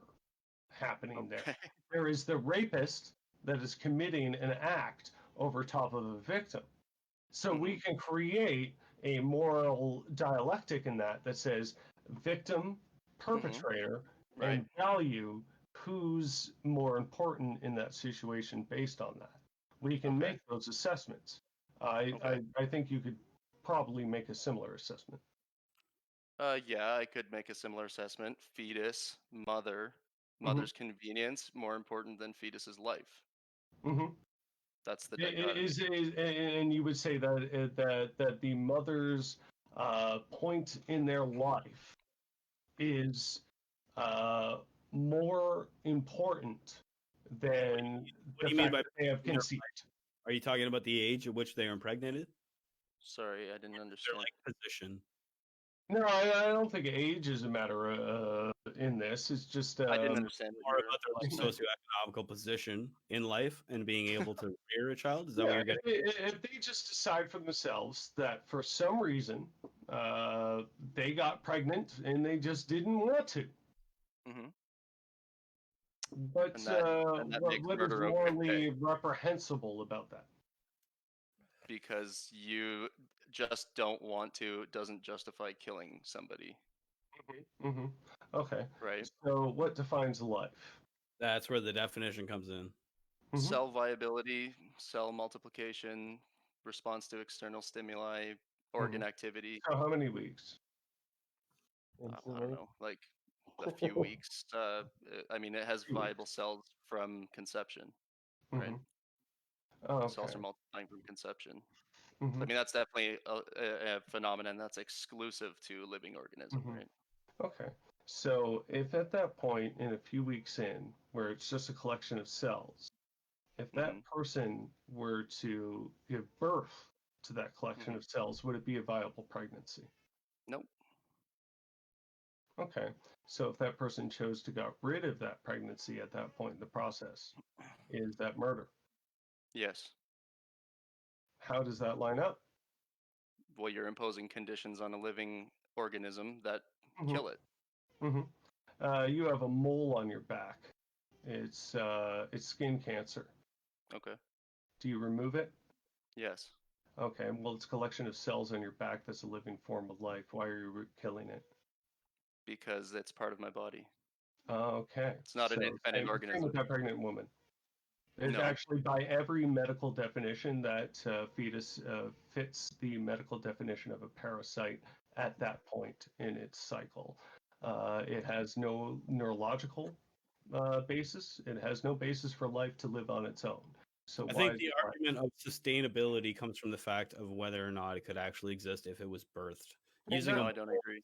I don't agree. Exactly. Okay. All right. Well, you don't agree, but you can disagree with 2 + 2 = 4, but yes, it doesn't make it a strong argument. Yes, there's an argument that comes with this position. Believe me. Okay.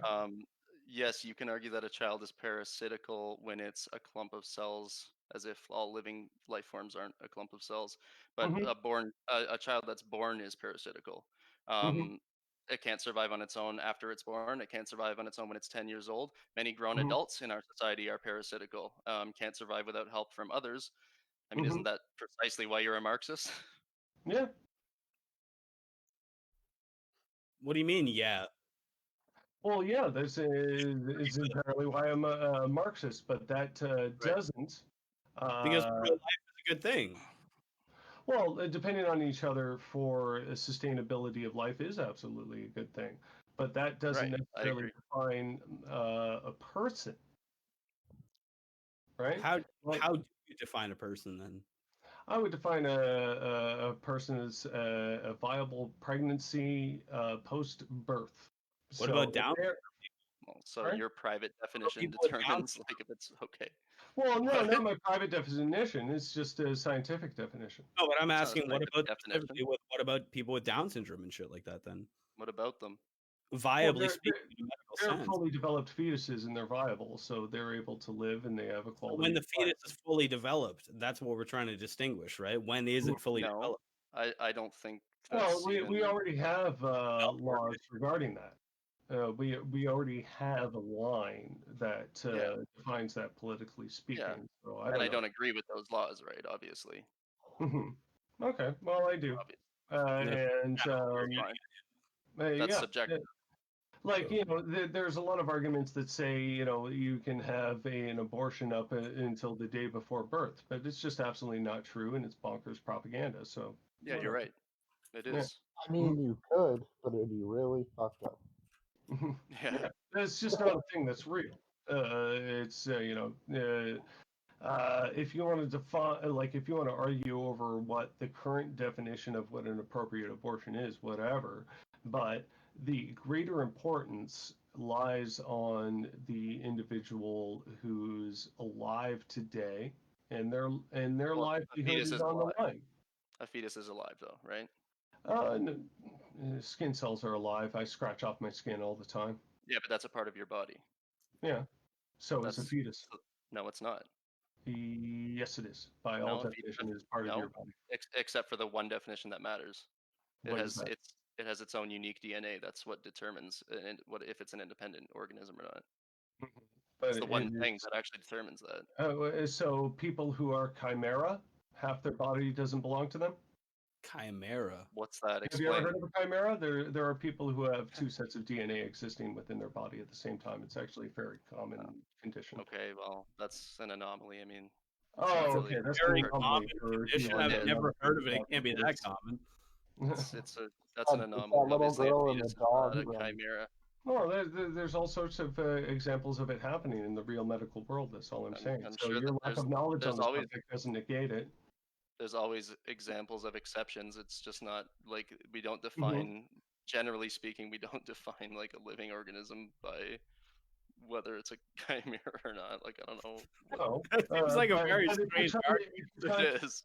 If you're trying to draw the distinction between what the differential in DNA is. You've identified an exception. We're talking about viable human life being able to be aborted or not. We're not talking about chimeras. Okay, so yeah, sure. Let's go with the chimera argument. So no, I don't agree with chimeras cutting off half their body. Okay. You got me. You got me.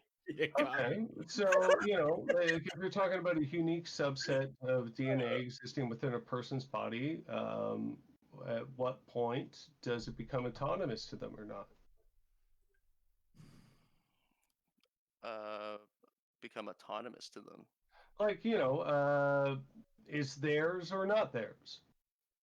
Become autonomous to them. Like no other human is your property, right? Surely you would agree with that. Well, no other human is your property in the sense of it's directly living inside of you. What do you mean? I mean, if a human is directly living inside of your body, as we all do when we're a fetus. Yeah. That choice is more on the person who's carrying the baby, isn't it? No. Why is it their choice to commit a murder? Because they are carrying, providing life for someone else that needs it. Why does that entitle you to murder that person? How would you? Okay, let me put it this way. Sure. You get a woman pregnant. Been there. She wants to abort the baby. She wants to abort the baby. Sorry, did I miss something? When you said you get a woman pregnant, he said, "Been there." It's just like the timing of the situation. Given that, like, say she wants to get rid of it. Yeah, no, dude, it's not about the predication of what you're bringing up. It was just the comedic value of the situation. I know we're moving past that now. But we're saying she does not want to go forward with the pregnancy. Right. Given that scenario, you define it as murder. Yes. Okay. Anytime that someone wants to end a human life for their sake of their convenience, that is even if it's 2 weeks in, 2 weeks past conception. Yeah, it's a human. Okay. You can put conditions on every human life that sort of like weasel into it's okay to murder them, but where does that believe us, right? Well, you were also the same person positing the argument that black people are genetically predisposed to certain amounts of activity. Never made an argument, dude. We have been through this. Hold on. We have been through this, and that is. Hold on. No. That is not a fair standpoint to make, Jim, and you fucking know it isn't, dude. Thank you. He never once said that he stood for those beliefs. He said that it could be a potential, in fact, like a factor. I said hypothetically. I said hypothetically for the purpose of that line of reasoning. You can't do operate on that assumption so that you can bring your argument to the logical. We were talking about earlier. That's not what an ad hominem is, actually. That is not what an ad hominem is at all. Okay, I'm sorry. Ever get tired of this definition is construed. Here's what I'll get across in a straight layman's terms. Don't be a fucking douchebag that blames people for saying shit that they didn't fucking say. You know what I mean? Is that fair to you? He didn't say it. I think it's very convenient that he didn't say it. Convenient or strategically placed because he doesn't fucking believe that shit. Maybe that's a possibility too. How can you lock somebody into a category? He so much as said it before withdrawing, but no, I didn't say that I believe that. Redistributing wealth, dude. I got $2,700 in the bank. How much do you have? Should you take $600 of my money? I don't know. It depends. Yes, please. It's not fair to frame somebody based off their fucking opinion of what they said could be a possibility. I mean, yeah, I think it is pretty fair to base that. If you say, a certain amount of an evil thing is very much a possibility that should exist within the reality. Is this just a statement towards your judgment of character? Is this just you weaseling out of this conversation? Is that what this is, or is there? I think we're getting really sidetracked right now. That wasn't my intent, but yes, it was. That would be your sole intent of bringing up something. What are we talking about now? Abortion. I'll divert back to the subject. Abortion, which kills disproportionate numbers of black babies. Mm-hmm. Okay. What did you say, black babies? Oh, you heard black. It's racist. What's that? I'm sorry. Did you just say because I mentioned the word black, it must be racist? Me? I did. Yeah, okay. Sorry, I just wanted to make sure of that. What did you mean by that? The precisation behind your argument is so ridiculous, man. I just said offhand that abortion disproportionately kills black babies. Okay. But that all you heard from that argument was black. And then you black. And no, I wanted to expand more on that. You decided to hop on that in a very interesting way. Thank you. Not you. Martin. Yeah. I don't like down each other for fucking that did happen. Dear host, trying to promote. I don't like people shutting down people for no reason that has any justifiability. Well, it does have a lot of justifiability, but your narrow subset of views may not speak to that. Dude, I have no views. I'm fucking stupid as shit. That does not actually exclude you from having views. It inherently True, does. I can say that. Saying that doesn't. You can say that all you like. You can say, I have no views, I'm agnostic, I'm all these things, but you keep arguing for certain subjects of stuff. So, no, you have a position. Conveniently pretending you don't have a position doesn't mean you don't. That's fair. So what's your end game here? Like, just as long as you get to call one person racist, you can go home and... No. Okay. That's not necessarily it. I just think... not necessarily. What I don't understand is... I just want you to show your hand. That's all. The emphatic basis of you making no sense towards your arguments is me having a stance towards things. Okay. So you pretending you don't have a stance towards things somehow negates you from having one. No, me calling you out on shit that you can't substantiate maybe might have. Okay, but what is an example of that here in this conversation right now, where I'm confronting you on one of your positions? On my positions or Chris's position? That's what I don't understand. Yours. On my positions, I don't have a fucking position. I didn't even think about this shit. I'm literally talking off of my head. But yet you're taking positions. No, yeah, but that's what I'm finding interesting here. Yeah, you may not have conviction in those positions. That's fair, but you're definitely, taking a position. Yeah, that's fair. I mean, as much as me and Chris may disagree on a number of things here, the fact that you're taking positions is a thing that's happening. That's fair. That's fair. That's really fair. But you asked me emphatically what it was that my standpoint was on said position. What position was it that you were referencing? Just any of them, because you kind of interject with your own kind of like thoughts here, and I'm not sure what. Hey, I think you're definitely not wrong. I've definitely been jumping in with a bit of conversational points and shit like that, but I think I've been pretty fair towards the point of pushing both of you. You've been reasonably fair, but there's just a certain number of things there. I have questions. That's all. Well, what are your questions? I'm more than willing. Are you a racist? Well, like when you're talking into when you're getting into eugenicist types arguments and expressing a certain amount of empathy for them. Wait, I'm getting into eugenicist arguments? I don't remember any eugenicist arguments. Maybe a couple of conversations ago. Holy shit! Like abortion? Jesus Christ! Where the fuck did I bring up eugenicist? Kind of a little bit of abortion. Yeah, okay. Let's not get too into that then. Sorry, I apologize. Okay. It seems like a pretty extreme declaration to say that you got into the weeds on eugenicism. Well, I mean, kind of the things you're bringing up in the conversation regarding racism. Line there. That's all I'm saying. That's ridiculous. I emphatically deny that claim. Okay. That's fine. I'm just saying, based on some of the things I gathered, that's how it might have come across. And I'm literally stating, in fact, Chris knows me well enough to know that I'm not on his side when it comes to things like immigration and shit. I fucking love that shit, dude. I am not. Dude, man, that actually hurts my feelings in the fact that you would even bring that up as a standpoint of this is what you believe. That is not feelings. It sounded. I don't know. That's fair. About feelings that destroyed this man's ego. But Jesus Christ, man, that is not in the slightest what I represent or believe in shit like that. I believe in the individual.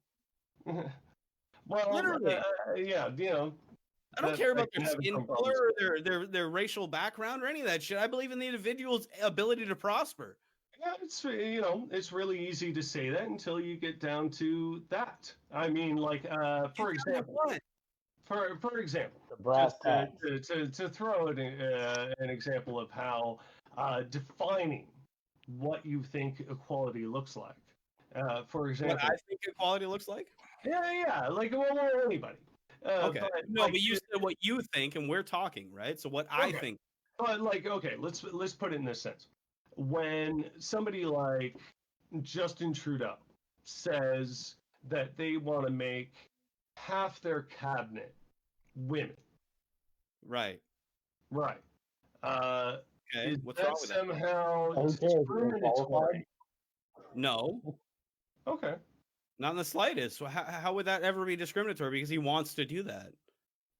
What? I don't know. It just seems like an argument that somebody might have against that idea. That's all. Would Chris have an argument against the idea of just? I would never argue against that standpoint. No, if you want to elect certain people and you feel like that's the best choice for that position, well then fuck yeah, dude. You've been you live in a democracy. You feel like if you voted for Justin Trudeau, for example.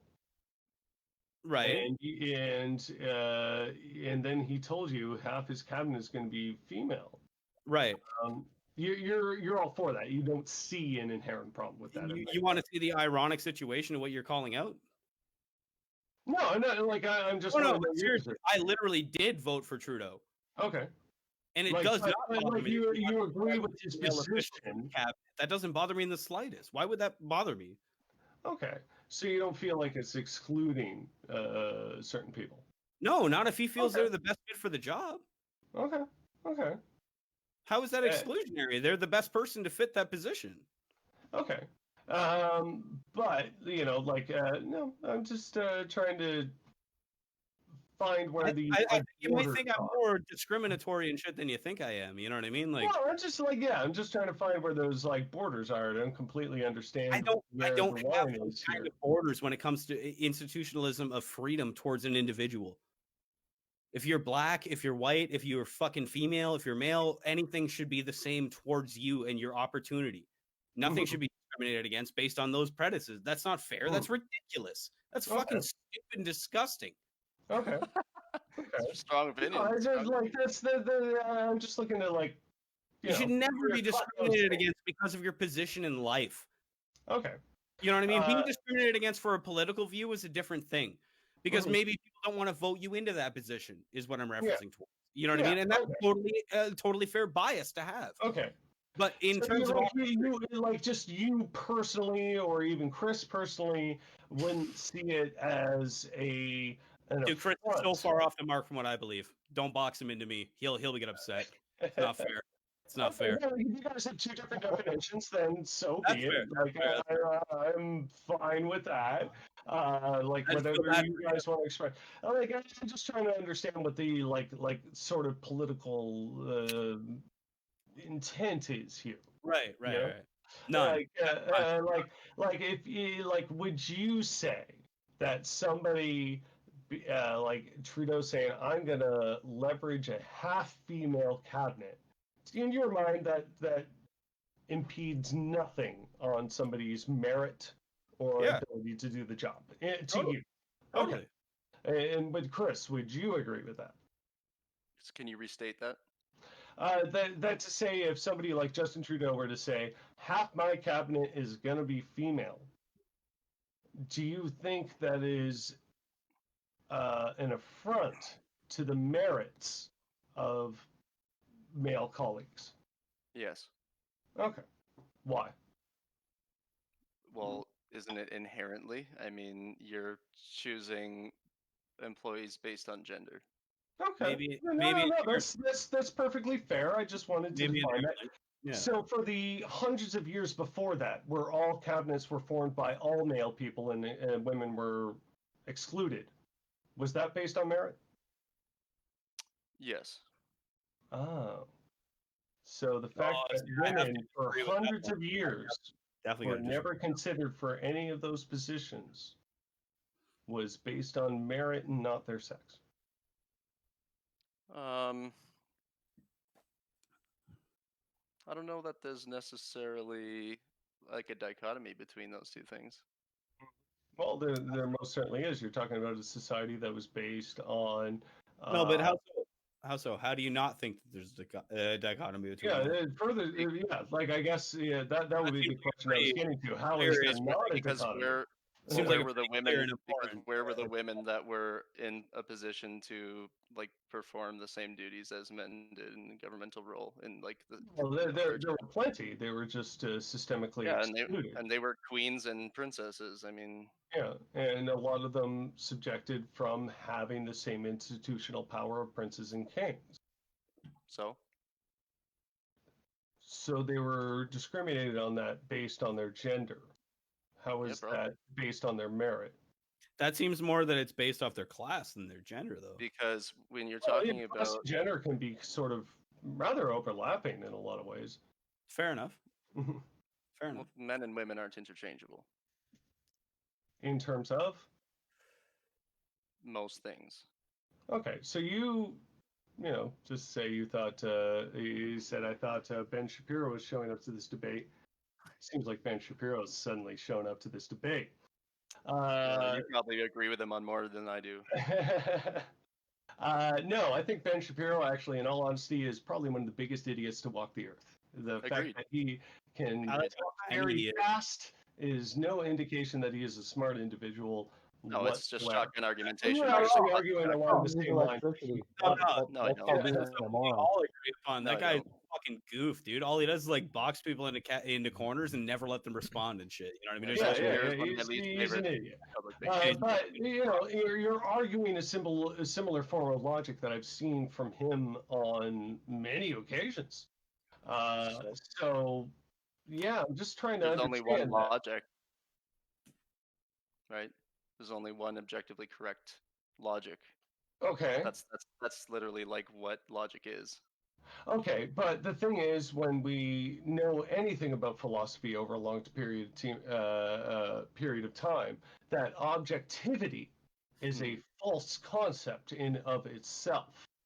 It's always based on a certain subset of something else.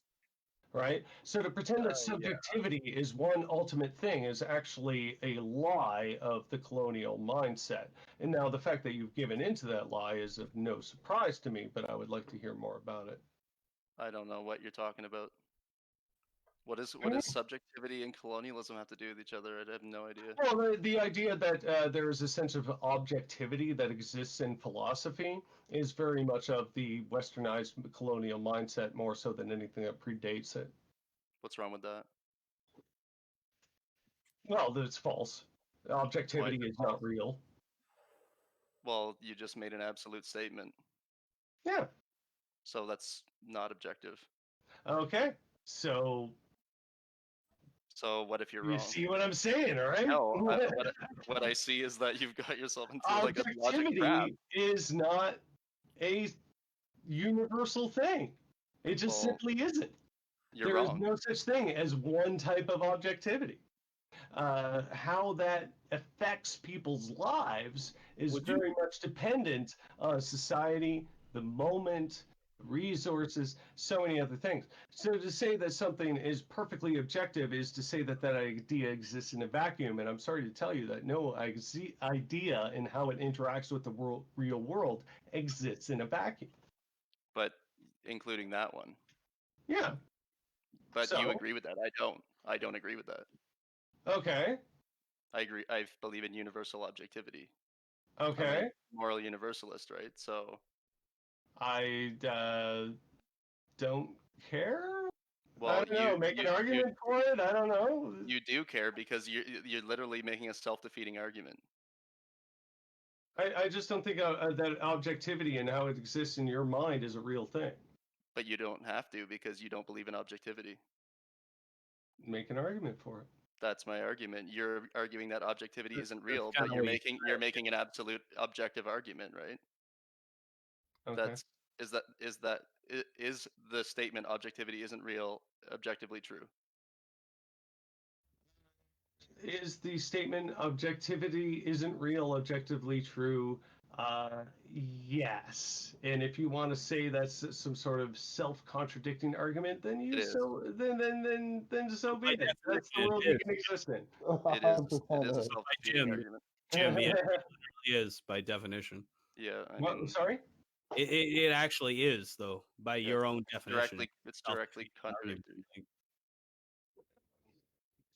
So you've made a contradictory argument. I haven't. I believe objectivity exists. No, okay. Objectively believe that it doesn't, therefore it does. Objectivity. What is objective in your mind? I can use one of your examples. 2 + 2 = 4 from earlier in this conversation. Okay, so that's numerical. That is scientific. But when you're talking about the interactions between people, well, yeah, you're just moving the goalposts to something completely different. Yeah, that's what I was gonna say. You can't shift it like that. When you start a premise like that, that's not fair, man. Okay, so let's put it. Let's put it this way. What in the argument that you were just putting forth is purely objective? What argument? We were just talking about what was it? I'm gonna let you guys flounder on this one. Sorry? I'm gonna let you flounder on this one. It's good. Okay.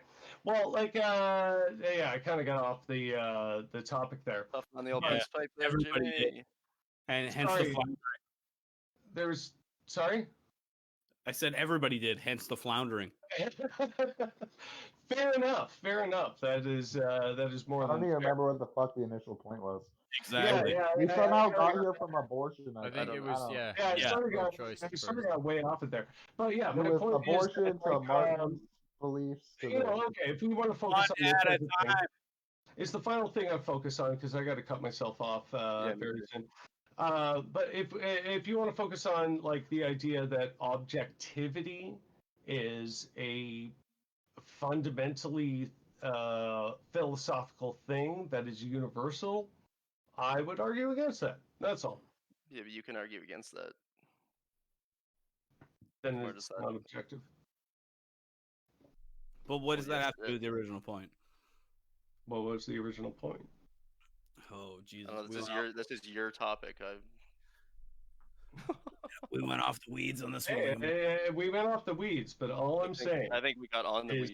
With the weeds that we're off on. With the weeds that we're off on. Yeah, brother.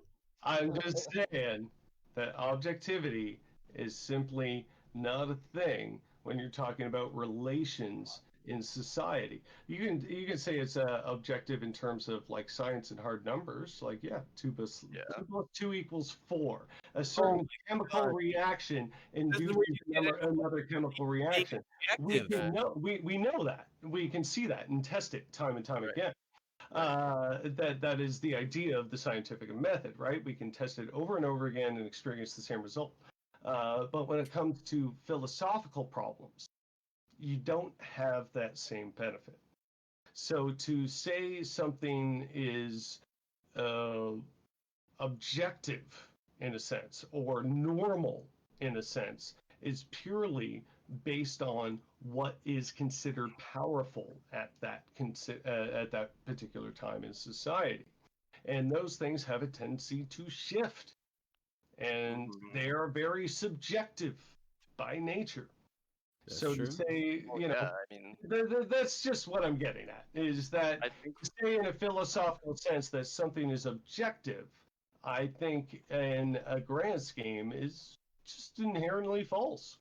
I think what you're trying to say is that logic is a closed system, and if you choose to operate outside that closed system, that's not objectively wrong, but I also don't have to agree I don't have to agree that operating outside the closed system of fundamental logic is valid. Yeah, that's Right. kind of You guys. So, like you're saying, not subscribing to that idea. Sorry, like what I'm saying is, like, if you're talking about philosophy, I think what you're kind of driving at is that philosophically speaking, like we can look at logic philosophically, and we can conclude that since logic is a closed system that's only based on what we agree is a sound premise, you can choose to operate outside of that closed system, right?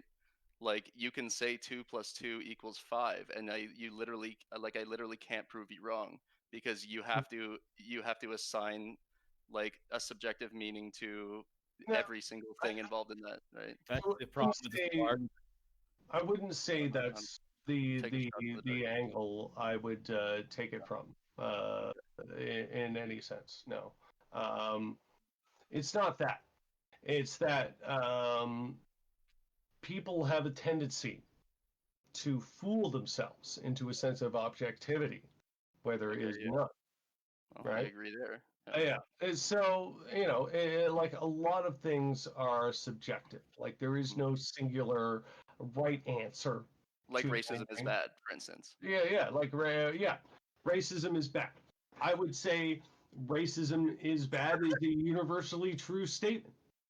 But objectively speaking, there are other people who could say, well, I think racism is good for some reason. It's like, well, why do you think racism is good? And most of the time, the arguments that are going to come out with is, well, because racism benefits me. And so we can say at that point, well, you're making an argument that nobody in this chat is saying that, man. No, I know nobody here is saying that. I'm just saying, like, we just gotta frame that. We just gotta frame that. That's not fair. We just gotta frame. I didn't mean to put it that way. No. I just want to give you a hard time. Here is saying that. So you theoretically could say that and point it as an objective argument, but it doesn't make it objective. That's fair. That's fair. Well, what do you guys think? Does anybody else have any closing statements that they want to bring in? I think the only thing I want to add is that. Go ahead. The only caveat I would have to add to any of this is that I believe that absolutely systemic racism is real based on crime statistics. The fact that there are more white people existing in the country and thus more white people in poverty does not create a correlation or causation towards the amount of black poverty that exists. They are two very separate issues and deserve unpacking and further study without being dismissed as something that just simply isn't real. But that would be my closing statement on that. That's all. Fair enough. Chris, you got anything you want to close with? Nothing further. Nothing further. All right, there we go. That was a good evening, boys. I Thank you want so to take much. a second. I really, really, genuinely want to take a second to thank both of you for spending your time with us on the Saturday night.